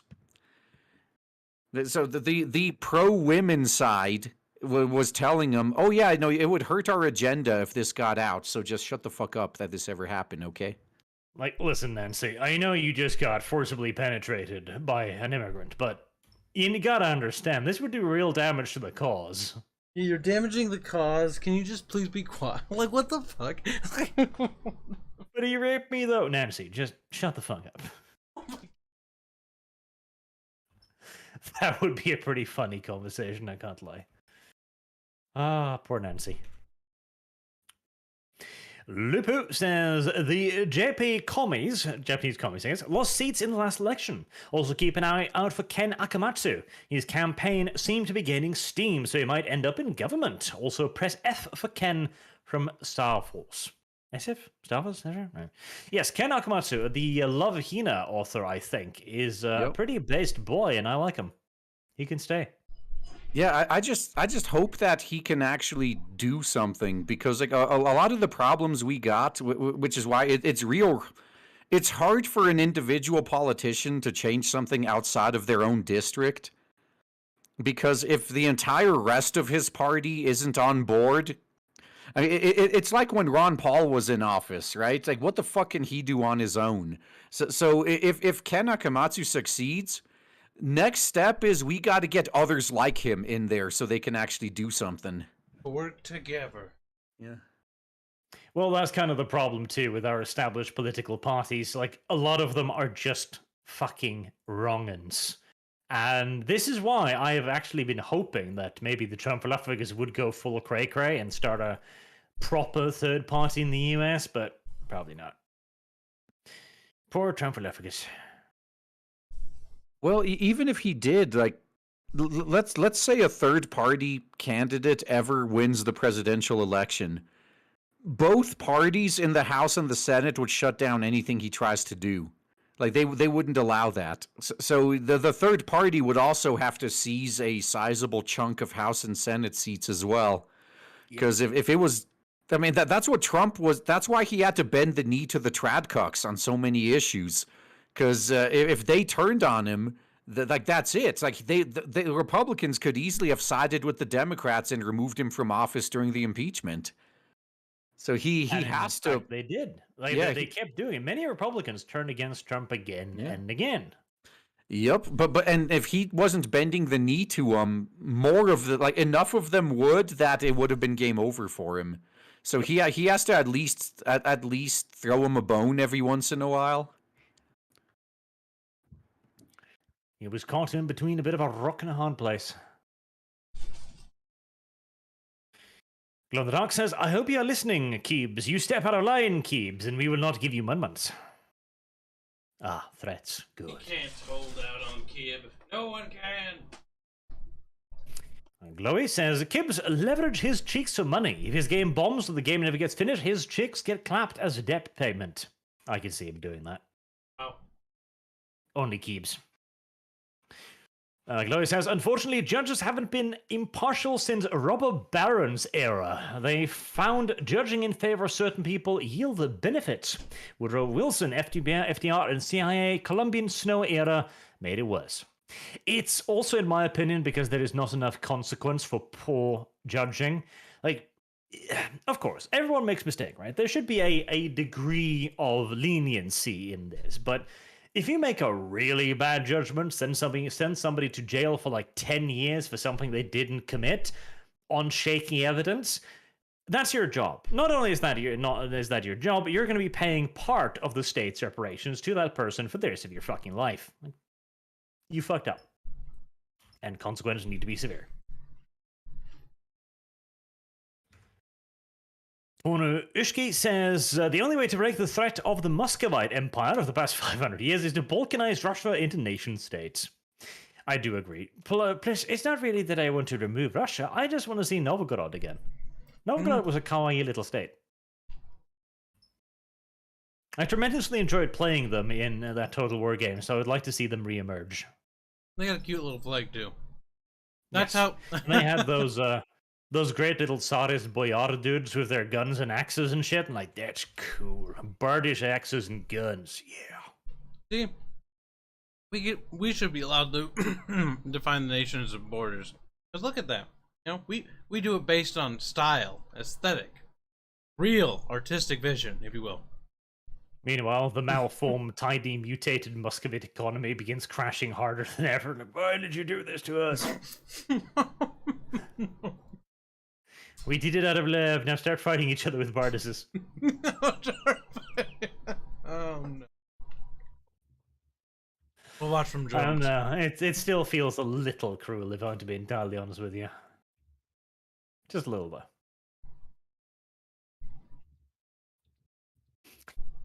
Lord of the Opossums says, no more wars for the Rothschild Bank. War is a profitable endeavor. It is true. And hey, shouldn't it be, though? Shouldn't somebody get to earn a little bit of money from this misery? Shouldn't somebody Isn't be there a happy? little bit of good in it? Yeah, shouldn't somebody be happy? I think somebody should be happy. Glow the Dark says, be funny if the Chinese currency gains more value than US dollars and they start having us build stuff for them. Relationship flip. It would be. I'm just looking forward to the day that America finally gets reduced to a Chinese colony. Wow. Like Australia and Canada? Yep, precisely. Kibbs just works in the sweat mines where the Chinese overlord starts speaking the Jing Chongs. That would be fun too. Mark Shame says, damn you, Gamza, you son of a belch. Damn you, Gamza. Oh, cool. Dean Bonio, glad to see RGE on here again. Hopefully we can get Arch on Flashcast and on Rakita again with less boomerang. That's right, my appearance on Rakita was just me alone sitting there talking to his chat whilst Rakita was off boomering loudly and insistently. Damn. Well, it was fun in his own way. Yeah. Jack the Outcast says, "Hail Arch, RGE, and no one else. Got my copy of Blade Devil and a promotion and pay raise yesterday. Now I'm supply transfer supervisor. Godspeed. Fuck AAA game companies and breed no one else." I mean, Kibbs. Now that's good news all around. That's great. Yep, that's universally positive. No, it isn't. The last part isn't. I don't know. The last part was the best part. Yes. Don't you have ambitions about breeding, Kyle? Not myself. I have no womb. Actually, Kyle, that's not true. We've invented the technology to implant wombs into people now. We have the technology. You can have a womb. Ain't nobody slicing up me. Now, yes, your fetus is going to have like a 4% survival rate, but don't worry. We'll make up for quality with quantity. Wow. Womanly screams begins emitting from Kyle's house. Black917 says, "If America goes Arch, you're fucked. The only reason they don't openly conquer your country by country is because they're afraid of the US getting involved, so they're sneaky instead. Without us, you are at the mercy of the two only openly imperialistic superpowers." Incorrect. It's too cold here for any Chinese people. They'll just arrive and they'll go, "Accord." They'll go back to Beijing. Continue spending their American slaver money.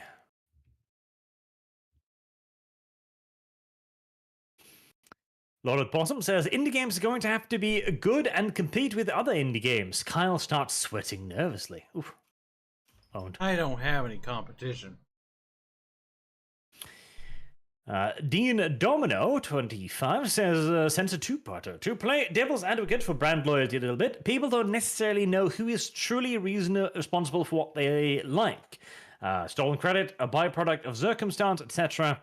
Also, as Louis Leval put it in one of his latest videos criticizing the game industry, the problem with But My Indies is that there is a Mount Kilimanjaro pile of crap you have to sift through for a crumb of something good." That's true. Actually, fortunately, most people don't have to sort. Want to know why? Because there's there's like 10,000 people that'll do it for you. You just check the reviews. For every gem, there's 10,000 Kyle games. All right. That was right in his soul. That's too far. Right inside of his soul hole. Why'd you do this to me? Knocked over my stack of fucking beings. Me. Stop it. I'm going to choke on my Cocoa Krispies.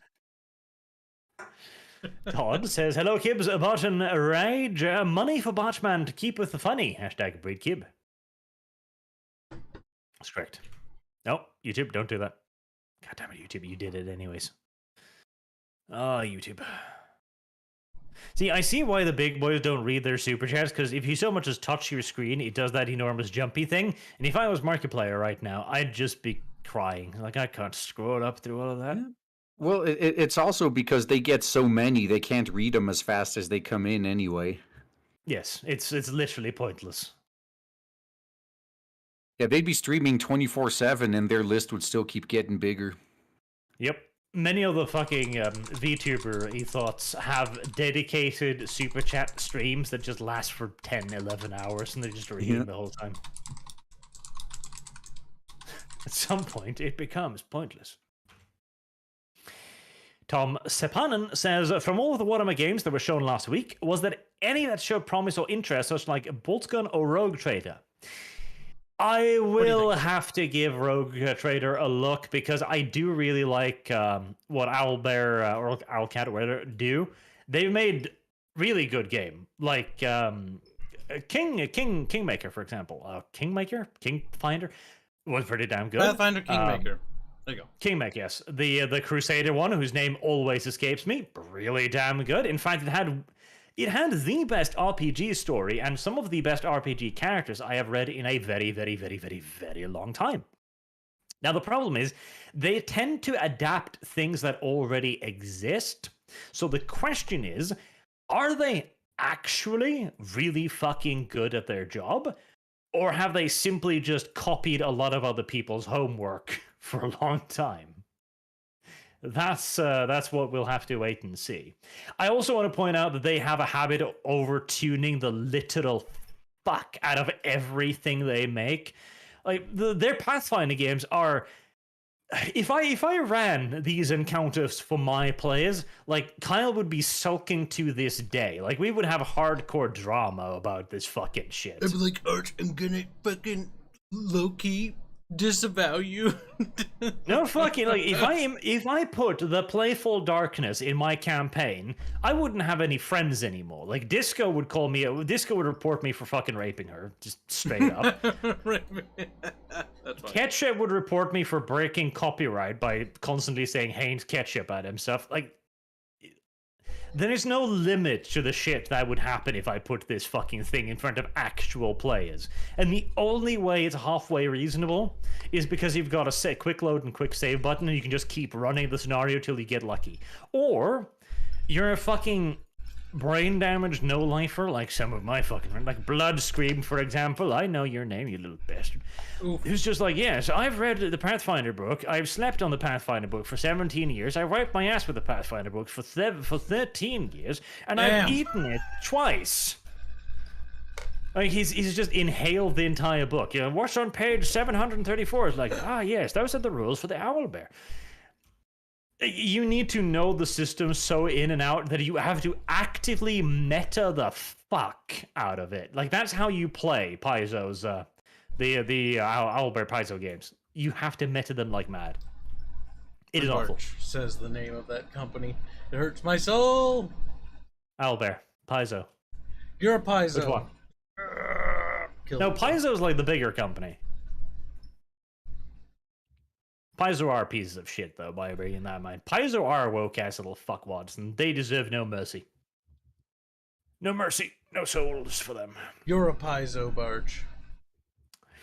Eddie Brooks says, don't hate me when I say it, but I personally want to thank Amber Turd for destroying Pound Me Too in the eyes for a good amount of normies. Me Too was a very bad idea, and the moment it happened, I was actually quite happy with it, because I was like, this is going to affect the left, mostly. And yes, it did.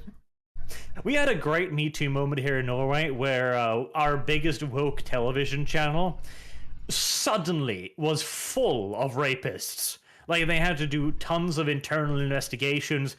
They had to fire a bunch of people, and I'm just like, yes, tear each other apart. They have a... At the end of every news broadcast that they do, there is a special credit entry for the watch chief.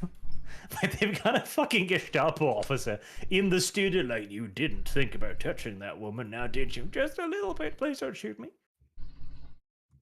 My God. There's only a question of time until there's a professional confessor on that list. Like, my son, did you think of touching that woman's booties? It couldn't have happened to a better group of people. Like, this is what they wanted for all the rest of us. I hope they enjoy it. Father, forgive me for I have sinned. What did you do, child? I had a sexual thought. Crosses himself. Better kill Flushes yourself. him straight down the fucking toilet. Straight to hell, my son. Straight to hell. There's no redemption for you, my child. Only hell awaits you. 2,000 years of searing pain should fix this problem. I do love that part of God, though. Like, God is good and merciful, and if you disobey him, you will burn in hell for all eternity. If you believe in the wrong God, you'll also burn in hell for all eternity. How dare you not believe in the right one? It's like, wow. God is merciful. If you touch yourself, you will die. Well, we're all going to hell. I mean, spoiler alert, you're going to die there's a regardless. reasonable explanation for all of this. Bro, Like- we're gonna die. But are we gonna go to hell? That's the big question. These are the big thinkies, if you will. It's just that God has been awfully misrepresented in the holy book that he had written for him by his hand. Haywood Jablumi Another other one. Love the Blossom. People like you are why I watch YouTube. Once you go, so will I, and a million more. I stand with Arch. Hashtag Kyle's cheek. Good. Good. Sounds like So you does stand Blossom with cheek. my cheeks instead, boy. It's like, ooh, Well, he stands deeply inside of them. ooh, Embedded. ugh, binge. Entrenched, even. I do not like the Barch. The Barch is the enemy now. Oh, there's more Pride Month on this channel and between Kyle's cheeks than in all the corporate accounts in the world. Glory says Elon Musk only got started because of government grants or projects. Hyperloop, anyone? Electric cars have been subsidized by California for decades. Well, yes, if you're a smart guy, you should just get as much money as you can out of the government. You should. 100%. There's no reason just not to. take advantage of every broken system you can, because I know people say all the time, like, well, aren't you against this system? Why are you telling people to use it? It's like, well, I'm against it, but if you can take advantage to it and profit from it, fucking do it. If they don't like it, they'll fix the system. If they don't fix the system, they want you taking advantage of it, clearly. Win-win. If they fix it, yay. If they don't, money in the bank. And inside, that's the thing too. Like, if you're against a broken system, the best thing you can do is to abuse it. Never stop abusing the government. The government is not your friend. You don't need to watch out for the government. You know, poor state, do you have enough money? Do you need some donations? Do you need more taxes? No. Screw them out of every fucking cent. If they don't like it, they'll fix it. Nice and simple. Mm-hmm. Black 917 says, combine this with the fact that the majority of the military funding you and everyone else likes to mock goes into defending trade lanes and counterterrorism. Without us, you all would have to all that yourself or rely on said openly imperialistic powers. Black's like, America, good. Well, no, he's actually not wrong there, because part of one of the things that annoys me is you got all these countries that rely on America's military for protection. And then they fucking beat their chests about like, oh yeah, look at how caring and socialist we are. Well, it's easy to do when you don't have to pay for your own defense.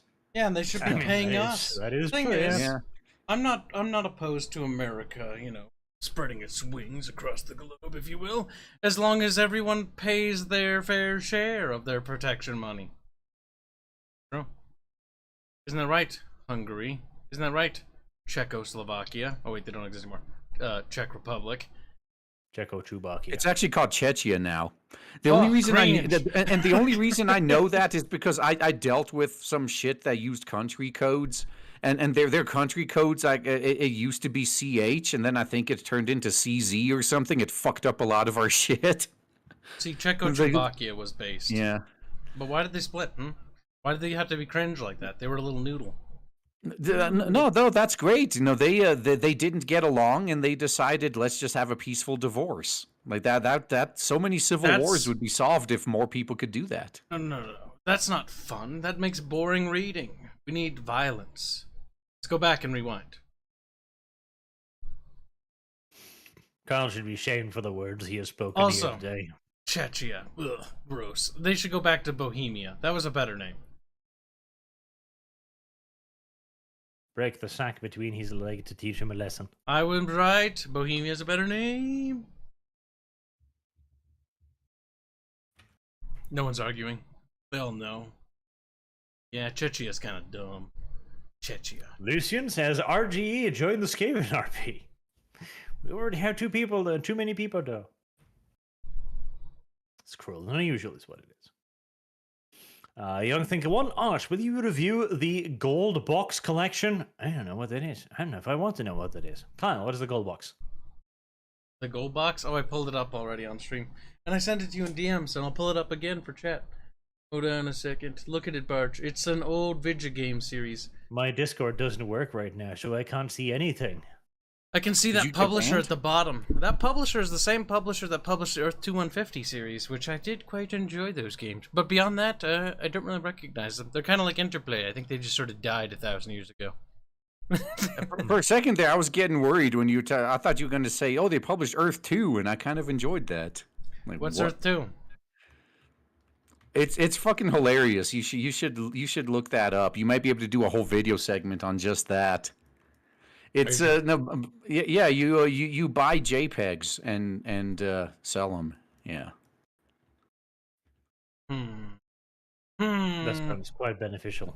Sounds like we need to punish RGE again, arbitrarily, of course.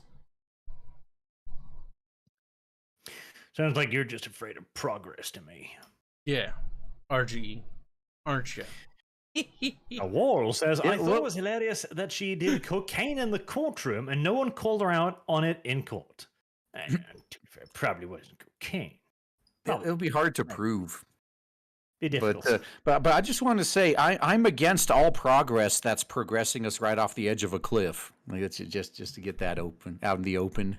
You don't like roller coaster rides? We're going up now. It's time to go back down. We live in interesting times, and this is a good thing for us all. A beneficial thing. Advantageous, one might even say.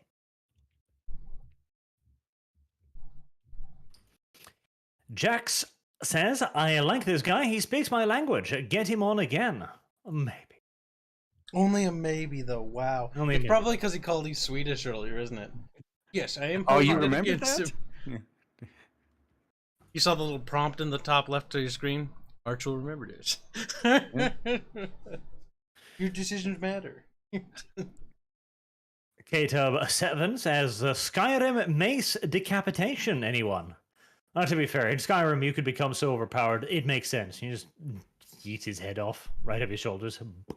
Yeah, no, that's actually a good point. Like the Total War series is supposed to be more realistic, so it does pull you out of the immersion when weird like fucked up shit happens. But yeah, Skyrim, if it's a fantasy setting where you're supposed to be super OP, it's perfectly fine to do weird shit. In fact, it's downright funny when you do it. Might even be called great, if you do it correctly, of course. Big if. Haywood Jablome says, Holly woke celebs and Western musicians have made it clear they don't want bigots as their fans. So it's only fair game that people like RGE return the favor with mutual feelings to woke consumers. Can't argue against that.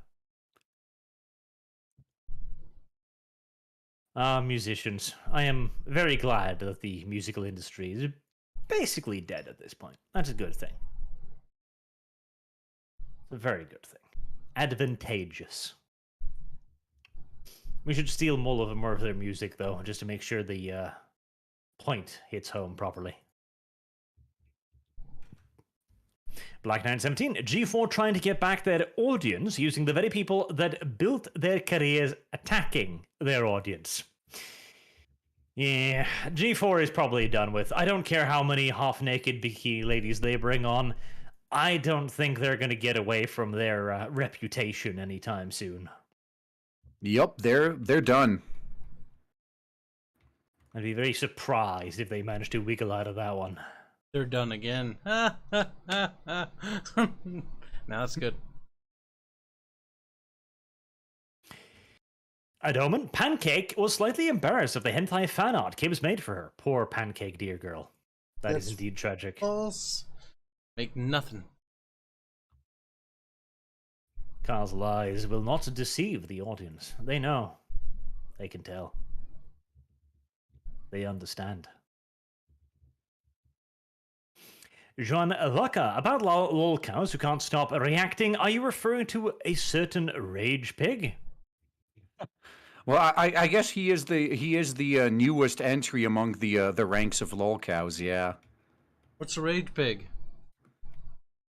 Exactly as the name implies. Yeah, but An who? angry pig. Who's the rage pig? The oinker. The Gunt. It's the gunt. Ah. I mean, that's all he's known as. I don't know where else to go. What is a gunt exactly? Like, what does that mean?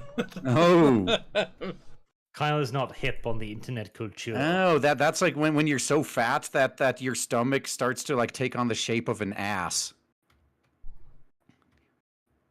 The fuck? Foolish Kibbs. He does not understand. You do not know the way of the gunt?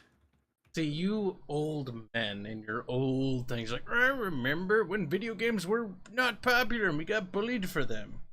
See, that's how you got the ladies in my day, okay? Yeah. It's like, yes, I do play World of Warcraft. Thank you very much. He does not know the gunt. It is true. It is a shameful thing. These old men, they're probably talking about some ancient thing from these pictures. Look, it's for an Amiga. Like, what is an Amiga exactly? What does that mean? That was my first PC, basically. Oh my god! Yeah. Dinosaur. I actually do remember that. It was some fun shit. My goodness, I'm surrounded by old, decrepit,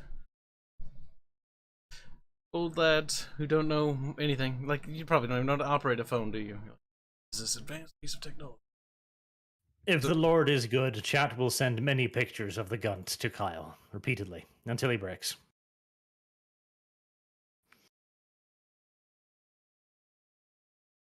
Mark Ashamed says, breed Kibbs, is what you meant to say there. Silly boy. What do you actually say? Nothing. Nothing at all. He said breed Barch, didn't he? Incorrect. Did. That's why you pointed it out. You're doing a kib.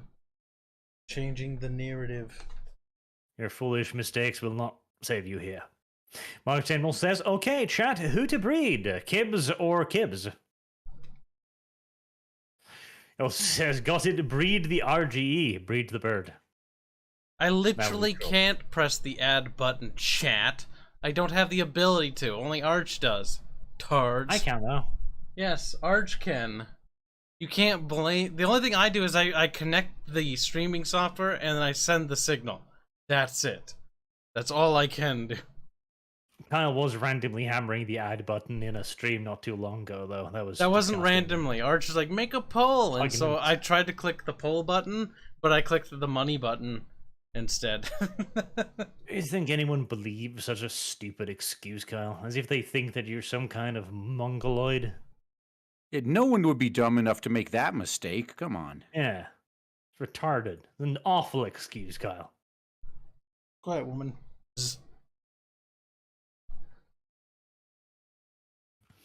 Chloe says, I want Norway to be Russian or Novgorod vassal. Be fun to watch Arch whine about the Slavs are being a menace and stealing all his pastries. We would defeat the Slavs as easily as the Ukrainians would, yes. That's the benefit of more Slav-on-Slav warfare. Everyone wins. Why are they saying F? Did you actually bump the button or something? No. We're still live. Chat's retarded. I am getting error. YouTube is not receiving enough video to maintain smooth streaming. So that's your fault, though. That isn't my fault, because I don't have any errors on my end. Bjorch. The viewers will experience buffering. You're just gonna have to get buffered, boys. Also, the stream's integrity from what it says on my end is fine. What are you doing over there, Bjorch? Consider it a learning experience. Space Monkey 0899, the best I can hope for in the future is a Ghost in the Shell / Psychopaths world. Brain hacking, dominators notwithstanding. Psychopaths is pretty good. I didn't mind that. Joseph Diaz, happy Killdozer Day. Oh, is it the International Killdozer Day, is it? I think so. Good. A man who stood up to injustice. Unironically, that man was fucked over, and I completely understand what he did, even if I do not necessarily endorse it. An important caveat to throw in there. Why did 666 says, how to force a Frenchman to speak English with you, just starting speaking French with the slightest non-Parisian accent. That's a good way. That would make them sad. The Rika, humanity needs to spread like the Big E intended. Hail a Barch Christ. Breed Kibbs. Good. People understand. The Wall, what the fuck? I just checked out the trailer for Boltgun. All they did was take an earlier Doom game and remodel the skin and the sounds. That does sound like something that would happen in the current year, honestly. Also, I do want to point out that the publisher is Focus Home Interactive. Has a tendency to be kind of mediocre at times. Yeah, Focus does have a bit of a history of hitting right in the center, shall we say. There's no risky shots with Focus Home Interactive. But that can be a virtue in of itself in its own hard little ways. Lord of the Opossum says, Arch in shorts, the most beautiful in this world. Correct. I like Sims. They are good and beneficial to humanity. Glow in the Dark, Pervert's Underground Parody Song. I don't even know what that is. Nor do I want to, I think. Juan Vaca, plenty of time, my dear, plenty of time. Drag B, Sony dislocated my arm a little while ago, and I popped back into place weirdly quantum religions, right, like legit crazy religious, right. What? I'm not sure I understood the sentence, to be honest. It may have been confusing. But unfortunate that you dislocated your arm. You should not do that as often. It's, well, silly, frankly. The Real Hallucinator says, Arch, your pet is consistently late for his outwardly sounding. Can you please ameliorate this situation? Only with violence. Wow. Bog says, they turned Ken from Street Fighter into a divorced deadbeat dad. They also took away one of his signature moves, justice for Ken. Well, sounds like he got what he deserved, frankly. Yes. I don't know who Ken was. Street Fighter 6 is looking like it's going to be a dumpster fire. Oh, that Ken. Well, in that case, he definitely deserved it. I didn't like him. He gets to be in the dumpster. A reject. Damn. Not my fault he was a silly character, Kyle. It was his. I mean, Street Fighter's that game on the Super Nintendo, I think. That's true. It was the game on the Super Nintendo. The only one. Yeah. Pretty sure they actually never made any others. That's why it was so famous as They're that like, game. we made Super Nintendo, and then we put the one game on it, and we're done. So what about Castlevania? It's like, nope, didn't happen.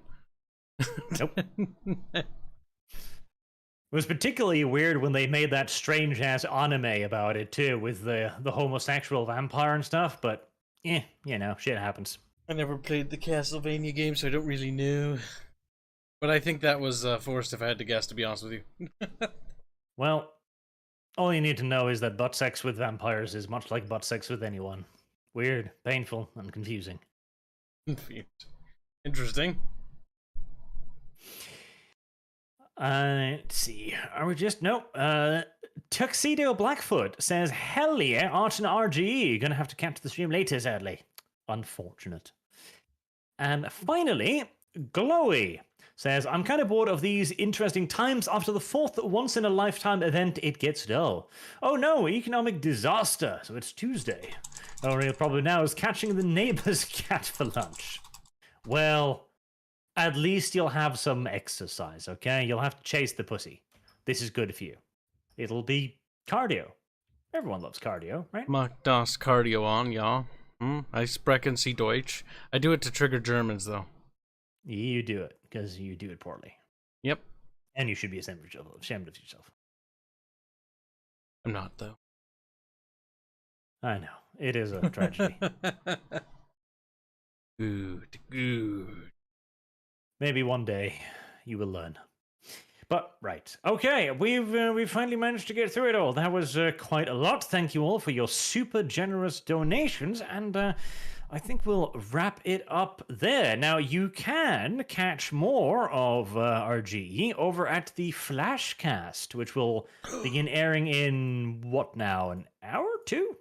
No, it's actually in half an hour. Although this time it's going to be on that Star Wars Girls channel, since Flash is I think he's at a concert or something and doing some other boomer shit like that.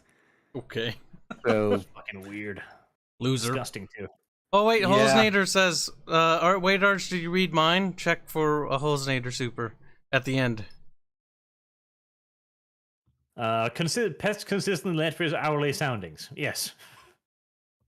And then you have another super.